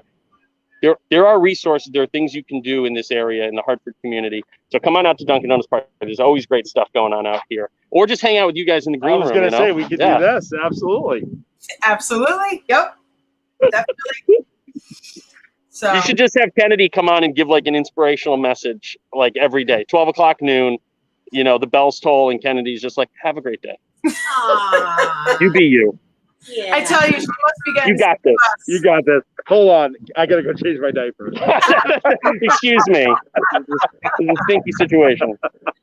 Yep, Yeah. absolutely. To sort of just give a little bit of an update, not that I'm you know having any impact on what's going on, but they the independent verifiers are now making their way to the first base dugout, which means they're about, I'd say, 20 to 30% of their way through the first lap on the field. So Connor, you were supposed to tell me. I want to know the mileage measurement when this is all done. That's a good. So here's the math. I talked to the survey guys. I can't talk to them now because they're doing counting. But he said that he believes, and don't quote me Guinness World Records because I'm not a verified source, but he believes it was something on the order of 16.5 feet for every 100 carabiners. So if we had done 11,000, it would have been something like, I don't know, I'm terrible with the math, but call it 1,800 feet, which is more than a quarter of a mile. We went a couple thousand past that. My guess is that we are shy of a half a mile's worth of carabiners, but not by a ton. That's my guess. How many hundreds were there? There were 138 hundreds. Yeah. So 13,800. So, and you said they were how much per hundred? We were thinking 16.5 feet per 100. So that's 2,277. Yep. So and that's a mile. How many feet in a mile? Go ahead, Jen. It's 5,280. Nice. Yep, so it's about, it's like almost a half, kind of a half mile, but not. Yeah, well. But yeah, that's amazing. So how many jelly beans are in the Yeah, jar? exactly. Who wins the prize? So we'll see. We'll see what it comes to. We do have to submit the length as well as the number of carabiners. Yep. So we'll know a final number in terms of feet and be able to determine that. But yeah. Yep. Well, it's awesome seeing you doing your thing again, Connor, because I miss Man, it. I miss it. You know, 2020. 2020 can kick rocks. We got some basketball and baseball to play, man. I miss it. Yeah, absolutely. We got to go in a bubble. Well, yeah, I mean, the downside, you know, is like people would ask me, like, oh, are you going to go do basketball? I'm like, what am I going to throw T-shirts to empty seats? What am I going to do, even if they play? Yeah. You know, come on. Well, I will say that going back to the whole mental health issue, because it's so prominent, all it takes is starting a conversation. And I think sometimes, you know, if you're the one that can start that conversation, people will feel comfortable talking about stuff, and you could open up the door for people who really need help. So I think this is for sure. awareness for sure. And it's tough too, right? Because that conversation, maybe in some ways, the two hardest parts that I can think of from having had conversations, you know, about this in the past are kind of how to recognize when it's needed and how to start it if you do. You know, so how do you know, or, you know, how do you know that a conversation should happen? You know, we talked about, you know, is it just a mood? Is it the way someone is feeling, or is it more pervasive than that? Is it a worldview? Is it with someone every single day? Is anxiety or struggle or depression? You know, and there are resources out there for people to help identify, you know, the difference. I mean, we all have bad days. That's normal, and we can emote those bad days to, you know, to our partners or to our family or our friends. You know, but if you are recognizing or thinking that maybe there's something else going on with someone you care about, reach out to those resources and get some guidance on maybe the best way to broach that subject. Because until you do, it will feel like it's out of place, out of bounds, maybe not your place to talk about. Maybe you're, you know, misreading it. And again, we heard Robin Brennan talk, with her story and her son, Sean. Nobody in his world knew, and that's maybe some of the hardest thing to wrap your head around is sometimes you don't know and you don't recognize it, which is why it's important that we open ourselves up as allies, as advocates, as supporters, so that if someone thinks, hey, maybe I need to talk to somebody, we can be someone that they think about to go to. And maybe they begin the conversation and say, hey, man, I don't know who else to go to with this. I'm feeling a certain way about this, and I just want to talk to someone. And you don't have to be a professional. You don't have to be a social worker to be part of the support network. That's what these carabiners have told us today. So, it's and go to linkforlife.org and find your way through the Porco Foundation to some of those resources, because they may be life-saving one day. And I really, truly mean that. Yep. For sure. Yeah. Think of how many people would have been at that ballpark today if COVID wasn't happening right now. It would have been a full house for sure. Because I know that there's so many people out there. Been over? No. Season would have been over. Yeah. It would have been over. Yep. Would have been over. Yeah. No, but I'm saying with this event, if right. COVID, Yeah. Oh my God. there would have been a full house there, because I know that, everybody out there knows somebody who this touches. So, absolutely. Yeah. No, for sure. I mean, this ballpark holds 6,000 to 7,000 people, and you would be able to fill major league stadiums with the number of people who would support the cause. I mean, think about it. There's twice as many carabiners as the capacity of Dunkin' Donuts Park. Crazy. That's so cool. Yeah. No, it really is. Hey, listen, Joey, I know you're up there. I see you. I'm lurking behind you. You have a very nice back of the head. I'm going to kick it to you for a few minutes so I can have a sip of water as I come down. Yeah, see? I see you. Fresh. Thank you. Nice lines. Nice lines. I appreciate that. This is healthy hair. I won't be going bald anytime soon. Got some other people that I want to introduce you to, some people that I've been waiting to interview. We got the team leaders from Windsor and South Windsor, the team captains. They're just going to tell you a little bit about, how they feel about the event, how they feel about being involved, how they feel about being part of the, Bears family and everything else that's super important. Hi, my name is April. I'm the Windsor team captain. And I'm Nina, South Windsor team captain. So I've been helping with our events for 2 years now. So last year we did Rock and Row. So we had that as an event inside of our Windsor location and at the South Windsor location. So after we wrapped that up and kind of regrouped afterwards, Cheryl said that she wanted to go bigger. So we went bigger this year. So it's really nice to see it kind of come together from idea in Cheryl's head last year, and then bringing it around to this year and being able to give back to not only the Jordan Porco Foundation, but to our staff members. It's given us the opportunity to let them know that we're there for we're there for them, and are there to support them beyond just them working with us. But we really operate as a family there, and it's nice that we're able to keep those lines of communication open, especially when everybody's going through some tough times right now. Yeah, and spreading it through not only just Bears community, but through the whole community of the world, because we want to make this a huge thing worldwide to let everybody know that it's okay to speak up, it's okay to talk about what you go through, and you're not alone when it comes to it. A lot of people think they're alone, but then you can just find someone else and you think, hey, we went through the same thing. Maybe we can talk about it and work through this together. So it's just a great way to bring everybody together and show people that not to be afraid of who they are. Yeah, so it's been great working with our staff as well as the other team captains. Nina and I have worked together for a very long time, so it's nice to have somebody by your side that you can go to when you're having a rough day. So we just encourage other people to find those people in their lives. Thank you. Thank you. Have a great day. Hey, thank you so much. Definitely appreciate that. So as you can tell, like this initiative isn't lost on anybody. I've known Jamie and Cheryl for quite some time. I've been there when they first came to Hartford, and I've been there for every restaurant that they've opened.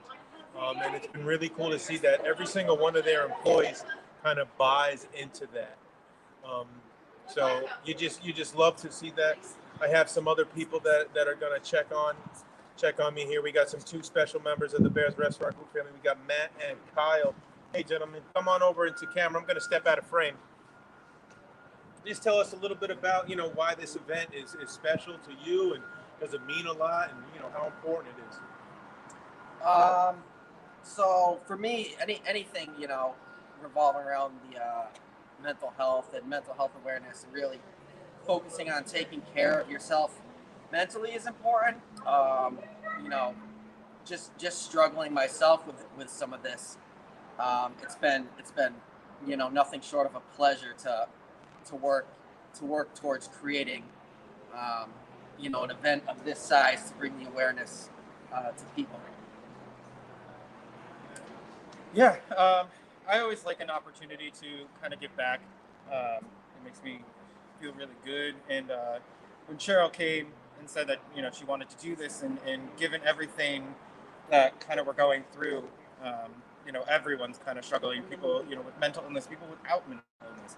We're all kind of just in this period where we don't know what to do, and to try and give people a chance to know that we're never alone. We're all connected, that there are resources out there, and all you have to do is just reach out to someone, say hey.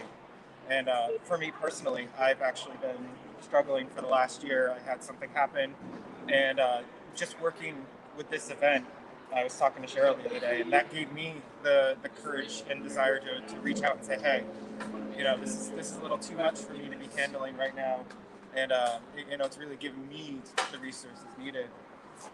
Yeah, I think that's really what the event is about, is letting people know that it's okay if you're feeling a certain way, but that it's also okay to open up and talk about it.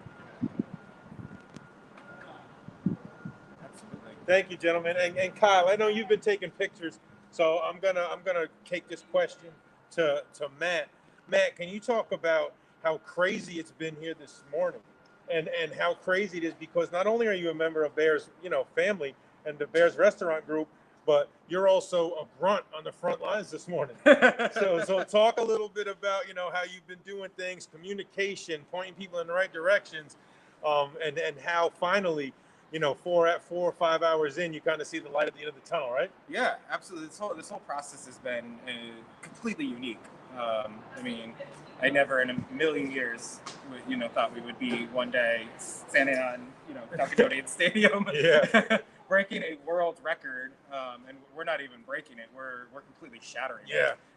We set ourselves the goal of 11,000, and we haven't received the official word yet. Our verifiers are still about halfway done, maybe, verifying the chain.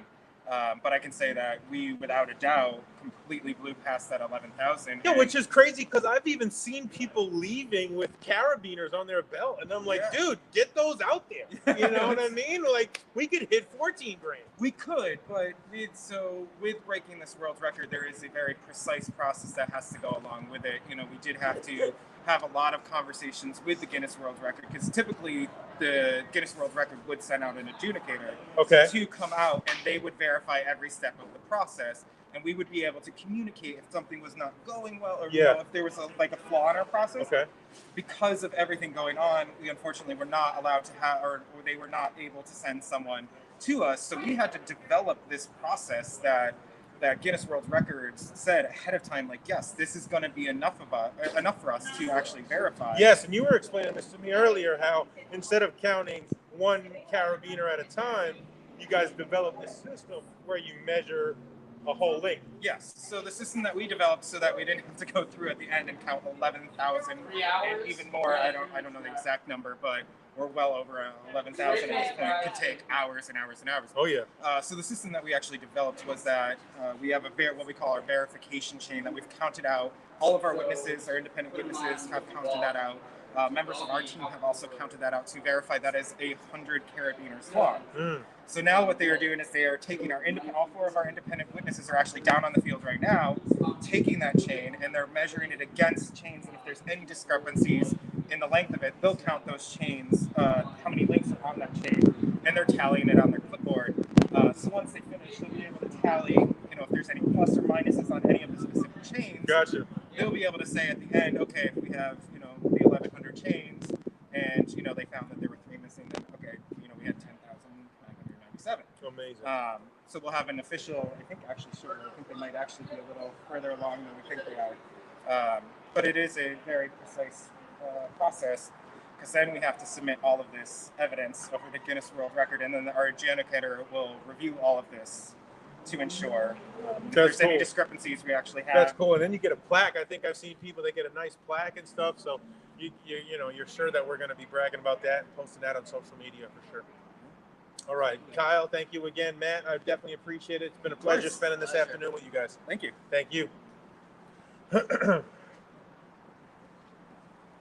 What's up, buddy? You coming into my I'm sliding in. I'm doing the Yeah. Come on in. Hey.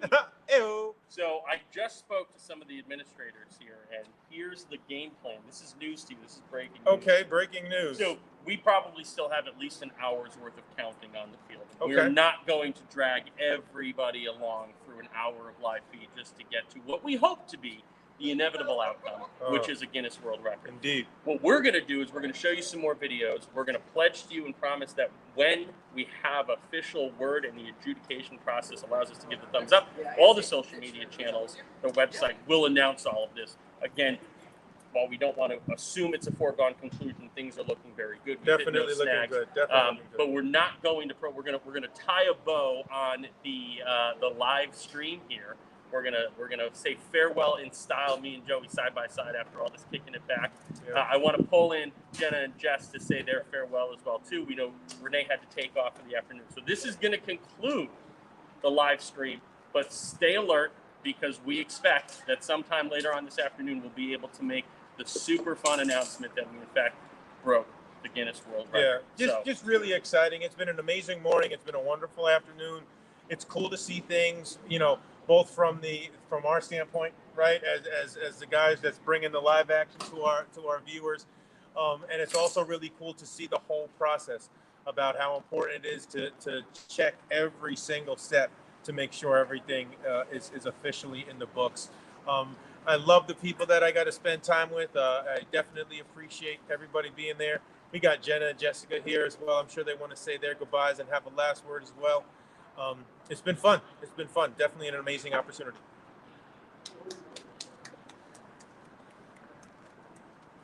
So we just got to unmute Jenna and Jessica. Go to linkedforlife.org and donate. And I think the biggest thing to remember is that it doesn't stop here.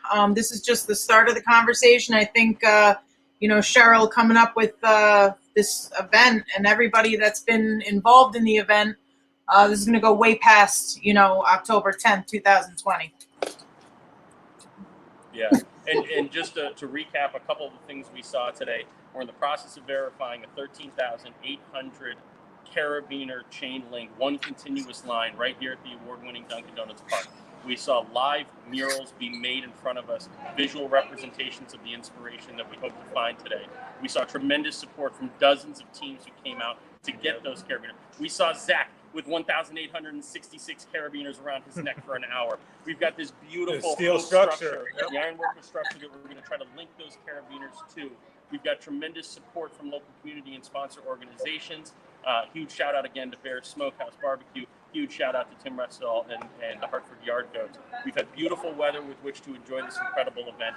We hope that we've inspired a little bit of an opportunity for you to recognize how to recognize the need for conversations with those who may be struggling with mental health or addiction in your life. We hope we've provided you some resources and opportunities to donate to organizations like the Jordan Porco Foundation. Yeah. Did we miss anything? Nothing. The teacher. Geez, I don't think you missed anything. Continue to break the stigma. Continue to break the silence, and it's super important. It's just super important that you reach out and talk to people who need help.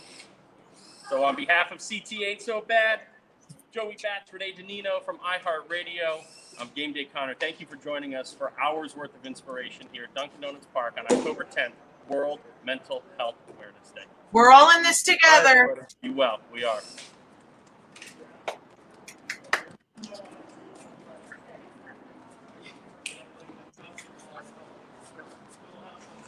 Might be a wrap. Yes, sir. Brilliant. I will speak up. I will listen. I will reach out.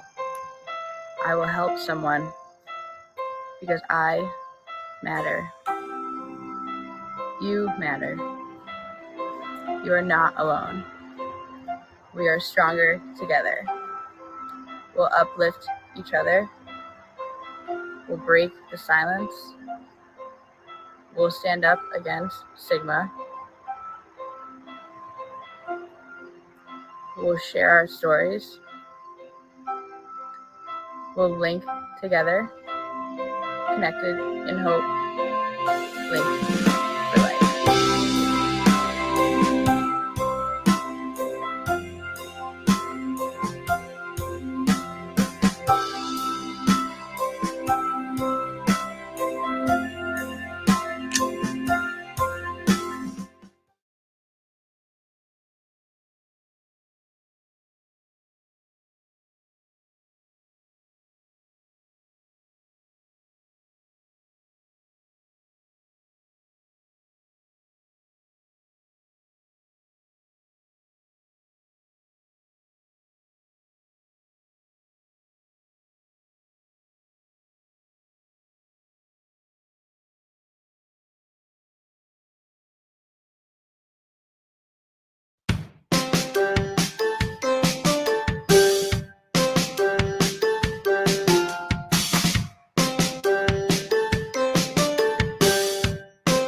Hello, my name is Joni Dunzik, and I am a school counselor in a high school for grades 9 through 12. My personal connection to raising mental health awareness and suicide prevention is directly related to my work with my students. Every day, this is a topic that they deal with. This topic comes up every single day in their lives, here at school, at home, in and out of the community. It is something that we have to be talking about. It has to be part of the conversation, especially in 2020. It's not going away, and we really have to address it, not just as adults and educators, but as humans. The movement like Linked for Life is so vital and important because it connects humans to other humans and connects humans to resources. Sometimes people don't know that they can reach out or that they have someone to reach out to, so they don't, and then it's too late. And that cannot happen anymore. So the more we talk about it, the more we do away with the stigma around mental health. And the more that we make it part of the conversation, the more people realize that they can reach out and they should reach out. To share a message of hope with the viewers, I would say that it is never too late. There's always someone there who would listen, and you should always reach out.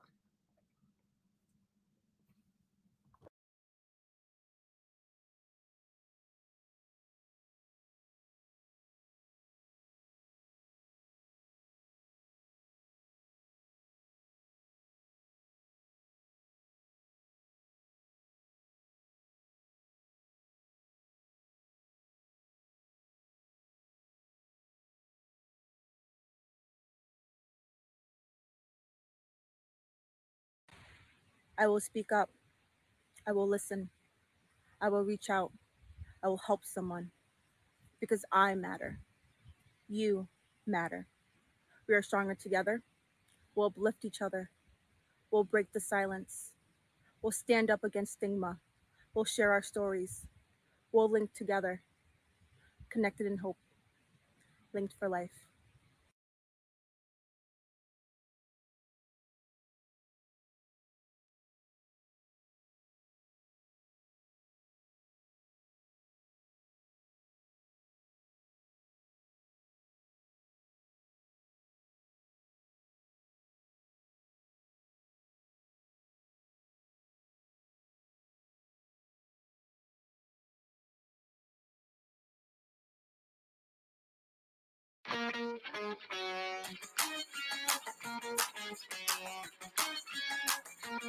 I will speak up. I will listen. I will reach out. I will help someone. Because I matter. You matter. You are not alone. We're stronger together. We'll uplift each other. We will break the silence. We will stand up against the stigma. We'll share our stories. We'll link together, connected in hope.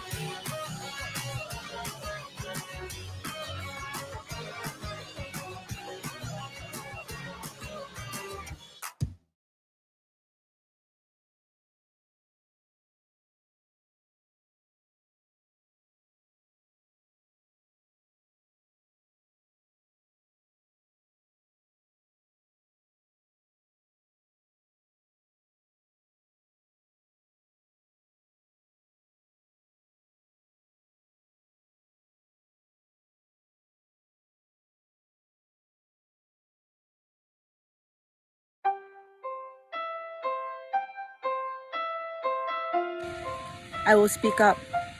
I will listen. I will reach out. I will help someone. Because I matter. You matter. We are stronger together. We'll uplift each other. We'll break the silence. We'll stand up against stigma. We'll share our stories. We'll link together. Connected in hope. Linked for life.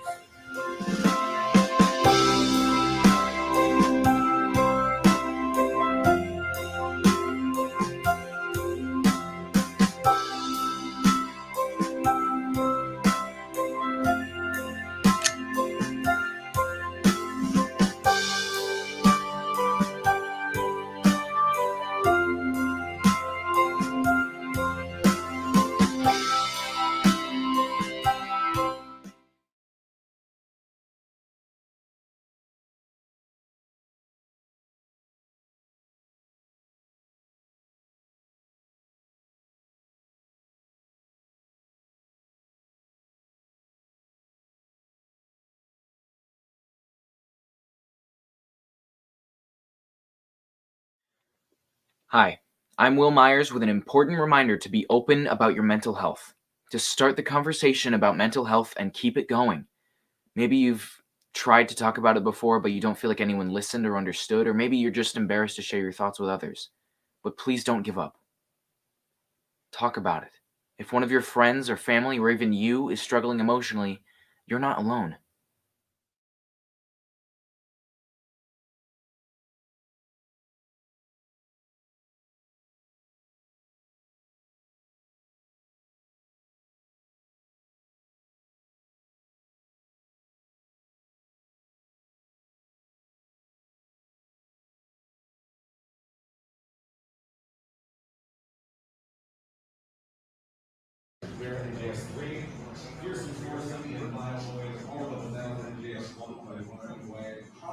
I will speak up.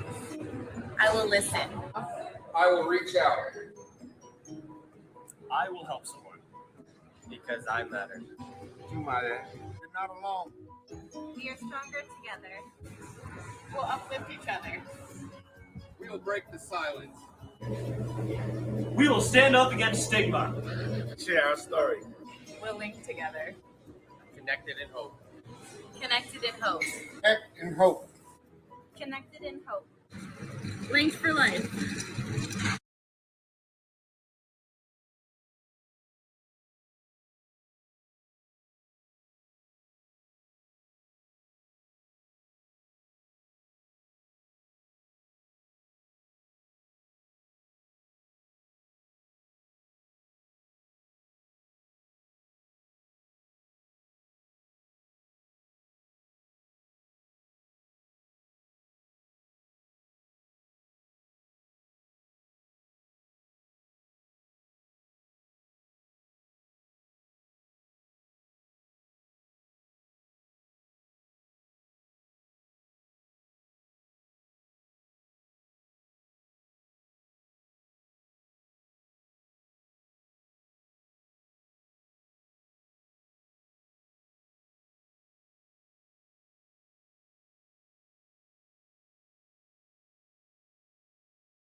excited to tell you guys about a new project that I'm working on. Working closely with Bear Smokehouse and their new organization, Linked for Life.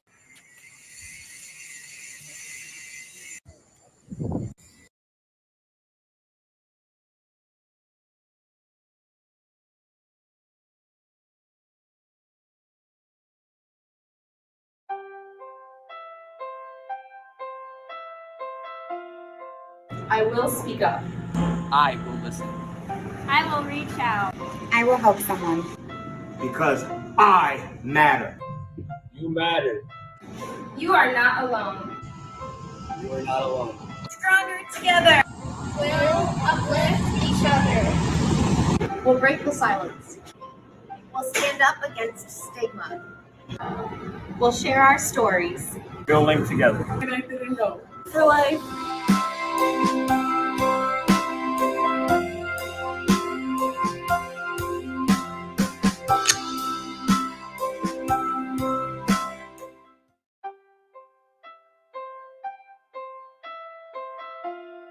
Join us in taking the Linked for Life pledge.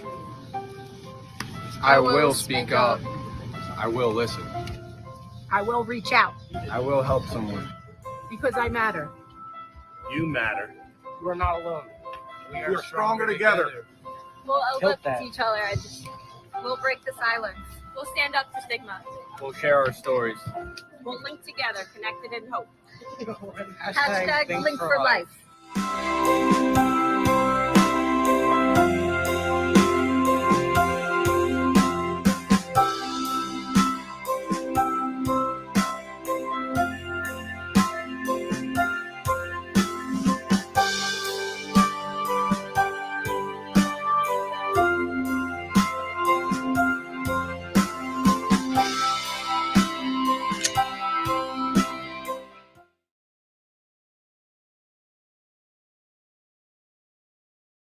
Feels good. Feels like you're doing something wrong, but it feels great.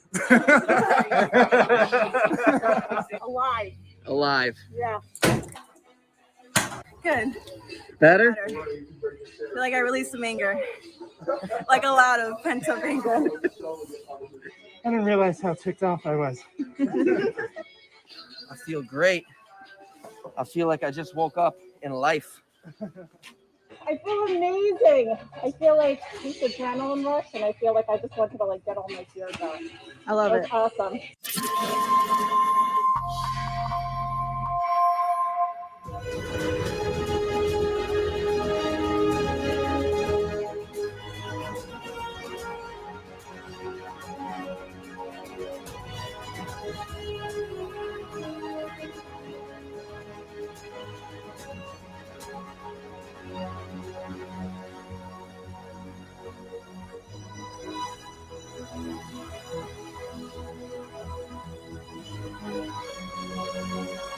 Hello, my name is Alistair Richards. I'm the president of Guinness World Records, and I'm delighted to welcome you to this very special occasion, your official Guinness World Records title attempt. And we are delighted to be able to offer you the chance to join our unique family of record breakers. So I wish you every success in your attempt today. Let's see if you can be officially amazing. I'd like to extend an official welcome on behalf of Guinness World Records. My name is Brittany Dunn, one of the GWR experts whose job it is to measure, officiate, and judge the thousands of record attempts that are made each year. I'm excited to adjudicate this record attempt for you today. Achieving a Guinness World Records title is no easy task. It is extremely important that all the official record guidelines are followed rigorously. If these guidelines are not followed, the attempt will be disqualified. The carabiners must be hooked into each other and form one continuous line. The record is based on the overall number of carabiners, but the length of the line must also be given. There is no limit to the number of people taking part in the attempt, nor to the time it takes to complete the chain. The current record to beat is 8,622 carabiners. The team at Guinness World Records will make the final decision on the validation of your attempt and determine whether you have been successful. I will be back later to let you know the official results.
I will speak up. I will listen. I will reach out. I will help someone. Because I matter. You matter. We are stronger together.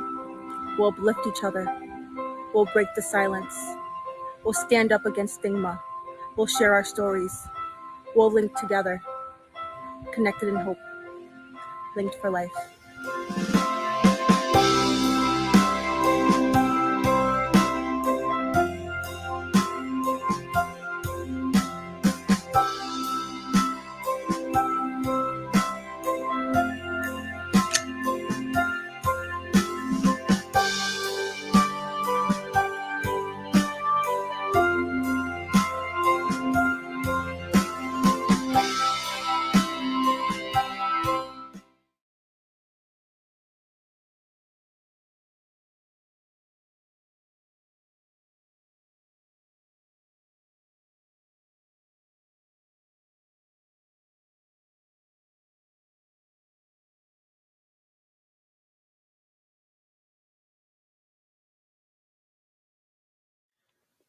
Hi, I'm Will Myers with an important reminder to be open about your mental health, to start the conversation about mental health and keep it going.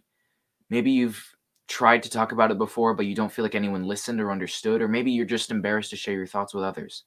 But please don't give up. Talk about it. If one of your friends or family or even you is struggling emotionally, you're not alone.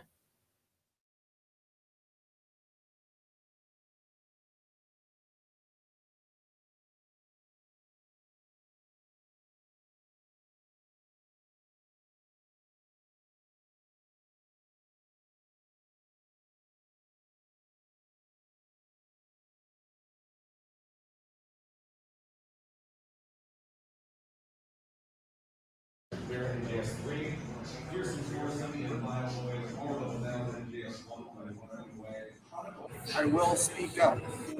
I will listen. I will reach out. I will help someone. Because I matter. You matter. You're not alone. We are stronger together.